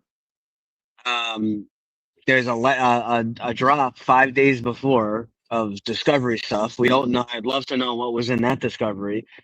And Anne doesn't talk to any of her her specialist and to let them know like what's got like. I mean, a lot of this evidence was going to have to be probably thrown out, or there were issues with a lot of stuff, a lot of questions being raised, and then he just goes and does a plea bargain. So like, I'd love to know, like, what was it? What was like the final thing here that, Honestly, the one that you was the know? question I was waiting for the Cup Queens to ask of Turvey is because Whitcomb had promised us that his best buddy Turvey was going to set the record straight and tell us why there was two reasons. This is what Whitcomb said in his interview with the Cup Queens, is that they were going to he was going to put it into Turvey's court that there was two reasons that BK took the plea deal in the last 48 hours. And that question never came up, despite me 5 times in the chat saying, ask him why. Ask him why. Right. Well, the only thing I got from the interviews that I saw, like that had to do with that, he's only said that on 3 different occasions, Ann Taylor gave him a different like response, a different reason, but he didn't say what it was. That's what his answer was. I'm sorry, repeat that again. So I don't know if it was with the Queens. One of the interviews, he said that he was the reason that he was given why the plea deal happened. He was given on three. He spoke to Ann Taylor 3 different times, and all 3 different times he was given a different reason, but he didn't say what it was. So he kind of like the question that you just said right now. He kind of answered your question, but with another question. Like he does so well, yeah. Right. Didn't really. Yeah. Right. Now, yeah, he has. Here's the other thing about Turvey. He has this magical ability into coming into large scale cases that he doesn't know anything about. He's not familiar with, despite the fact that they're on the news 24/7. And he did the same thing, right? In Diggs in the Memphis 3, where he comes along, looks at the eyewitness statements, he looks at the video available, he looks at the documents, and then he makes his determination. Like in Memphis 3, his big turnover was it wasn't stab marks on the faces of the kid, it was bite marks. And this had some type of ability to overturn the case, but he's never the guy that was there in the beginning. It appears to me, walks through the scene, collects the evidence. Right. And you know what I mean? He's kind of I'll tell you my biggest. His specialty definitely is recognizing like crime scene manipulation and stuff like that. Like obviously, like in this case, you're like, well, we see no really like no footprints and on the second floor, we know there's a cleanup, but he's been involved in many cases, and different red flags where, there's crime scene manipulation. I would love to, what I'd love to ask him. And my big critique was a statement that he made. And I understand, his specialty is like dealing, I guess, with the physical evidence and whatever. That's fine. But I have a big issue when he says that, the timing doesn't, because I think they asked a question about the screams or 2:30 or whatever, 2:27. And he said, basically that it's not important, whatever. Like it's not, that's a problem. Now me, I have 23 years in law enforcement, and I'm not a crime scene specialist, but you can't sit there and tell me that timing is everything in the car. You can't say that timing is not important. Absolutely is important.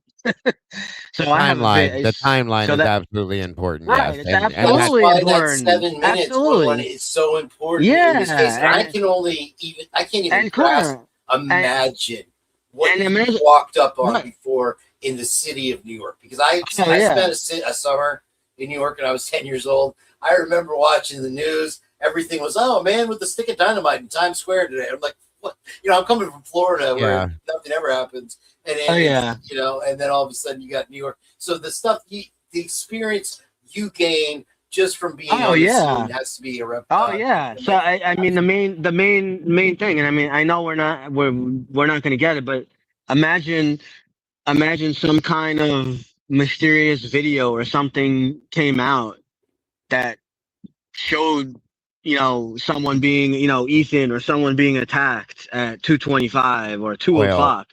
Well, don't discount obviously, don't discount that completely because I still feel just like Lee had yeah. said too that there may be some whistleblowers and God knows, who knows? Somebody I'm could just come forth saying. with a Well, right, phone right. video or something and say, Right, "Look, right. But we as don't of know now, that." as of Right. now, but let's say a video does come forward that we can clearly say, oh, that's definitely Ethan getting attacked, or that's someone's getting attacked right here. Well, if that happened at 2:30 or at 1:30, or because I know it sounds like there's a fight at like 1:30 as well on the Linda Lane video camera. We know that BK's not there because we have evidence of where BK was at that Right. time. So Right. clearly that's not BK. So At the same time, though, woman, don't jump too deep into that pool because not just Idaho, but in a ton of other ridiculous cases, like the guy in Texas who was guilty of RAPE and MURDER for fact of being gay. Right. 20 years later, after this ridiculous show pony trial they came up with the DNA directly off of the victim's panties. And it I was remember that. somebody else's. And what did the prosecution say? That wasn't enough to overturn the conviction. And so when you're talking about now Idaho, go ahead and magnify that DNA sample times 2. And I feel like you could have a close-up of somebody committing this crime from, say, the 3 white cameras that Diego speaks of, right. And you could present that, and at this point, you would still not get him out of prison. Well, I said this before, and I'm going to continue saying this. And this is always, and no matter what, Tomboy has heard me say this for 3+ years on this case. She's been with me that long, and then some. And you can account, Tomboy, how many times I've said this.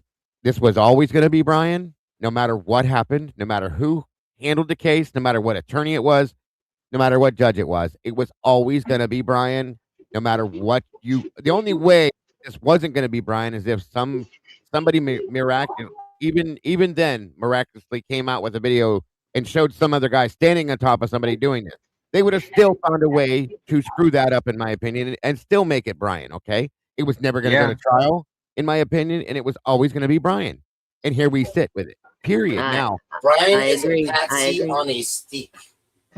I don't think it's a patsy. I don't think he knew any of this was going on. No, I don't think so either. Yeah, remember what he said? He said, "Oh, I assume they have my phone records, so they'll know what the heck's going on." Tomboy, are you doing the foosball? Are you playing the foosball again?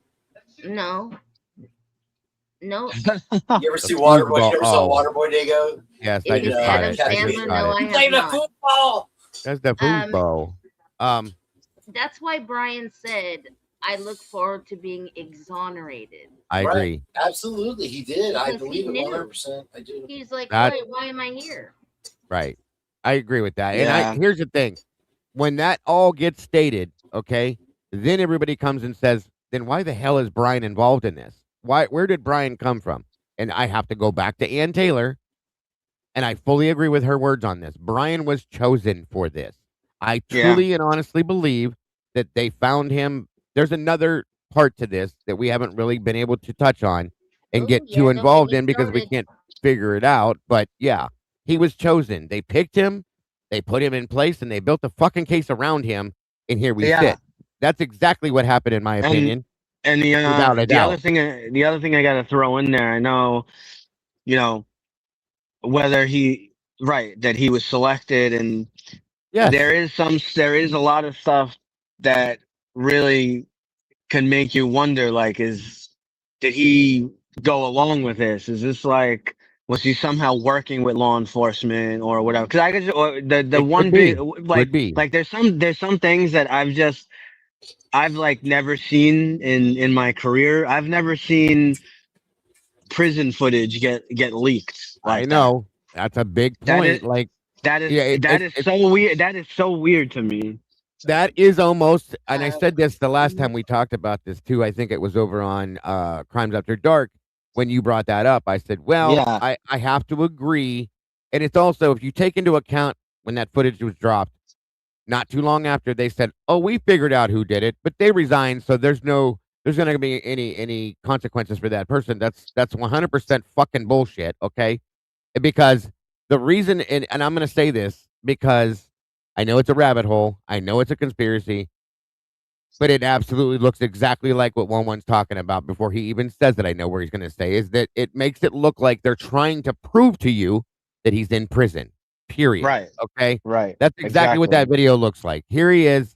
There he is, guys. He's in prison. Do you see him? He's in prison. In turn, it makes you wonder, is he in prison? Yes, I understand that whole theory, guys. I've been there, done that, thought about it. I'm not saying he's not. Don't get me wrong. I'm not going down deep. I'm just saying you don't ever. He's right. One's right. And all the cases we've seen, you'd never see shit like that leaked out. Okay.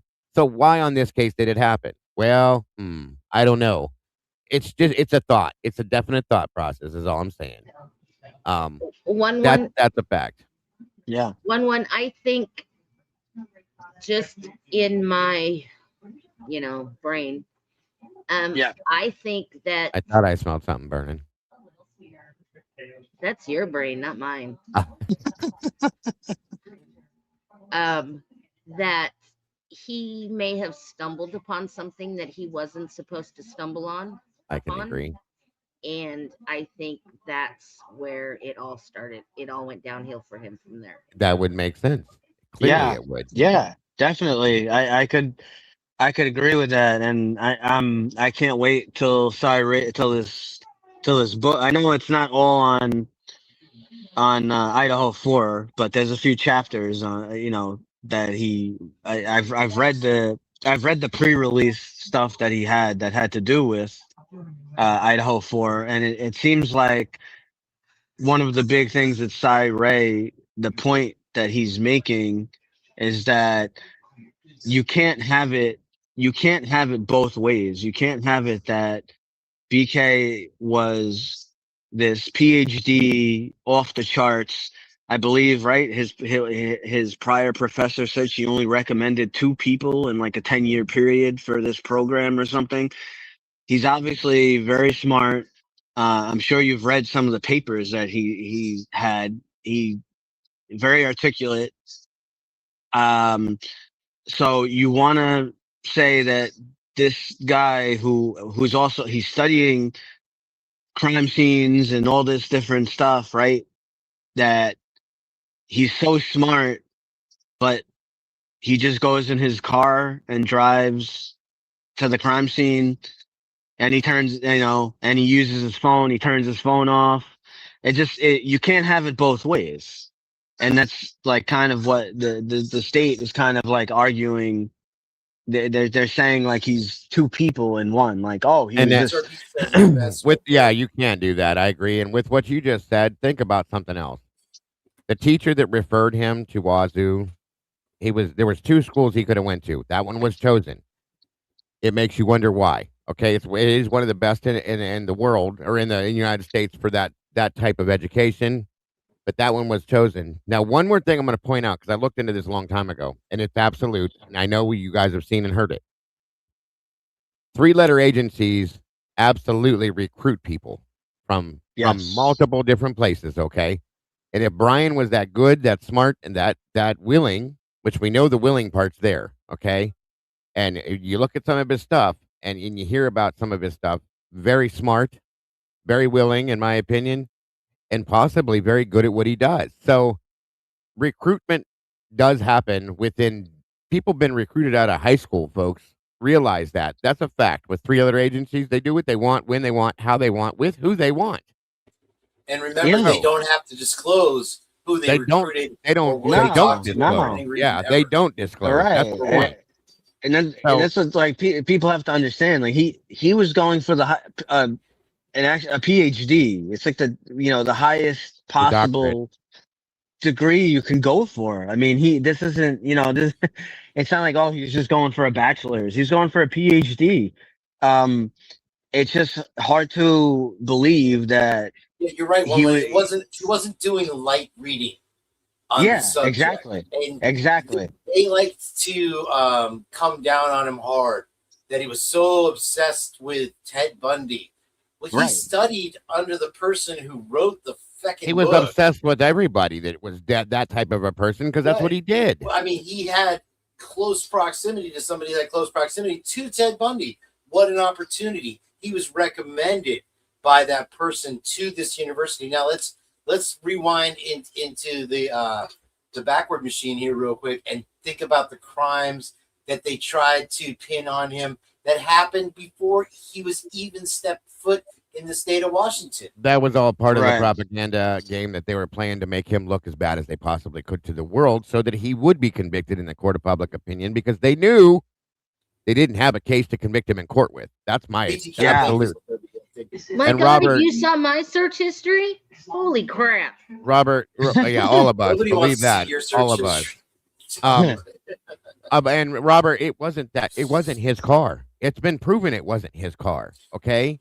It's been proven it was not his car.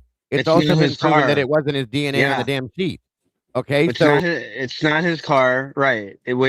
And I've said it before. I think I said it on your stream actually, or I don't know if we talked about it on Crimes After Dark.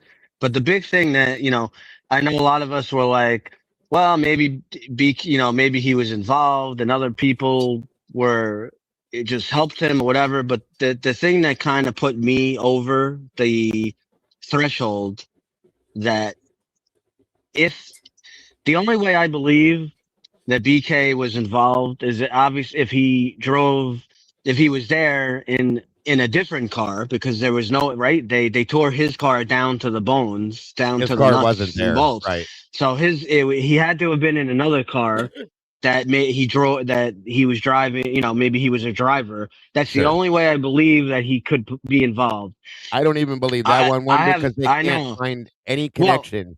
And that came from the lead investigators' mouths. They couldn't. They wanted to. Those were their words. Right. We tried. We really wanted to find a connection, and there's nothing. I was just gonna say real quick. The big thing that put me over is kind of using their own argument against them. My favorite celebrate people the barnyards. Barnyards who.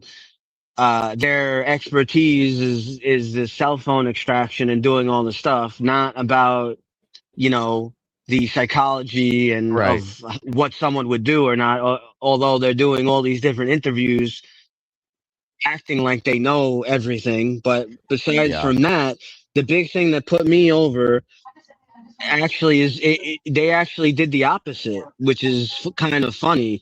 So they show all these pictures of BK putting his thumbs up and all this stuff, right? So the big thing how it put me over with my experience, okay, again, I have 23 years of experience. I've worked in Harlem. I've worked in high drug areas. I've responded to all kinds of different fights and assaults, all kinds of stuff that are not even homicides, okay? There is no way that you are going to get me to believe that he was involved in the homicide and he doesn't have even a scratch on him. He has nothing. They have pictures of him with his shirt off, having a little Band-Aid. He has a little Band-Aid on one finger. Because he was OCD and washed his hands too much. That's why. These victims, what is it? Almost like about 200 worth of stabbings or something between all Yeah. of them. Yeah. There, he would have all kinds. He would have bruising on the bottom of his hand, and on top of that, we have the proof that Xana. I don't think anyone would argue Xana was awake, fully awake, right? And she fought for her life. You're gonna tell me that he didn't get one scratch, not one scratch on him? No. I've responded to tons of jobs. There's no way that that would have happened, and he wouldn't have one mark, one scratch, one thing on it. There's no way. I just I don't. I don't agree. believe it. I I agree. My can't message even to run through my Cellbrite. house without getting a mark on me. And he tried to chase 4 people. There's no way. Right. Yeah, my message to Cellbrite is Cellbrite, you ignorant slut. Because Cellbrite is literally taking credit for Shane, solving we call him this Lightbright. case. And their evidence is that there is no evidence whatsoever. And it's Yeah. just like with the car. There's no evidence in the car. Yeah. That's the fucking evidence. You know what I'm Right. saying? Right. These Go guys are ahead. talking about, Brian would have been effed up and all this and all that. Okay, whoever did this would have been messed up. Did you catch the comment last night on the verdict room about them being in hoodies while doing the interviews at the police station? Why did they have hoodies up? I know. Yeah, that should have never been allowed. Just as much No. as none of the other shit should have been allowed either. Naked Right, on a 100%. zip line with Yeah. go-go gadget arm. Yeah, you it's name just it. Oh fucking man. Captain Octopus doing the whole damn thing. Real quick though, I want to point listen, something out. Crime Circus would be a good guest for you on here if you want to get into all the Mary Poppins shit.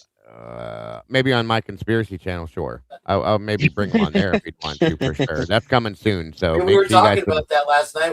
Both Sarge and I are looking forward to seeing you set that up. That's gonna be cool. Oh yeah, it's ready. We're almost there. It's gonna be a lot of fun, I think. So real quick, Bubbles is saying, please, as we play this new clip here, please listen to this clip with both ears open. It is because here's what happens. Okay, this statement can get put out and start a whole gravy train of bullshit when it's not true. Yeah. So and people do this a lot, thinking it's a fact and it's not. So listen with both ears open. It's a mistake and correct it immediately what he says. So Let me ask you a question before you get into all this. First of all, that Pepsi is making me thirsty. Second of all, are they running around at a crime con thing or is this some church thing? What's going on here? No, they're at Crime Con. Wow. They're So at Crime Con. people and that they, don't want yeah. any attention from this case are literally rubbing shoulders at the crime con. So this is an interview that they did obviously while they're actually doing the Crime Con thing. I don't think you can video, the actual presentation, but Lee from Devil's Advocate, he's actually there. He I can't wait to hear from him because he was going to be there. And my understanding too, there's another favorite TikTok YouTuber. I'm not going to even say their name because I'm not going to. They are there too, and it's Dago knows who I'm talking about. It's someone who is trying. They basically attack every YouTuber. They're aligned with the gun cowboys, and basically anything that you say that tries to make it like someone else was involved or BK didn't do it.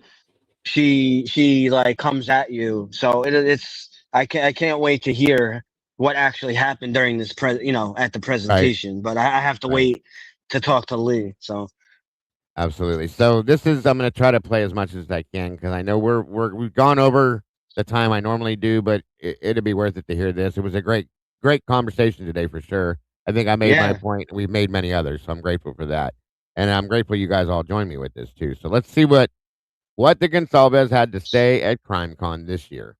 What I like about Sunday. Yes, you cover the coworker case. That's you cover it from an educated, yes, well-known. Hey, sometimes I get mad at you though. Say that one more. Say that one more time into the microphone. You cover it from a well-educated fact point. Yes, and that's missing in YouTube a lot of times. And I love watching it, but sometimes I'm like, I don't want to watch them tonight. Turn it. They're all coming again. What do I say that upsets you? No, Does he join the Marines? I mean, you kind of play devil's advocate sometimes, which is fine. which is fine. It's hard to take sometimes. Did she really just say you got to play devil's advocate sometimes? Remember, she said that. Remember that, okay? You said it, Christy. You said it, dear. Well, It's hard to take. he does it from both. Because all I want is just to hear that he's the worst person in the world. That's all I want to hear. Well, I think he proved that by his guilty plea. Yes, absolutely. So that's Sometimes I know it's frustrating. The criminal justice system, the Yeah. wheels move awfully slow sometimes, but you have to be patient. I know. But by the end of the day, the truth or a pretty darn close version of it is going to come out, Yeah, it will. whether through a trial or whether through a guilty plea. The truth comes out.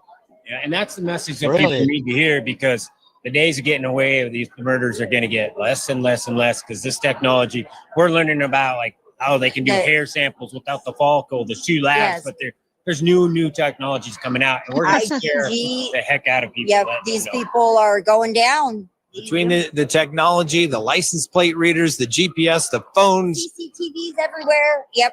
I mean, I'm telling you, it's amazing. They will track you down and get you. It's good. We started a foundation. I don't know if we could give it to one of you. Sure, but yeah, This is our foundation. Give us a plug. Yeah.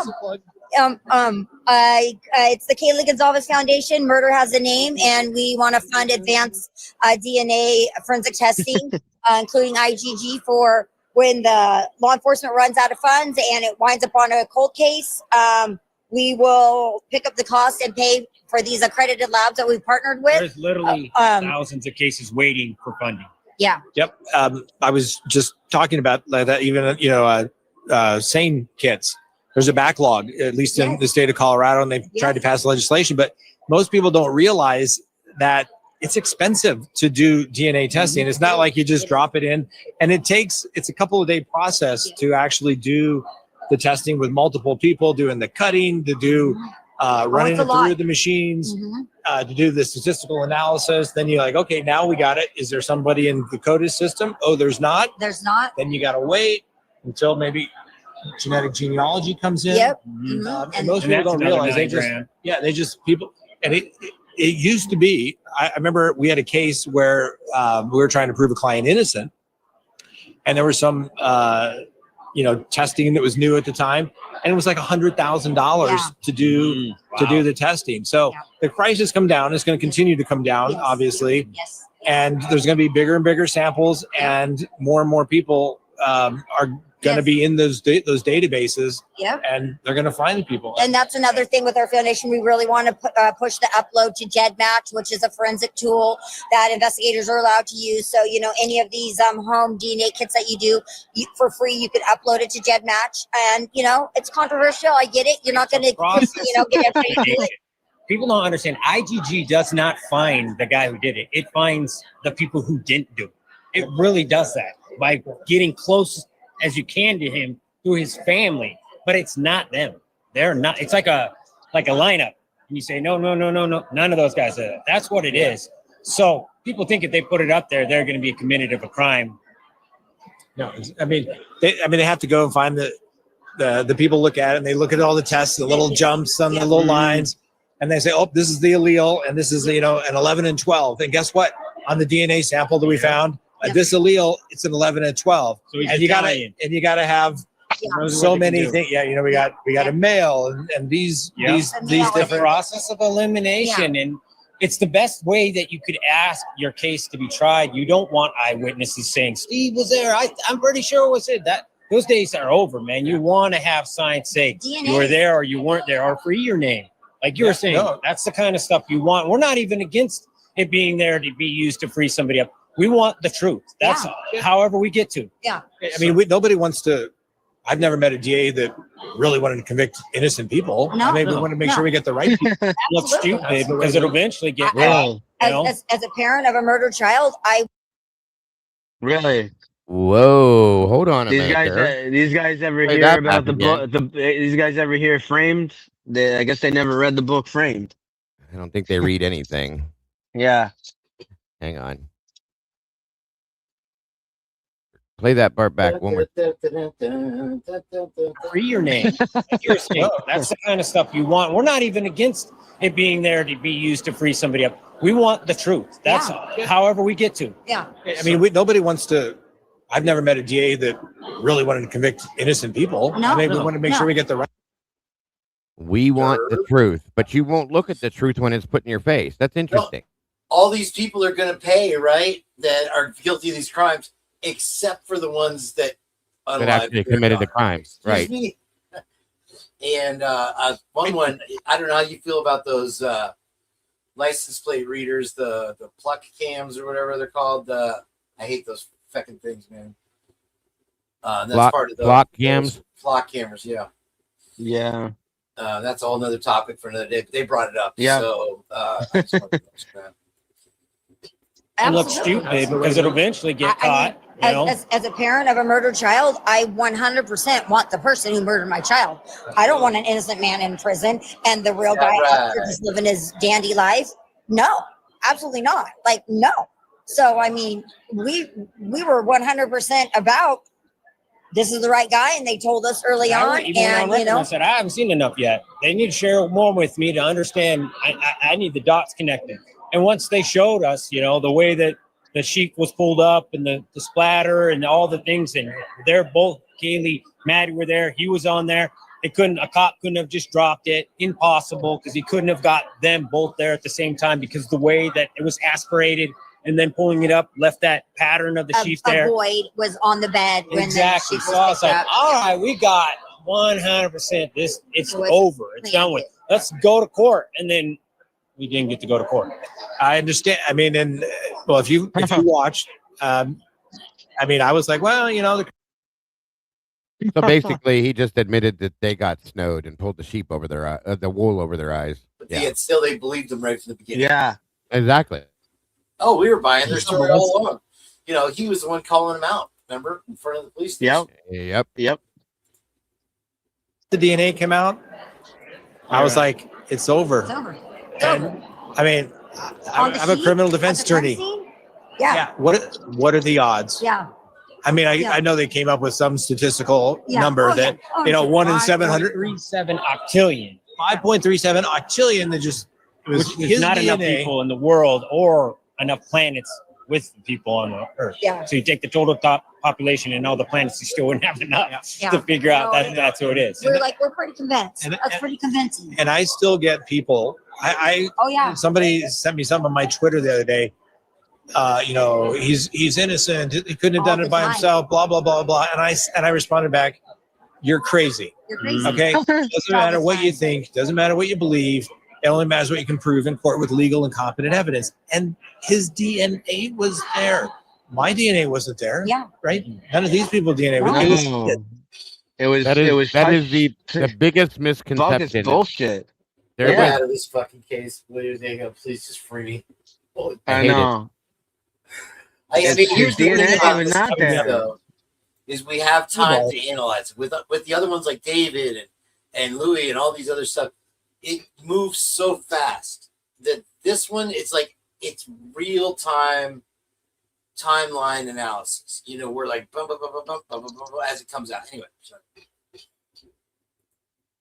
He bought the sheath, right? That Like you I always bought. said, That I had doesn't mine. Count buying. Exactly. Yeah, you actually had one. I remember that. You had the notes. No receipt. Once again, never proven. So I want to see that. Show us that. That's all you have to do. That's the first thing I would have done. If there was a proof and a receipt that Brian Koberger purchased that sheath and everything else on the thing, the way they said he did, show the fucking receipt. Right. Let's be done with it. Move on. Right. Real quick before we get that was another thing in Annie's thing, where in one of the analysis of the prosecution, they said that it was out of character for BK to be searching for this, that it was searched for as a gift by somebody else in the family. So there's that. That came out in the paper. Okay, there you go. I mean, again, never seen a receipt. Like I said, they tried to say he went back to purchase another one at the same time. No. Just like Guys, he purchased if the you paint don't juice understand outfit. Amazon, I'll show you because I buy all my stuff through Amazon. Truly and honestly. Yeah. Me All you have too, to do is bro. have something searched for one time, Okay. Yeah. You don't use Amazon very often either. Here's a point. You can search for like my action figures. My mods tease me and call them dolls. Okay. Because I look for, because I go search, again. I go search these things to see what's what, where, and where. Okay. One time is all it takes for you to search for that. And as soon as you go back to, I'm Sluther, you're fired. As soon as you go back to Amazon, you can use it one time. I'm telling you, suggestive selling, folks. You can go back to Amazon and turn on Amazon. The first thing shows up on your feed is something like what you just looked at the last time. It's every time, folks. Almost every time. Yeah. Yeah, Just it's like saying. back in the day when you used to Google a website name, and then the next thing you know, that website name was bought up. Right. Yeah. Right. Yeah. Exactly. That's all I was pointing out. I'm just teasing you, by the way, Sluther. You know that. Very background. Yeah, I got that the summer of '88. I said, "Here's mine." Yes. When that came out, the first time that I actually ever saw a K-bar, and I was like, That's wow. why she didn't like you. Had the keyboard. No. I was definitely like, No. wow, that's we listened. that's it. That's what it looks like. I remember it was spooky. I know. I remember being like, yeah, that's whoa. why we asked. We're like, you guys check to see if you ever had a hunter or a fishing license? And they're like, It's not what's a your hunting point? knife. It's not a fishing And I was knife. like, it's Idaho. Our jury's going to be wondering, like, do you have a history of like some kind of purpose with a weapon like this? And he never did. And he never had an alibi. Like, come on, people. He's not even trying to tell you where he was. Looking at the stars, do you buy that? There was actually an asteroid shower. Why that wouldn't night. you? There was a meteor shower that night that was announced at Wazoo during the day. Of course, I believe that because Brian seems like that type of guy. Drove out to the area that you could see it clearly. That was told as well. Yeah, I do believe it, Steve. I'm sorry that you don't have, enough common sense to understand that people actually like to do that just because you don't. I'm sorry. Yeah. Yeah. That was even brought up by one of the things with Kopaka as well. Right. Right. Phone off. and listen, There she goes, pushing misinformation. Never proven that he turned his phone off. They even said that they didn't say he turned his phone off. They even said he didn't turn his phone off. Once again, just keep going forward with the same misinformation you were given from day one, not trying to correct it, even knowing that you're wrong. There's the problem. as I say, after 32 years, and I have to tell this to clients sometimes. You're a busy man. There are no coincidences in criminal law. Like, what are the odds his phone just happened to turn off at what, Right, 12:32 or whatever it was, and then turn right back on? Turn back on. What are the odds? What are the odds that it was handed off to another tower in a different area? Yeah. And then it reconnected to the tower at another point. Really high. Yeah. We're not Well, talking about that part. Yeah, and guess what? We have some people that did boots on the ground that actually went to Wawa whatever park, and it happened. It happened to Lee and JJ. It happened to Well, more that's than what that for happened many with, people. Twiz also Yeah. as well. He Twiz did as well. The gate Right, check and Twiz, right, with, Jeff H. And what are the chances that this guy cheated on the bar exam? That's all. Pretty high.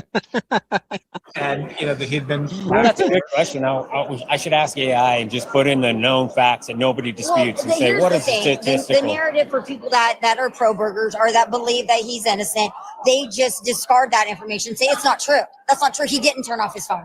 Well, there's documents. It stopped They lied. recording. The police lied. So you can't. It has nothing to do with lying. It's a factual thing that was proven. That it was a tower handoff. Go look at it. Understand it. Right. And if you don't, stop talking about it. Also, the if cell somebody's phone gonna stand data there and records say were done for an iPhone. everything the police said was a lie. These are all lies.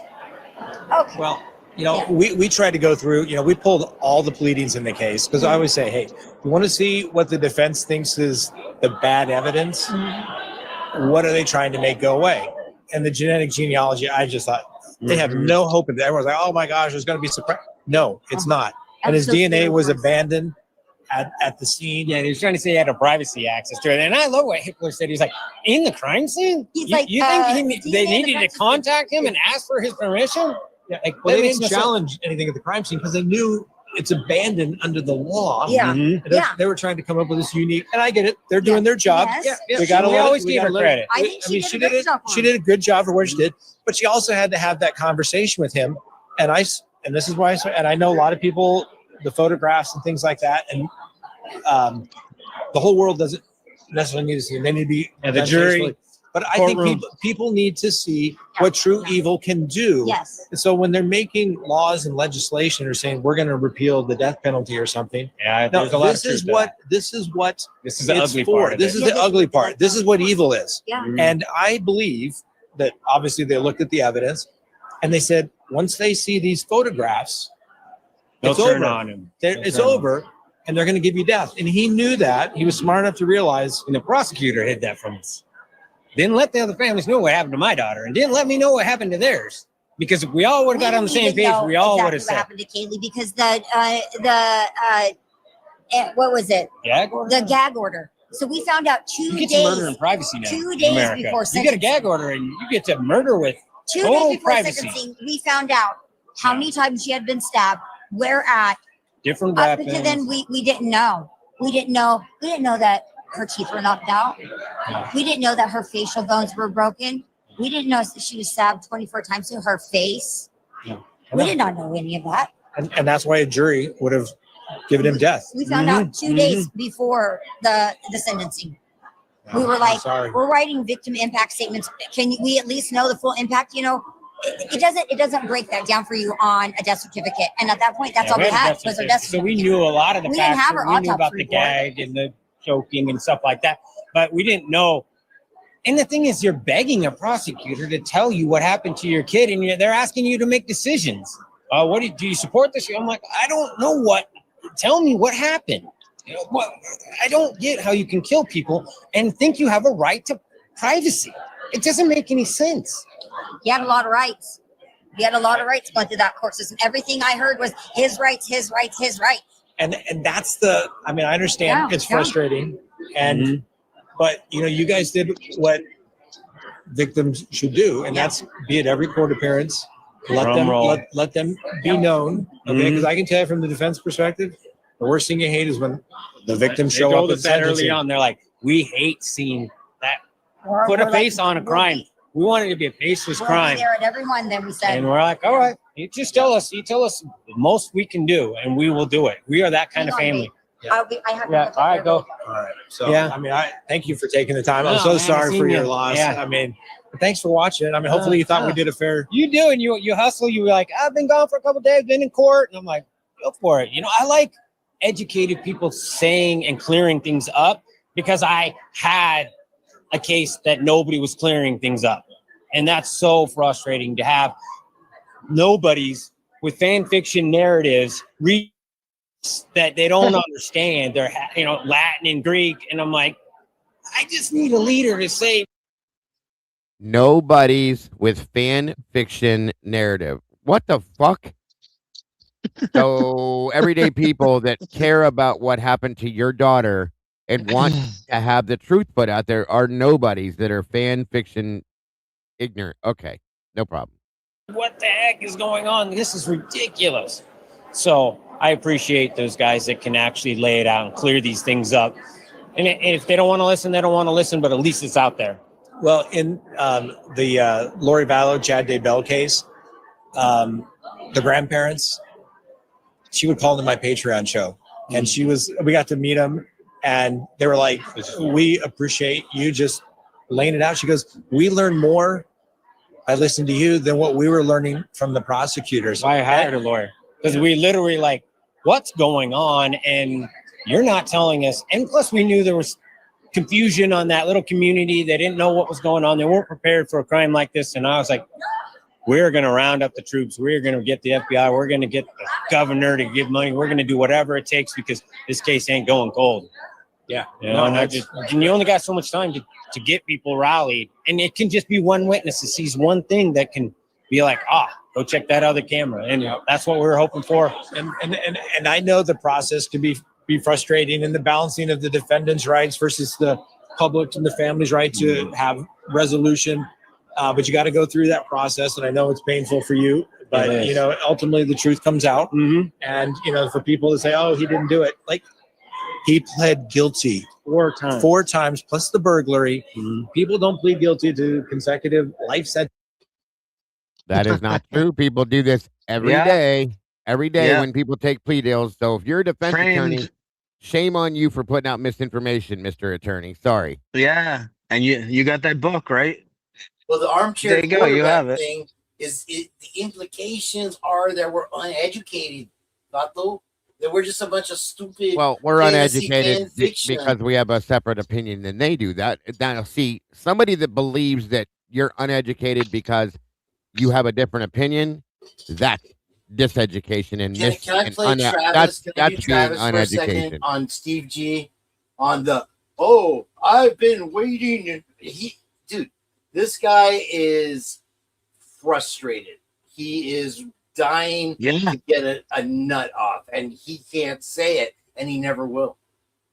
They never, in my opinion, they never had the chance to grieve this, in my opinion. Okay, they went headfirst into this when she was taken.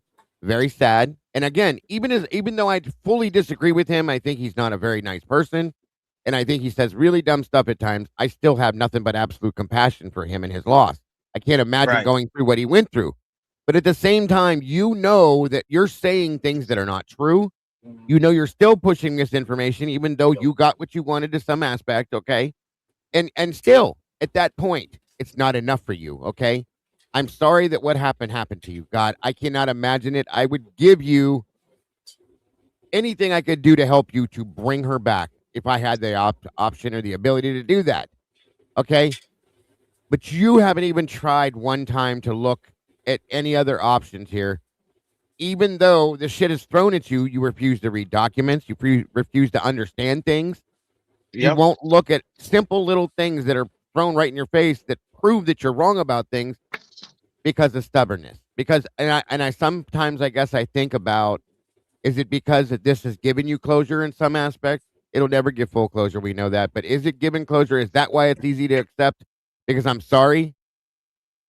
But not only did we lose 4 other people, I feel like we've lost 5 because you just took this kid's life away without even showing any ounce of proof that he did it and ruined his parents and his family's lives as well. If you would have showed me once, any real fucking proof that he did it, I wouldn't be sitting here saying this right now. But you couldn't do it once. Not once. Exactly. They did it. Yeah, there's these fringe cases where people plead to something that they didn't do, but they're not for. It's like a one-off, and they're like, I can't defend myself. I was a druggie. I have all these other. I need to get out of jail. They're offering me a misdemeanor fine. I'll take it. I get that. We're not talking about a speeding ticket though, where you're speeding and they give you a defective headlamp, right? We're talking murder where you're gonna spend the rest of your life in prison. An Alfred plea. They wanted to do an Alfred plea, and we were like, I rallied everyone and said, we ain't doing this. I wish, and this is my own, we saw it in the Chris Watts case, and I like it, particularly in federal court. The judge will say, tell me in your own words what you did. And that way it takes away any doubt whatsoever. Yeah, we wanted that too. And it would have been easy because of the way that Kaylee was killed. He would have given an explanation that an expert would say, yeah, that fits. That is the weapon that's missing. That fits the damage, and only the person who did this would know that, or an investigator. Yeah. But for Thompson to gaslight the whole community and say, well, there's no way for us to know he's telling the truth. Like, don't lie in my face. Yeah, I'm not the family you're going to get away with this. You lied in my face, and I literally told him multiple times. So you're gonna call him out on that lie. Steve G, stand up, bro. Oh yeah, well. You're going to call him out on that lie, but you won't call out the other shit? Come on. Exactly, dude. It's like, what the? No, you don't get to have one without the other, bro. Sorry.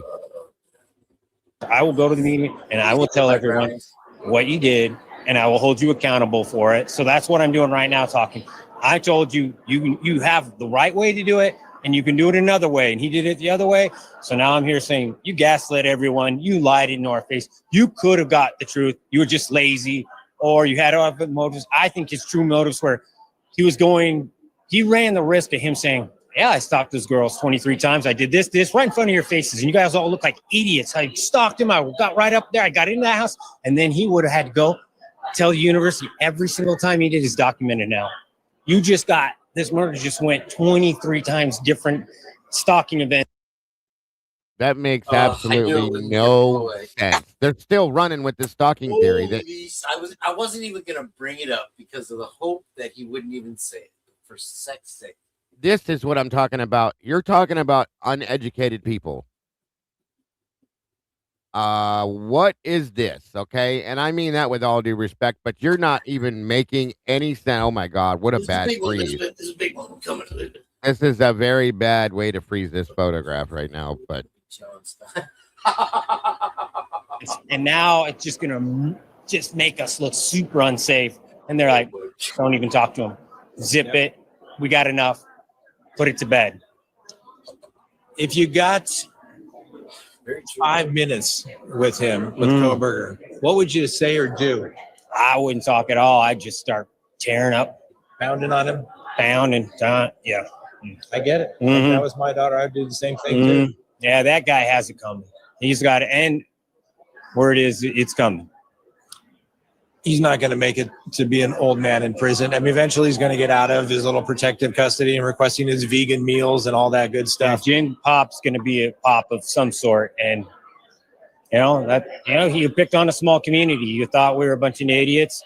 He came from the city. He came out here and I've heard about his research paper that he did on the community because there was another murder in there and they never caught him.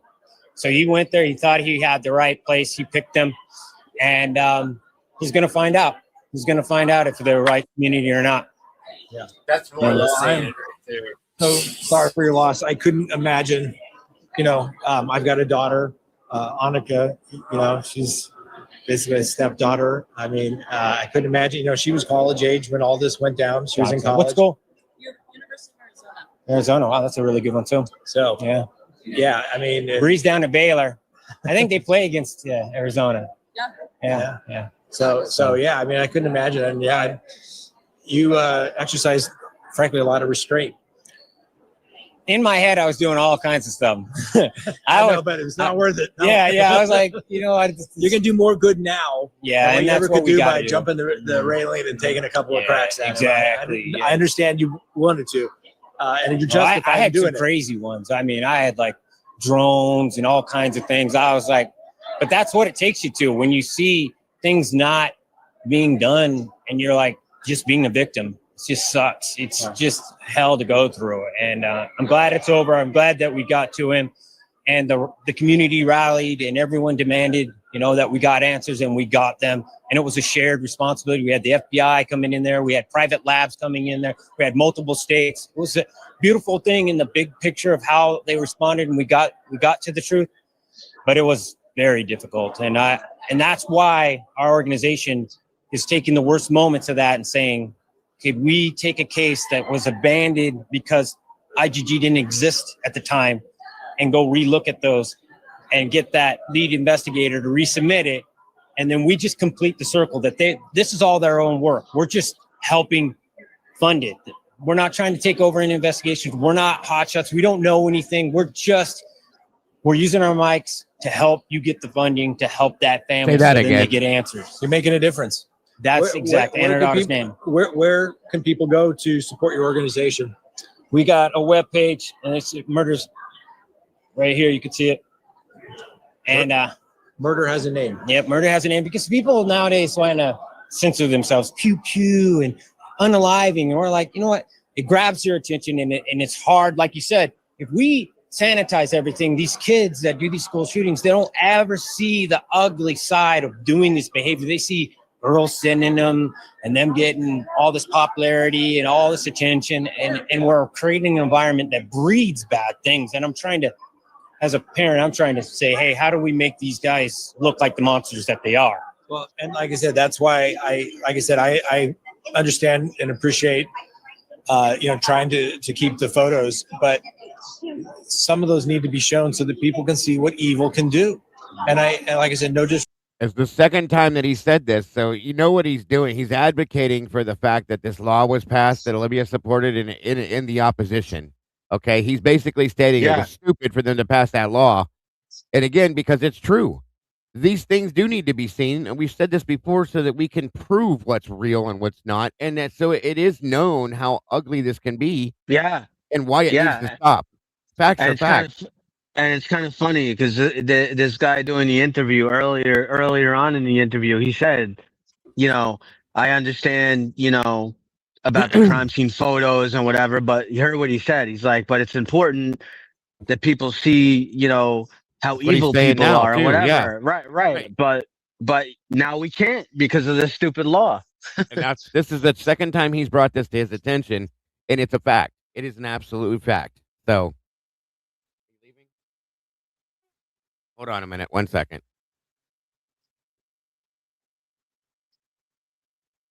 Anyway, so yeah, it is absolutely. I'm glad this is the only good thing that this guy right here has said so far.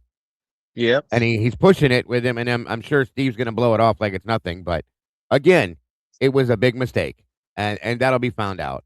You were very selfish to pass that for your own, in my opinion, your own selfish reasons. I'm sorry, but that's what it was, or to support it, not pass it. You know what I meant? Yeah. Respect to you or the other victims, but people need to see that and say, one time you want to go soft on something like this is what happened. This was not it was an accident. I slipped. This was violence. It was personal. It was years in the making and methodical. Years in the making. Did you hear him say that the crime was years in the making? Yeah. And Okay. personal. What? How can it be personal? They didn't know each other at all. Interesting. Exactly. Open mouth, insert leg, not foot. So, like I said, evil exists. Evil exists. People need to know it. They need to stop acting like, we're going to, like you said, sanitize everything and, we're going to make sure we have a fair trial is the truth coming out. And so we went into legal libraries. We got the special legal AI, and we said, has there ever been a case that couldn't go because they couldn't find an unbiased jury? And it's never even happened. It's never happened. You can get a biased jury where they come in there with a preconceived motivation of like writing a book or something like that's definitely happened. And understand something too, Steve, that this case has never happened before either. There's never been a case like this before, ever, that I can find anywhere. Somebody show me where, because I've never, ever seen nor heard of it, ever. Yeah, but there's never been a case. Well, I talk about that all the time, and sure, it should have been a change of venue. It made complete sense. And, obviously moving into the Capitol, there was going to be easier to find it. But you're not going to find people who didn't.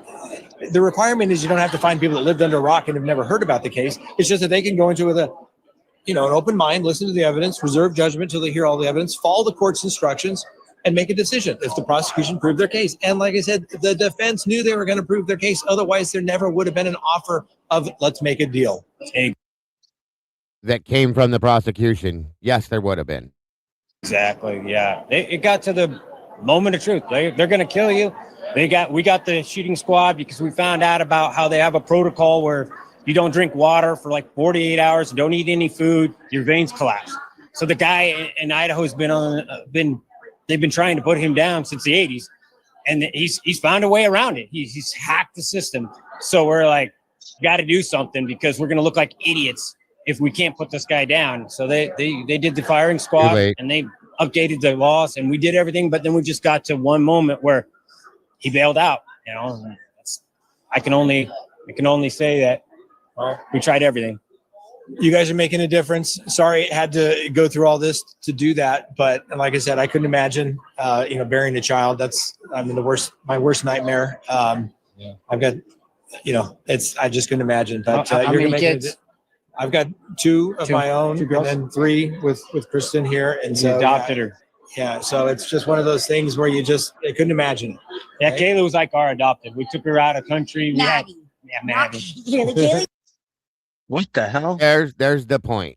He was trying to say, he said, Haley was like our adopted. We took her out of the country. He meant Maddie is what he was trying to say. So that clears that up. Okay. He was our child. She was kind of adopted. Maddie was, yeah. Maddie.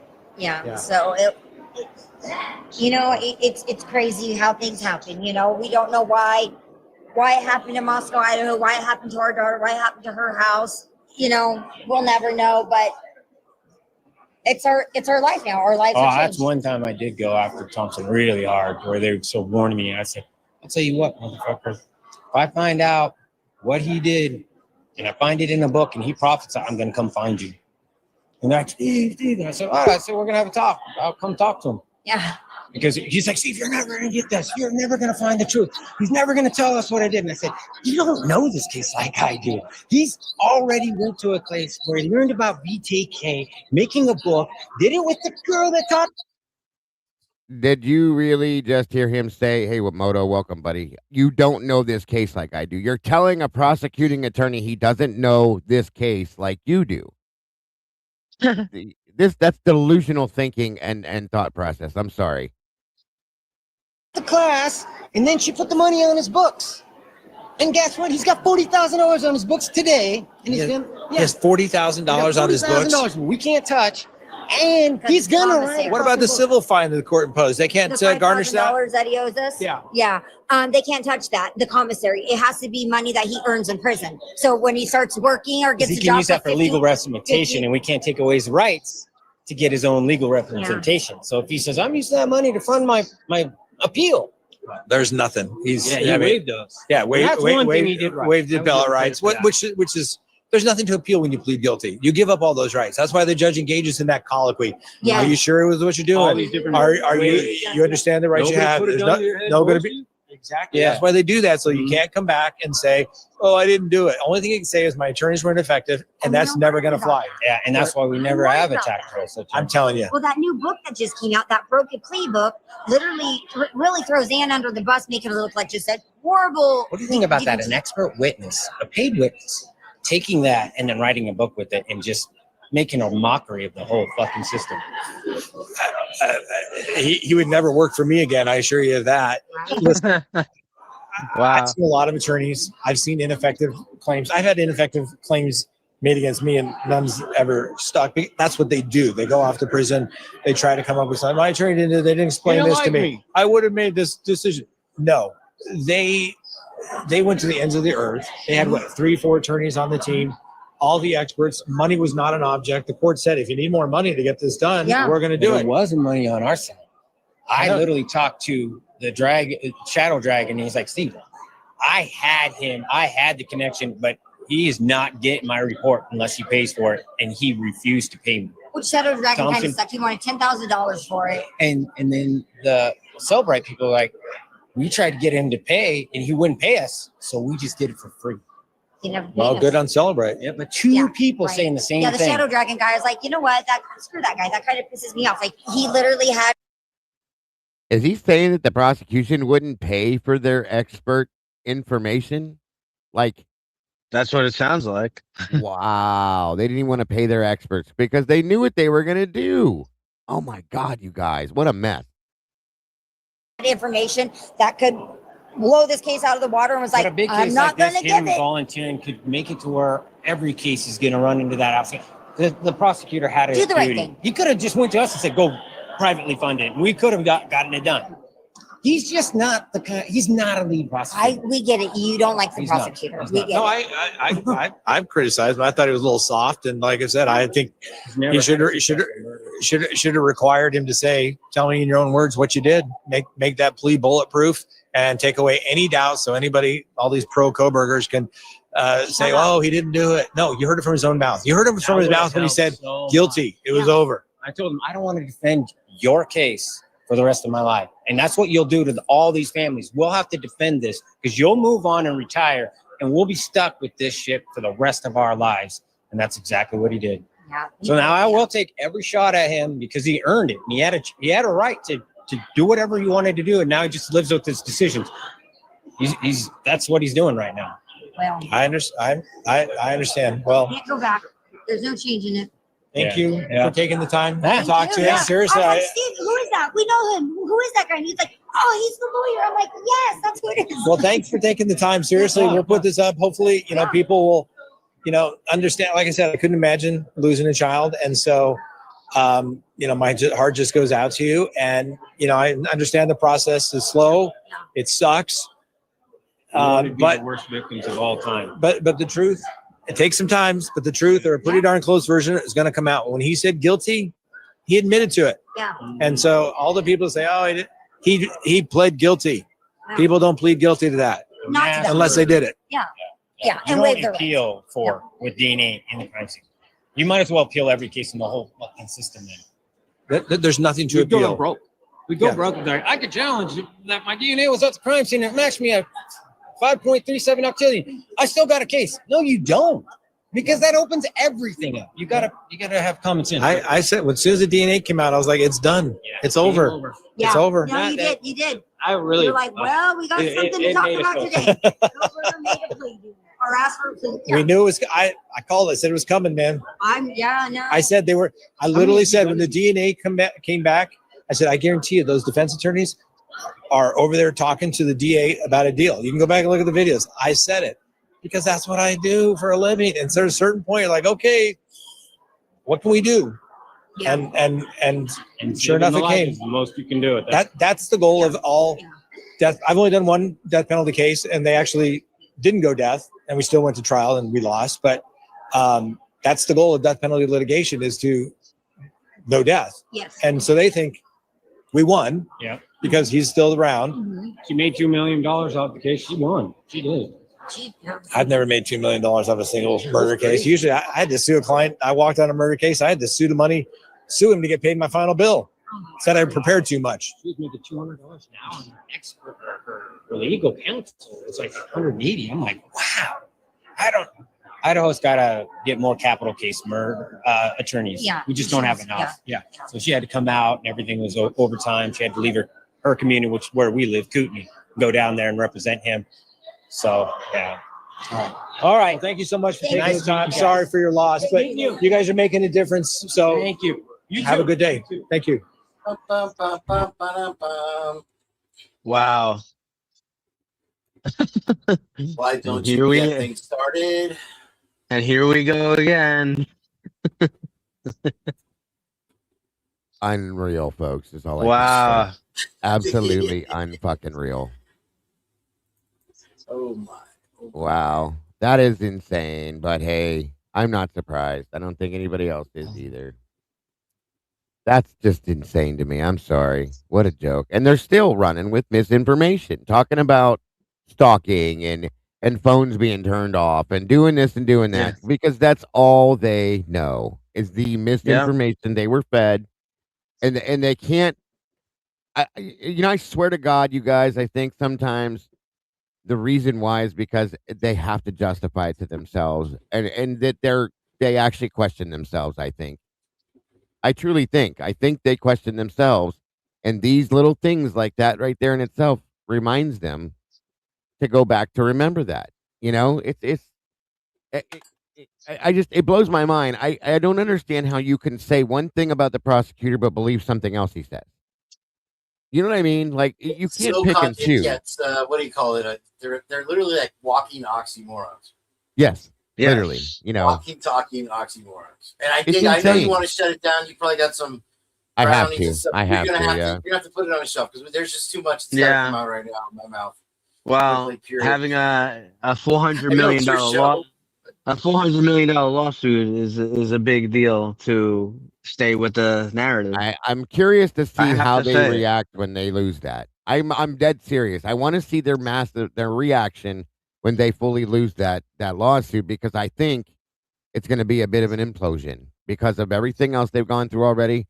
And when it comes down to the fact and they lose that, that's going to be ugly for them, in my opinion. And we're going to see the true side to them, in my opinion, truly and honestly. Not that we already haven't seen it. It's just going to be the darkest and absolute version of the real version of them. That's what I think is going to happen.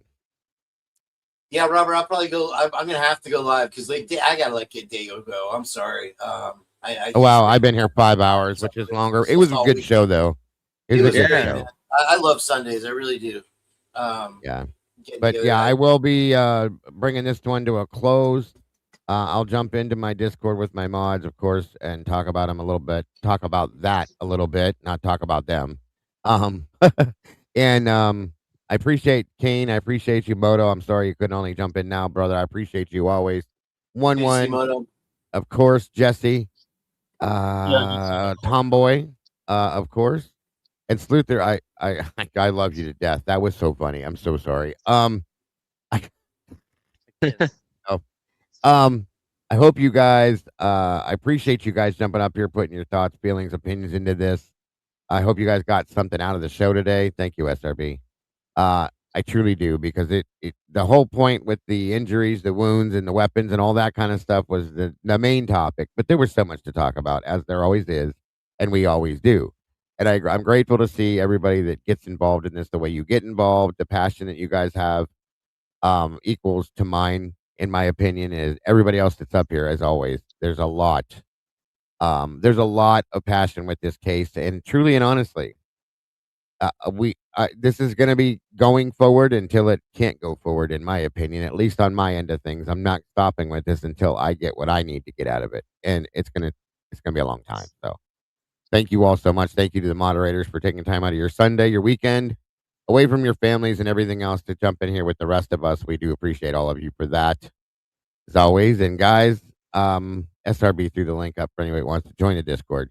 Guys, don't forget, one of the most important things is to make sure that you love yourselves first and love each other.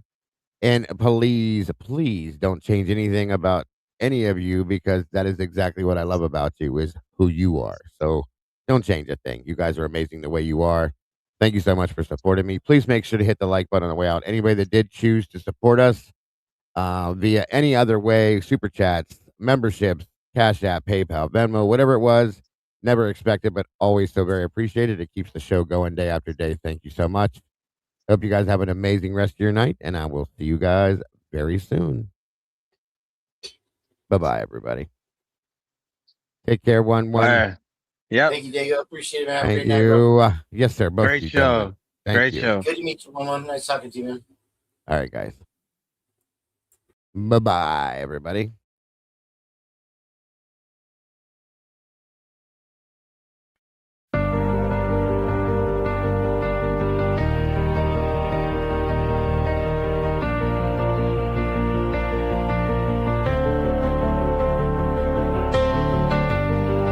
The coffee's cold, the final stain.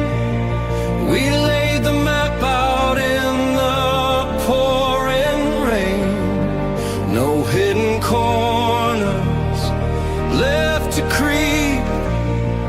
The dark truth woke while the city was asleep. The evidence lines up straight and true. A perfect picture of what they chose to do. The quiet street erupts in flashing light. A reckoning delivered in the night. SWAT serves the warrant, loud and clear. The sound of justice, the only thing we hear at the TruCrime Cafe. We watch the suspect finally pay. The dark truth is backed and signed and sealed. The wound is closed, the name is finally healed. It's finally healed.